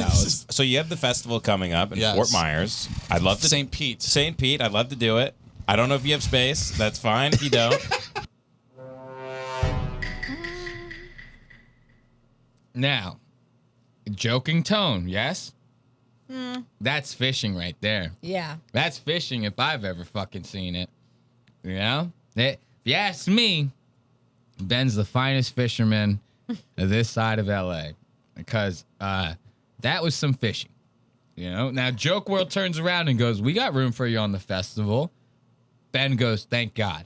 I'm down on my mortgage. He says some stupid shit that contradicts every other thing that he said. Still hasn't done a stream this week. Oh. What's that all about? I'm still waiting on that stream. That sweet, sweet stream. Where's that sweet stream? Wow, they're saying in the chat, Ben sitting here, Mr. Non-Comedian. Want to be in Joke World Festival. Probably the gayest comedy festival you could possibly be a part of. I would imagine PG-13 every goddamn thing. Sponsors, all this stupid shit going on. Ben's a runaway train these days, they're saying. Look at this. Look at this. I'm sitting here, look at this. Sad to see what he's become. Stupid. This is too deep. No. So you have the festival coming up in Fort Myers. I'd love to. St. Pete. St. Pete. I'd love to do it. I don't know if you have space. That's fine if you don't. I'd love to do it. He means literal space for his how fat he is now. Well, I've lost 15 pounds since I broke Tim Butterly's gamer chair. Oh, yeah. So now Devin comes in there and saves him. Throws a joke in there. He goes, no, he's saying, like, can he fit in the building because he's fat? Yeah. You know? He's breaking that tension because Joke World ain't answering. Joke World ain't answering. Did you hear an answer? Nope, I didn't hear any sort of answer from Joke World. I don't know if you have space. That's fine if you don't. I'd love to do it. He means literal space for his how fat he is now. Well, I've lost 15 pounds since I broke Tim Butterly's gamer chair. Oh, yeah. Which that was a I good didn't. episode. Gamer chairs, they reinforce like 300 pounds. It's for very big Yeah, people. they test them on Will and Don. No, it's like popping a tire on your Rascal scooter. It's not supposed to happen. That was a great episode. And I have questions for you guys. Are you trying to, it seems like you're almost going a little mainstream lately, or are you just going on your friend's pods? Oh, interesting question. That's Interesting question. You guys going mainstream nowadays, right? Now picture if like we went mainstream, quote unquote, right? And I'm not saying we go as hard as Lemon Party. I get it. We're like, kindergartners compared to Lemon Party. But like even a show as mild as ours, picture if we went mainstream, the changes that we would have to make, right? You can't. There's no way in hell you could be considered main anything and be saying half of the shit that we're saying on this show. They would sponsors would pull out. People wouldn't listen to you. They'd try to fucking cancel you and shit like that. These jokes that they're saying about Joke World sponsorships for the fucking Joke World Festival are funny as hell. Yeah. They're saying the Joke World Festival would be sponsored by yogurt. I like this one, Laffy Taffy. Sponsored by Laffy Taffy, dude. It's funny because black people, they're like really lacing into this Joke World shit. That's so fucking funny. But you could never do any. This would never work. Mainstream nothing, right? But the funny thing about it is his follow-up that he's asking after this, right? It's very, very funny. Listen to this. And I have questions for you guys. Are you trying to, it seems like you're almost going a little mainstream lately, or are you just going on your friend's pods? Oh, interesting question. That's Let me reflect. Yeah. Not Let me gather my actively thoughts. thinking about that, just trying to remind ourselves that we do have friends that know, that we should see and make sure to like get out of the house occasionally. Do you think not what he meant? Not what he meant at all. Devin's Right. drunk, just not listening to a fucking single thing that he said. at all. Devin completely takes what he asked. He goes, "Oh, you mean like, do we have friends that like we don't get to see because we're busy all the time?" It's like, no, it's not what I meant. Want to know why you're going on everybody else's podcast? That's all I was just asking. You know, you guys seem to be on a couple big shows lately. This is what we're asking about. I think that those friends are at all like, hey, I'm still like trying to make it in the industry. You guys are shitting on everyone that I might We're need to be friends constantly shot. Yeah, we're always like, this is kind of, this is a little. Now, Devin getting the fucking the mumble mouth over here because he's got hit with a hard question. This moment is brought to you by YoPlay. You know, they're saying in the chat, YoPlay presents Joke World Festival. This moment is brought to you by YoPlay right here. Devin Costa. You guys don't ever get worried about like your friends who are comedians. You guys like talk a lot of shit. They go, hey, you know, we're trying to make it too. You guys are like fucking our shit up. Now we're kind of going to get like a stink on us through association with you. You know, do you guys ever think about that? Devin goes, or at all like, hey, I'm still like trying to make it in the industry. You guys are shitting on everyone that I might We're need to be constantly shot. Yeah, we're always sure, like, this of is course, kind of, yeah. this is a little, yeah. We're always like, this I'm is just a little curious, interesting. yeah. For sure. No, we think that, yeah. But it is a funny, like, my favorite real, like, non-comedy podcast I can still just listen to for enjoyment is Pardon My Take, because it's like they're talking about sports in like the, like almost like how you guys talk about comedy, but slightly more positive, I'd say. Like if I am the Sports Center where the guy's wearing the suit and is just like telling you what's happening and he's using a fake voice and all that stuff, they're the ones that are still having fun with it and like calling Kevin Durant a baby back bitch for using burn, all that stuff. Right. So now, if these were real niggas, if these were real motherfuckers, right? They would be beating his ass right now. He's literally going, you guys ever thought about just doing it a little nicer, though? It's like literally not the show. Is that him crying or is that one of the cats? That's him. Oh, he wants to go out again? Oh, you can let him out. If you have to let him out, let him out. You come back to the show. We're about to move on to clavicular, though, so you might want to... I gotta come. Let's relax on that a little bit. Holy shit, what are you doing? There's people listening to this goddamn thing, man. Holy shit, you guys listening to this? This is why after tonight, Ashley's off the goddamn show. No, it's okay. It's okay. Go take the dog out. We'll be here when you come back. So I thought that was very funny. He's sitting there do you guys ever think about doing this like a little fucking nicer? It's like, what the fuck? And like calling Kevin Durant a baby back bitch for using burn, all that stuff. Right. So that's why I like listening. The freedom that we have is from, I think, not doing stand up and not having to. not then being we'd in be that complete world. frauds, like showing up and be like, well, we have this off the cuff, like, you know, sometimes we're just not even, we're not thinking about what we're saying. We're just. But that's why I think also to be It is crazy how the king of joke world is the least funny motherfucker in the galaxy. The most cookie cutter ass dude you could possibly imagine. It's like, this is the guy that like is going to essentially sway you to listen to your favorite comedy podcast. Like this thing is on its goddamn head. I need someone from Legion of Skanks telling me what podcasts to watch, you know? No shit like this. And then how funny is it for Devin Costa himself to sit there and go, well, the real freedom that we have is because none of us are stand-ups while Ben sits in the background and just eats that. Ben is very good for this. You guys ever notice that? He did the same shit on Real Ass Podcast. They're fucking praising him for all his Red Bar shit. He sits there quiet as a fucking church mouse, just accepting the compliment. Doesn't even try to like humble anyone down. Sit there and say, "Oh no, that could never be. You know, I could never be me. I'm nowhere near that. Whatever. You know, any normal person would be like chill on that. You know, not Ben. Ben just accepts it. Even in this same moment, Devin's sitting there, being the biggest hypocrite that he could possibly be, and Ben still sits back there and just takes it. Like, why don't you? You can't even sit there and butt in and just go, "Well, I have been doing stand-up comedy lately." You know, like, come on. Complete frauds, like showing up and be like, listen to this. They're saying Devin really morphing into his final form of gay dog mommy. Gay doggy mommy. Sports Center where the guy's wearing the suit and is just like telling you what's happening and he's using a fake voice and all that stuff. They're the ones that are still having fun with it and like calling Kevin Durant a baby back bitch for using burn, all that stuff. Right. So that's why I like listening. The freedom that we have is from, I think, not doing stand up and not having to. Yeah, not then being we'd in be that complete world. frauds, like Yeah. showing up Oh, and yeah. be like, well, we have this off the cuff, like, you know, sometimes we're just not even, we're not thinking about what we're saying. We're just. But that's why I think also to me when we started this podcast, I think anybody even talking about us felt so radioactive just from how the nature of the show starting that people just like wouldn't fuck with us at all for the most part. And Except then for me. also, That's true. except Joke World, who's a good I have to man. keep reminding Who's a you. good man we attacked for being good. Let's not forget that. We saw something nice and we tore it to pieces like a Rottweiler. Because if something sucks, we attack it. If something's good, we can also attack that too. Exactly. Yeah, actually, nothing saved.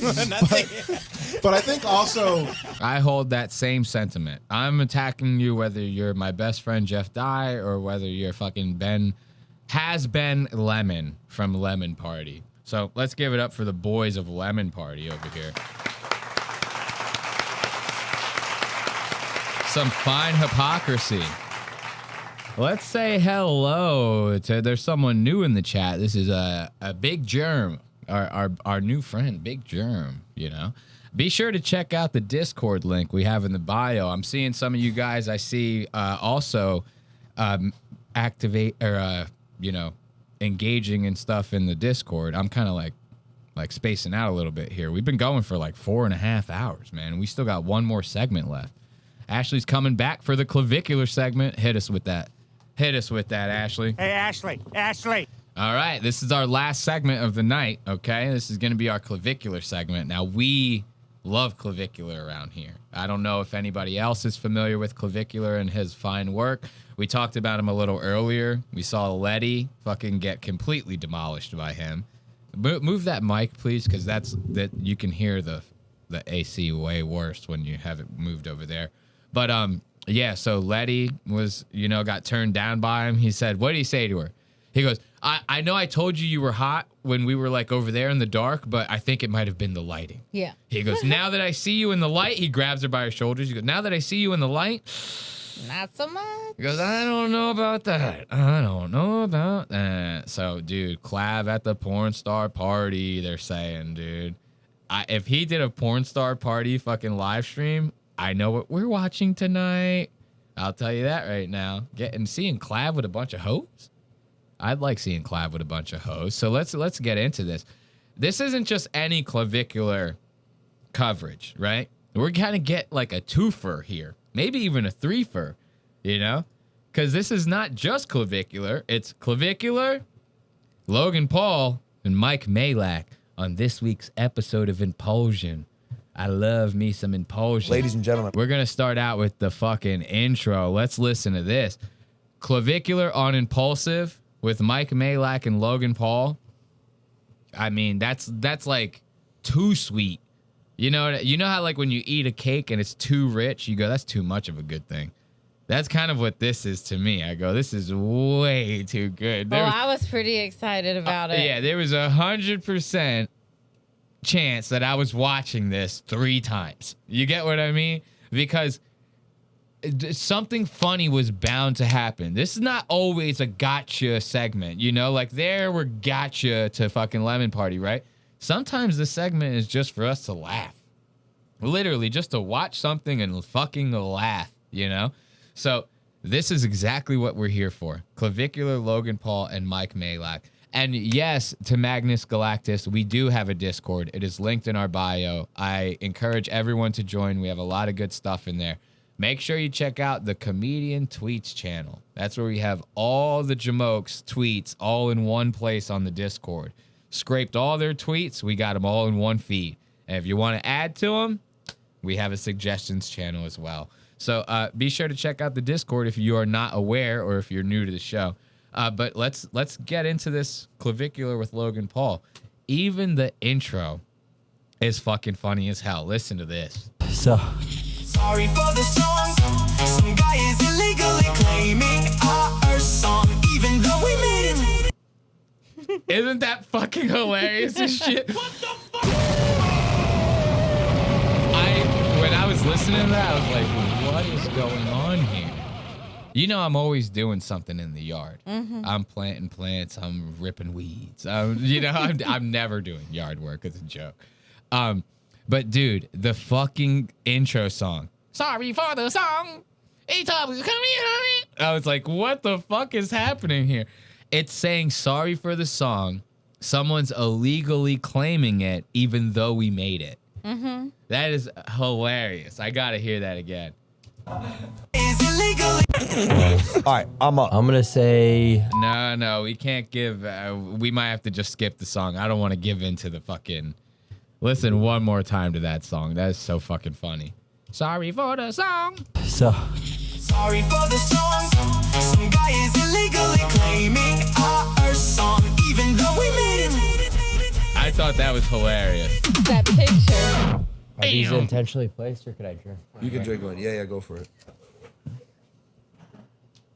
Can I get a prime? That's pro. Wait, are we on? Are we currently going? That's the protein. You had regular prime because I saw a clip of you drinking. So Mike immediately sees an opportunity for an ad. Are we going? Are we going right now? Okay, hold on. Let me talk about Prime. I just wanted to make sure that the cameras are rolling before we talk about Prime. Shut the fuck up. Longest nose in the biz, dude. Something about Mike Malak's nose, and it's not even like overhang long. It's literally just like half of his face. It's like there's he's got a huge space. Like there. half of his fucking face is literally just schnoz, bro. Like it is nuts. Holy shit. Now listen to Logan talking about how he's no stranger to the lawsuit. Listen to this. Like sometimes we'll have like a rough idea of like a location we're going, but like it could quite literally be I'll just decide to go outside and I'll just get on a random bus somewhere. Okay, so when that girl slapped you, was that real? Yeah. Did it hurt? Not really. It looked like she got you. Yeah, he was high on ketamine. He was like, clavicular was so goddamn high on everything you could be high on. And he's just fucking getting slapped in the face. It's not going to faze him. What are they saying? It's almost as good as Indian Christmas. Oh, God. I don't know. Let's get back to the show. But I thought this was very funny, the way that this interview went off. Like, Clavicular kind of didn't seem as guarded as he did with like all the other interviews. Did you notice that? Yeah. Every other interview, the second that they ask him a question, he's quick to get defensive. He starts coming back with insults and shit. This one, he was like, I'm almost like, is he high right now? You know, because he's claiming that he's been sober for a couple months, at least one, right? This is a claim, right? I don't believe that. And if you're taking like dick injections and shit, you're not sober. That's a performance enhancing drug, in my opinion. This drug at the end of that. Okay? I mean, it's just kind of like so shocking. Like it's not something you expect. So you're just like more like stunned than anything. Did you sue her parents? Not gonna talk about that one. Not gonna. Well, that's off limits. Yeah. Wait, is that something you would consider though? Well, that's a little bit difficult, and I'm not gonna get into the whole. That's fair. Like, Okay. the thing is, like, I don't mind, like, you know, people asking questions and having something go on the record, but like, I'm not necessarily gonna always answer. Well, look, if you're gonna actually do a lawsuit, then obviously, like, not talk about it. So I get that. Mm-hmm. No stranger to a lawsuit. I get that. You know, Logan's only being sued for like CryptoZoo and other fucking scams that he's got going on. He just sold his fucking Pokemon card for like $12 million, right? Even though he had previously sold it to a platform where people bought stake in the card, like stocks, right? And then when he bought it back from the platform never paid anyone out. So all these fucking people, you remember we talked about that on the show. All these people are still sitting there waiting for Logan's payouts. His gracious fucking payouts for something that he fucking completely scammed them on. He goes, yeah, Clavicular, I got it. I know. I'm no stranger to lawsuits. He goes, you can't talk about that. I totally get it. Totally get it. You know? No big deal. You just no stranger to lawsuit. Look at that face. I love that. This one is very funny. This time code. Woo! This one's hilarious. They literally asked Clavicular to rate them. Yeah. They go, hey, we know that you like to rate people. He goes, I hate rating people. The first thing he says to them, he goes, everyone with the rating of he says that right away. He goes, every single person is asking me to rate them. Like, what the fuck? But the shit he said, they go, no, be brutally honest with us. He goes, no, don't worry, I am. Like, Yeah, I he thought was that like, was I was so going to. funny. So funny. Did you coin the term looks maxing? No, I would say that I definitely Sounds sick. popularized it, but Yeah. no. Don't Do you he know where sound sick? where it came from? Just a lot of forums. Sounds a little sick. A little nasally. Yeah, a little PSL. sick. It stems more from like this weird internet subculture. So yeah. Can we talk a little bit about mogging and looks maxing for a second? Can you put some parameters on ascension and what that looks like? For example, why don't you rate me and Logan? Oh, people love the rating thing. Okay, sure. Right there, that was an answer where he goes, this is the millionth time I've been asked that fucking question. Yeah. You get what I'm saying? He goes, everyone loves the rating thing. Nobody ever answers that way if they're stoked to answer your question.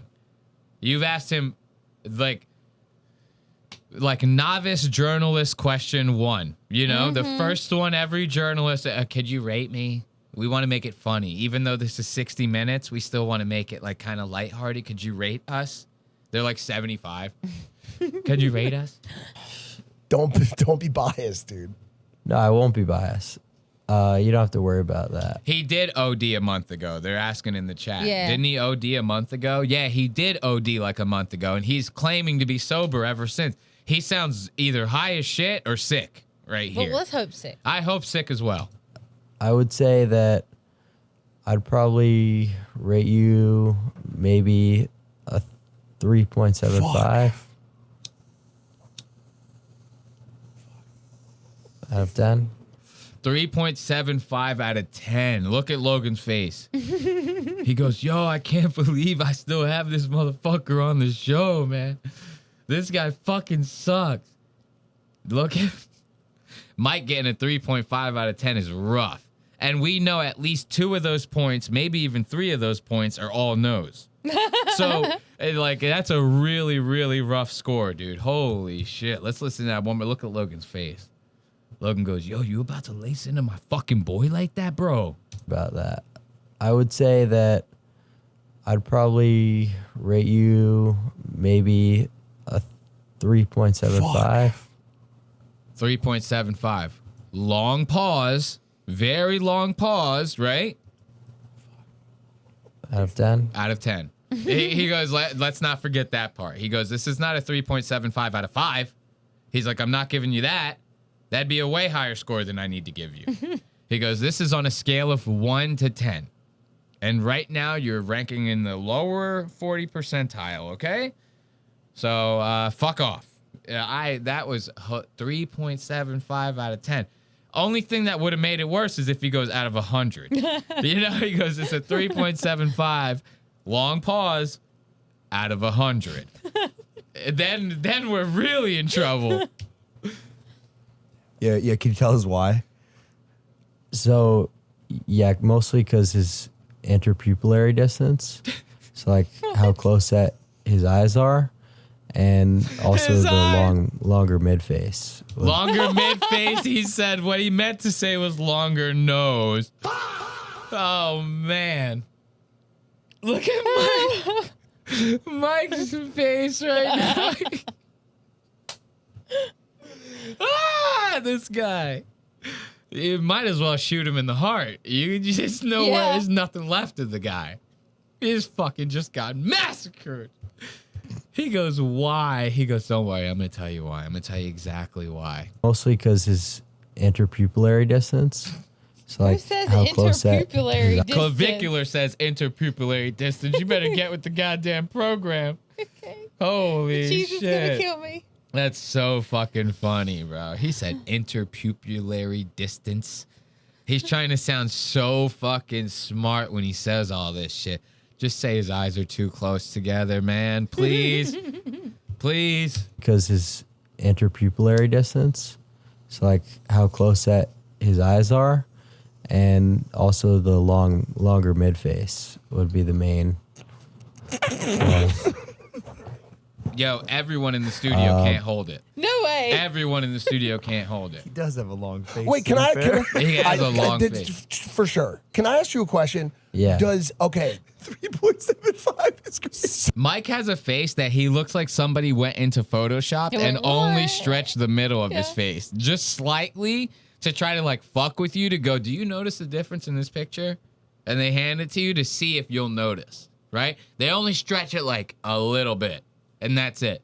That's what he looks like all the time. Like, you know how when they used to let you fuck with the face in Wii, in Nintendo Wii, they would let you like mess with the person's face and stretch it and all. That's what Mike looks like, a Wii character.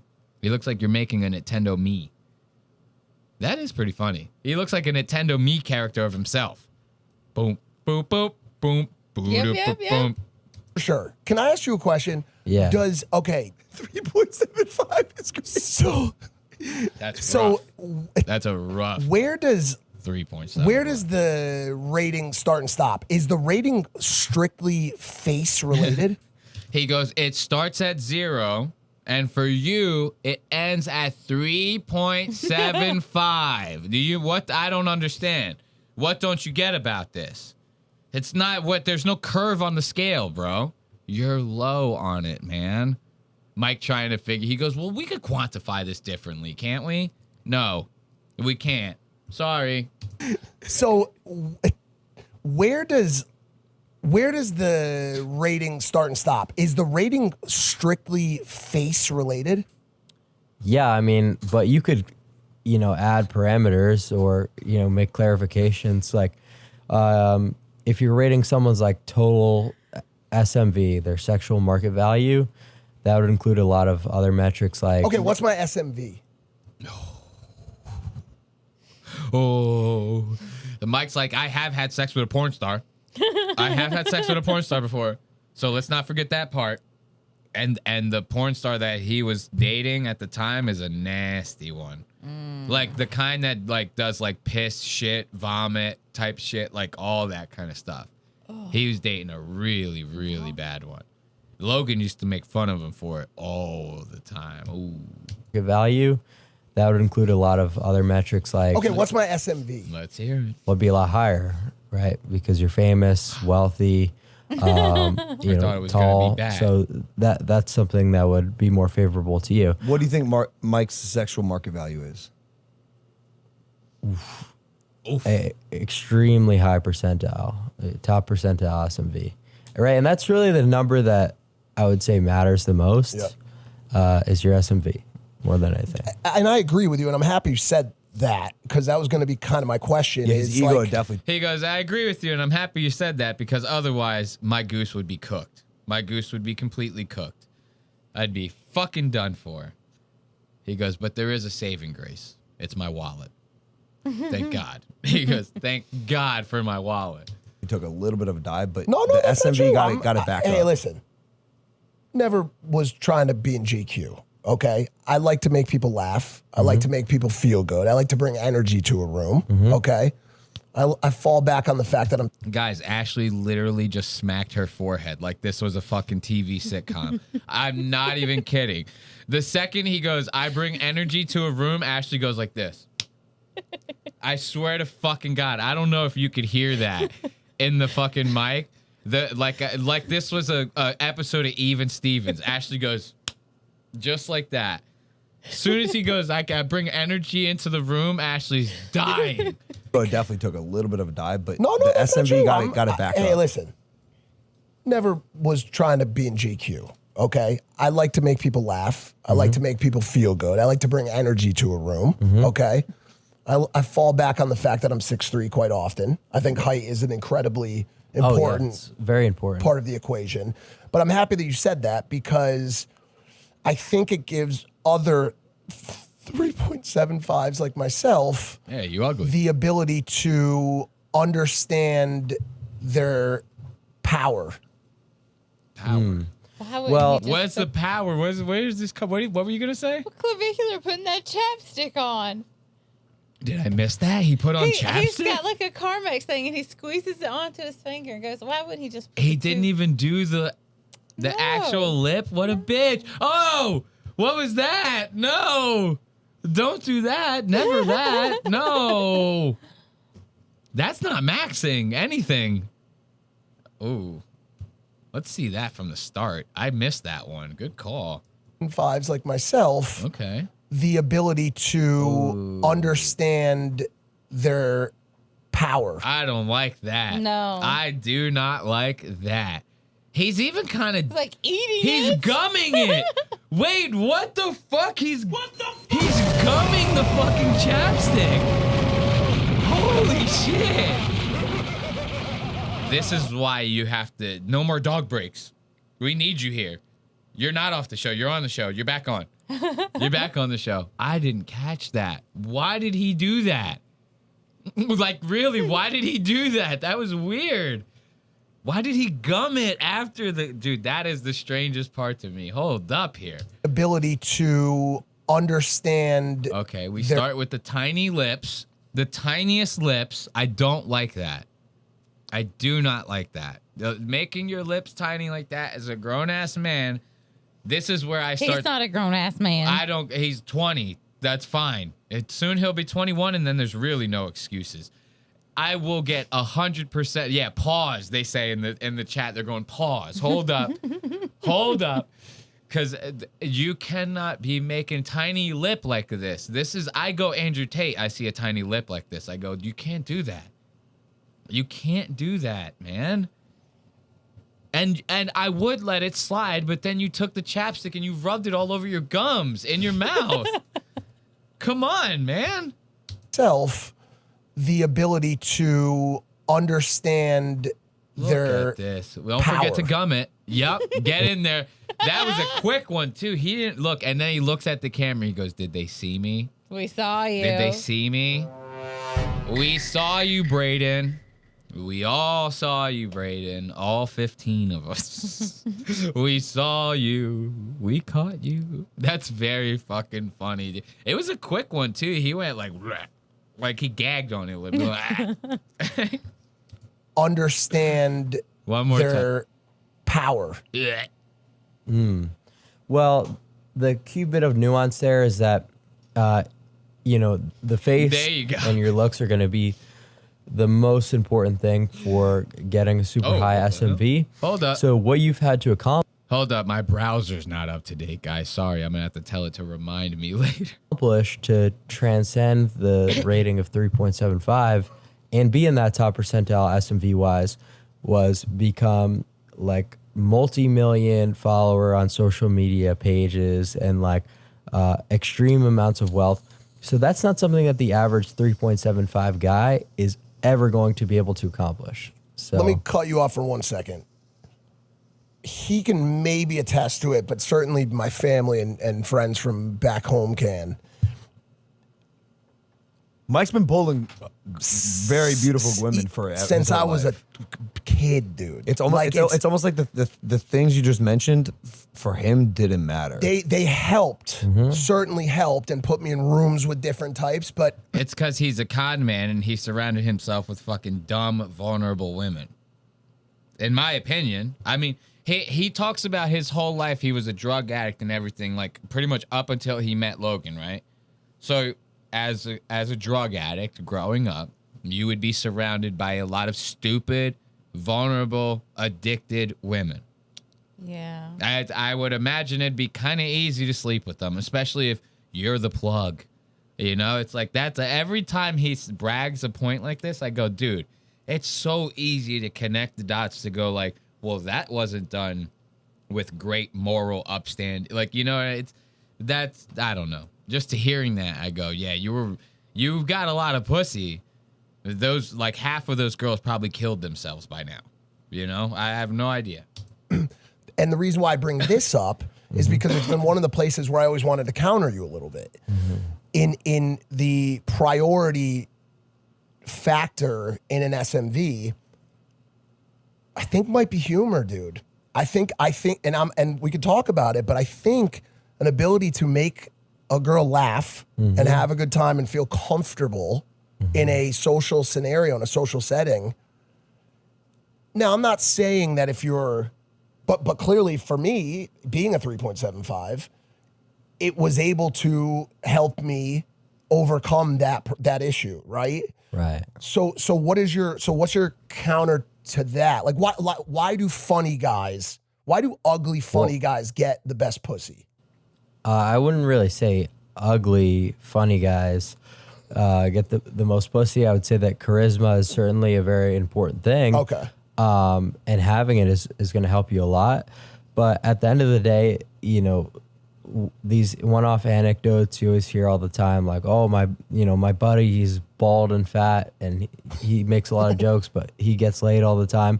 It's like, we're talking about a view of society, right? Getting down to the sociological stuff. So just as general rules, you know, that's kind of what I'm more or less. I hear what he's saying. Eliminating the outliers and focusing You're on an the outlier. Correct. All right, I'm up. Yeah. Rate my look. Ooh. I like how Clavicular kind of put them in their place right there before moving on to that. He goes, everyone always brings up like I have one bald fat friend and he gets a lot of pussy. He goes, yeah, well, that's like every group has like one idiot like that. Not every one of those guys is like that. Right. You know what I mean? And everyone always brings that. Mike's doing it right now. He goes, I've been ugly all my life. I'm getting pussy. He goes, yeah, okay. Who cares? Like, yeah, I like that. Now let's hear Logan's rating. What do you think he stacks, Logan? I already know the answer. You know the answer. I don't. I forgot it. I dead ass forgot it. Oh. I would imagine he's probably gonna rate him like a 6.5 or something. It's something like that. It's something yeah. close to that? Okay. Let's hear it. I would say that. Are we gonna go like current looks or like when you were, you know, younger? 'Cause how old are you right now? Okay. Right there, off to a bad start. Not the way Logan was expecting this to start. If Clavicular says to you, well, are we going off of current day? He's essentially saying to you, you're past your prime, buddy. You're past your prime, get it? You know? He said, you're past your prime, man. This is no good. He goes, you talking about today or 10 years from now? Or 10 years ago, you know? That's not a good start. Do you have something? I sounded like you were going to toss something out. You're good. You caught that chapstick. That was a good catch. Hey, Ashley. Hey, Ashley. Current looks or like when you were, you know, younger? 'Cause how old are you right now? 31. Okay. Go right now. Right now, Clev. What you see, and by the way, I can see you examining my face. I noticed It's that as incredible. well. His eyes are actually moving at every part of my face. Scanning. Go ahead. Scanning. I'm gonna say 6.5. Not even a 7. Whoa. Well, I mean, Now, mine doesn't count as a total guess because it was subconsciously in there, yeah. right? But 6.5, Logan was not. Logan was expecting like an 8. Right. Logan goes, my jaw is chiseled. I'm a WWE guy. I box. He goes, what the fuck? Yeah, he thinks it looks great. He thinks he looks awesome. I don't like that forehead shit he's got going on. Like, I'm balding. I get it. You know, we bald around here. This is what we do when we get older, right? But I don't like it. Logan's forehead kind of makes it look like his forehead is balding. Yeah. Right? Because it's very thin. The bangs are very thin. So it looks like his forehead is balding and the rest of his hair is normal. Well, it probably is. His forehead is balding? This is probably receding. The receding hairline. Yeah. No, you're right, actually. Yeah, I didn't even think about that. I don't have a receding. I'm going bald up here. Everything here is fine. You know, I'm going to be like a Danny DeVito. Like, I say it all the time. I'm going to be just like Danny DeVito. people just don't understand the decile scale very much because whenever people do ratings, for some reason they assume that 7 is average. If any girl tells you you're a 7 out of 10, they think you're dead fucking average. But really 5 is average, right? 5 is 50th percentile. So okay, so Logan's a little above average and Mike is a little below average. Holy shit. That sucks. You know, you got to sit there and you got to live with that. Your face is long. You have a very long face. And your eye capillary is too skinny or something. What else did he say? his Maximus or something. I don't know. Something crazy he was saying. So just doesn't make sense. What would you rate yourself? I wouldn't. I wouldn't. I wouldn't. I have too much self-respect for that. That's the man right there. He goes, I would never do something like that. What are you, crazy? I like that. That's a like, I don't know if he realizes, but that is like a very like you're kind of like almost shifting the conversation to be like, and you're in control now, you know, by doing something like that. Because you're really throwing them on the back foot and essentially being like, I just got you to do something that is beneath me. And they're going to get self-conscious about it right away. Yeah. You know? Like, it's a very, very, like, I don't know if he did that on purpose or not. Very masterful move right there to do something like that. Oh, I would not. I would not rate myself like that. Why would I do that? That's fucking genius. What would you rate yourself? I wouldn't. I wouldn't. I wouldn't. You can't? No. I just don't think it's a responsible thing to do. I don't think it's the responsible thing to do. He goes, I mean way too much to society now. He goes, you boomers, I don't know. Like, that's how in his own world he is. Yeah. He goes, it is not responsible. You know how many lives I would crush if I just rated myself right now? It's ridiculous. I would never, you know? I'd never. That was very funny. As the craziest fucking choice of words to put together for that. That would not be the responsible thing to do right now. What? Says the man who OD'd in public. Says the man who fucking tells bitches, I'm gonna fuck you tonight. You cool with that? Like, that seems pretty irresponsible. Sexual harassment and assault everywhere you go. Probably the most irresponsible thing I could possibly think of. Now, if you go and rate yourself, whoa, what are you getting all personal for? You know? Just telling you how I'm out here fucking these hoes. Telling you every hole. Mm-hmm. Today was a very disgusting sexual episode. I do not like it. What would you rate yourself? I wouldn't. I wouldn't. You can't? No. I just don't think it's a responsible thing to do. Why? I think that you will apply certain, restrictions to yourself if you're someone who's as with the culture as I am. Like, okay, I'm this rating. According to my philosophy, this is the girl I should be going for or whatever, when I don't really think that that's something that's beneficial. Okay, so Mike's eyes were too close. Why did I get the 6.5? Yes.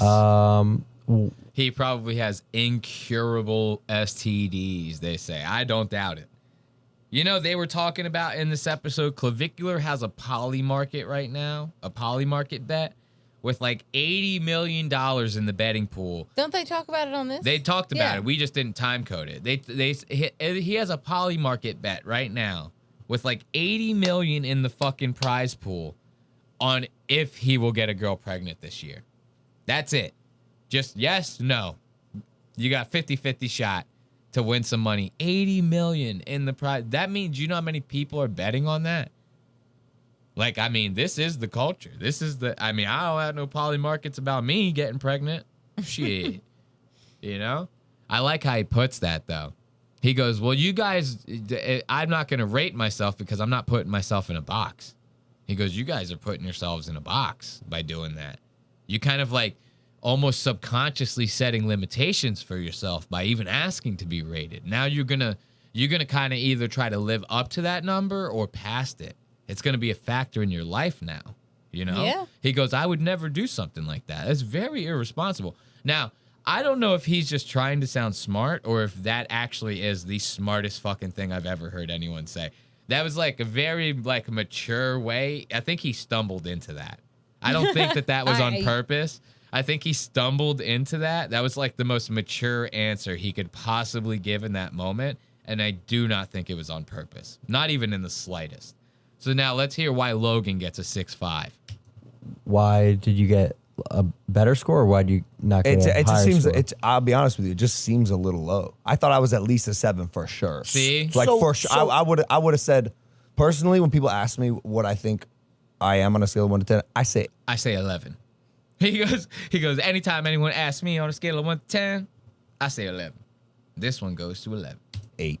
And I feel comfortable in that. He says an 8. But I want to know, like, what is it? Like, obviously I have thin hair and I look like a fucking ridiculous person right now because Well, I let have him this answer. long hair. But yeah. What do you think? I would say that when you were a little younger, I'd say that rating would be closer to being true. But just, you know, how aging works, it's very difficult to maintain. How aging works. Listen. You know how aging works. You know, you get a day older and then you get a little bit older. It's like, you know, when you leave food out and the food looks worse over time, that's you. Yeah. He goes, that's you. You know, picture an old moldy sandwich that was left on a counter, right? He goes, me, I'm the sandwich when it got first made. You're the old moldy sandwich on the counter now that no one wants to eat. I would rate that sandwich a 6.5. You know, he goes, this is just the way it is. So do we have any other clavicular? Oh, look at this one. This one's very funny. Because, like, you know, I guess I kind of pass them up in a lot of regards. Now, Clavicular's about to show these guys how fucking boomered they actually are. I like this. They keep with the maxing. They keep hitting them with the maxing, right? Oh, yeah. At an early age. You pass maxed your dad. Pass maxed? Oh, dude, he's not letting that one slide. He didn't That like was that. no good? He didn't like that. You at passed him all. up. You said it beyond father. Look at him trying to be nice right now. He just the Jim from The Office. He goes, is this motherfucker serious? He's looking off. He goes, wait, is this motherfucker serious right now? Said you just maxed your dad? Fucking boomer. Because of shit like this, now he'll stop saying maxing. It's Yeah. like, that's where it Yeah. always gets to that point. Is some boomer fuck like Logan says you maxed your dad? What? Like, you know, what? You know, Clavicular's over here confused as hell. You don't have to, like, add max to everything. You don't have to add max. Hey, man. Hey. I'm so sorry. We've been doing it. We added to everything. No. You can't add it to every Oh, word. we do. No, trust me, we do. Past max doesn't really make sense. Because you can't less or more Trust than me, past. you do, bro. You can trust max that. You can trust Max that. He even still, that's like when someone says, stop saying sorry. And you they go, say- sorry. And they go, fuck you. I'm going to shoot you in your fucking face. I hate you. This last time code, and then we're out of here. We've been doing this 5 hours. We've been fucking live, dude. This is long ass time. Funny, Lewis, he goes, Red Bar Road, and he says all that stuff. He goes, first advice I'd like to give you, do short form content. I go, we're doubling the episode. You know what I mean? Now the episodes are twice as long, Lewis. Thanks. You know, you had to do that to us. This last time code, though, is funny. Listen to this. The Clavicular says like this very like serious thing, right? And then Mike follows it up with a question. Wait until you hear the question. It's a good one to end on. I did. That is an incredible fucking end. To your point of what you just... Do you know how many cosmonauts there have been before you in the space? Timothy Leary, like people that did things as an experimentation to oneself, not as an endorsement to those viewing it. Does that make sense? And so Yeah. that makes a ton of sense as long as the caveat and the precursor to that discussion is there. And so I have zero idea what Mike just said.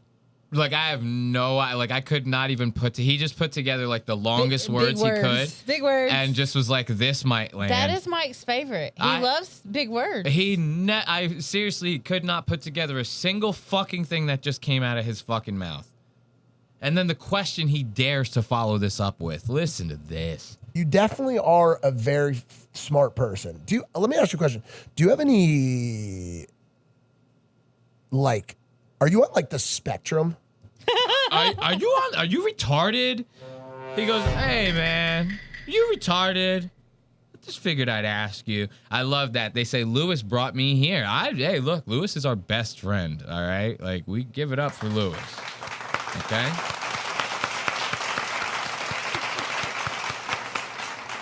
Louis Gay Gomez. No, I'm kidding. Liz, my cousin, Puerto Rican. I love that. He puts together a whole string of the longest words he can think up in his mind. None of them make sense being put together, right? Next thing that comes out of his mouth, he goes, "Are you retarded, bro? Like, what the fuck, dude? Like, are you serious?" I would have been like, well, I don't even understand what you just said, and you're asking me if I'm retarded? Like, are you serious right now? What the fuck? You definitely are a very smart person. Let me ask you a question. Do you have any, like... You have any... Mike is the only one acting retarded in this moment. He's like counting the digits on his fingers, staring into dead space. He's like Mike had just stumbled into the spectrum on accident, and now he's asking this guy if he's on the spectrum. He just finally lost that one brain cell that put him over the edge in the middle of asking Clavicular if he's retarded, and now he's sitting there going like, counting all the, what the fuck is this? Let me ask you a question. Do you have any, like, are you on like the spectrum? Yeah, I'm neurodivergent. Okay. And that's a broad term, which means basically that you are atypical. Correct. Neurologically. So what, okay. What the fuck are we dissecting this for? Like, I have where is he even getting at with this? So you're a big fat fucking retard, right? Next question. Like, what? I don't even understand the point of this. He's trying to say, like, oh, maybe the reason why you're so successful is because you're retarded, and they operate on a different wavelength or something. It's like, doesn't matter how you try to slice that. You just asked me if I'm fucking retarded on air, guy. You know? Yeah. What the fuck? Atypical. Correct. Neurologically. So what? Okay. Can you narrow it down? Literally doing that. Like for the That is. I Hold on. I'm sorry. That was so fucking funny. I accidentally brought it to the wrong time code, dude. I did. That is so fucking funny, dude. Literally asking him while going like this with his hands, as if Mike is the fucking biggest genius this side of Texas, right? So you're like neurodivergent and atypical, and his nose just keeps getting longer and longer. Do you have any? The hands like this is what gets me. Are you on like the like spectrum? This. Watch this. Yeah, I'm neurodivergent. Okay. And that's a broad term, which means basically that you are atypical. Correct. Neurologically. So what, okay. Can you narrow it down at all from there? Have you ever had a diagnosis? No, not professionally. Okay. It's 2026. No one's had a diagnosis. I don't really have a reason to ask that. I was just genuinely curious. I just had no reason to ask that. I was just curious. He said, "What the fuck was that?" So you just like get done making yourself sound absolutely dumb as fuck by putting all these fucking long ass words together. Then you turn around to the guy and go, "Hey man, are you a fucking retard? Huh? Is that you? Is this you? Big fat retard? Huh?" And then right after he answers, "No, yeah, I think I am. No diagnosis, blah, blah, blah." He goes, "No follow-up. I actually had no reason to ask that at all." What the? I'd be so pissed, dude. If I was clavicular, did you just ask me if I'm retarded and then just like let it go? Like, what the fuck? What the hell is that? Have you ever had a diagnosis? No, not professionally. Okay. I don't really have a reason to ask that. I was just genuinely curious because he does have like a very intriguing approach and style of dialogue. No, he sounds retarded. Mike is saying he sound retarded. You're incredibly. He's acting retarded and sounding retarded. Isn't he retarded? You know, I had no reason to ask that. I just figured I'd point that out. Let's give it up for Mike Malak. That is actually fucking nuts, bro.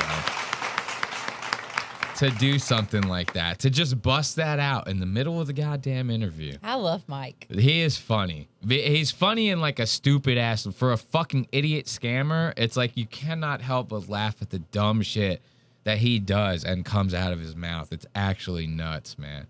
But that's going to do it for our episode here at Lost Ox Media. Very long one. They're not going to always be this long. Like, I kind of think like the 3-hour mark is like the sweet spot, you know? But we had found so much shit that I was like, let's try to pack it all in and everything.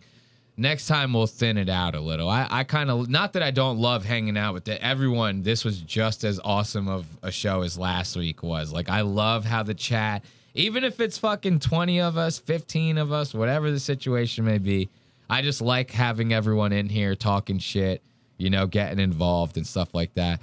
So make sure you catch new episodes of Lost Ox Media at an undisclosed time. Every Sunday we go live. Be sure to join the Discord. We have a Discord link in the bio. A lot of good stuff happening over there.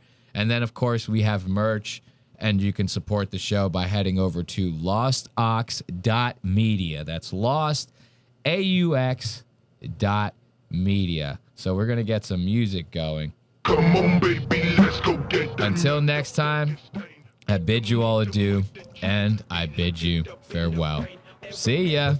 I be killing bitches till the end of me. Choking on your words, tell you when it's gonna hurt. I'ma break your heart, really gonna make you fall.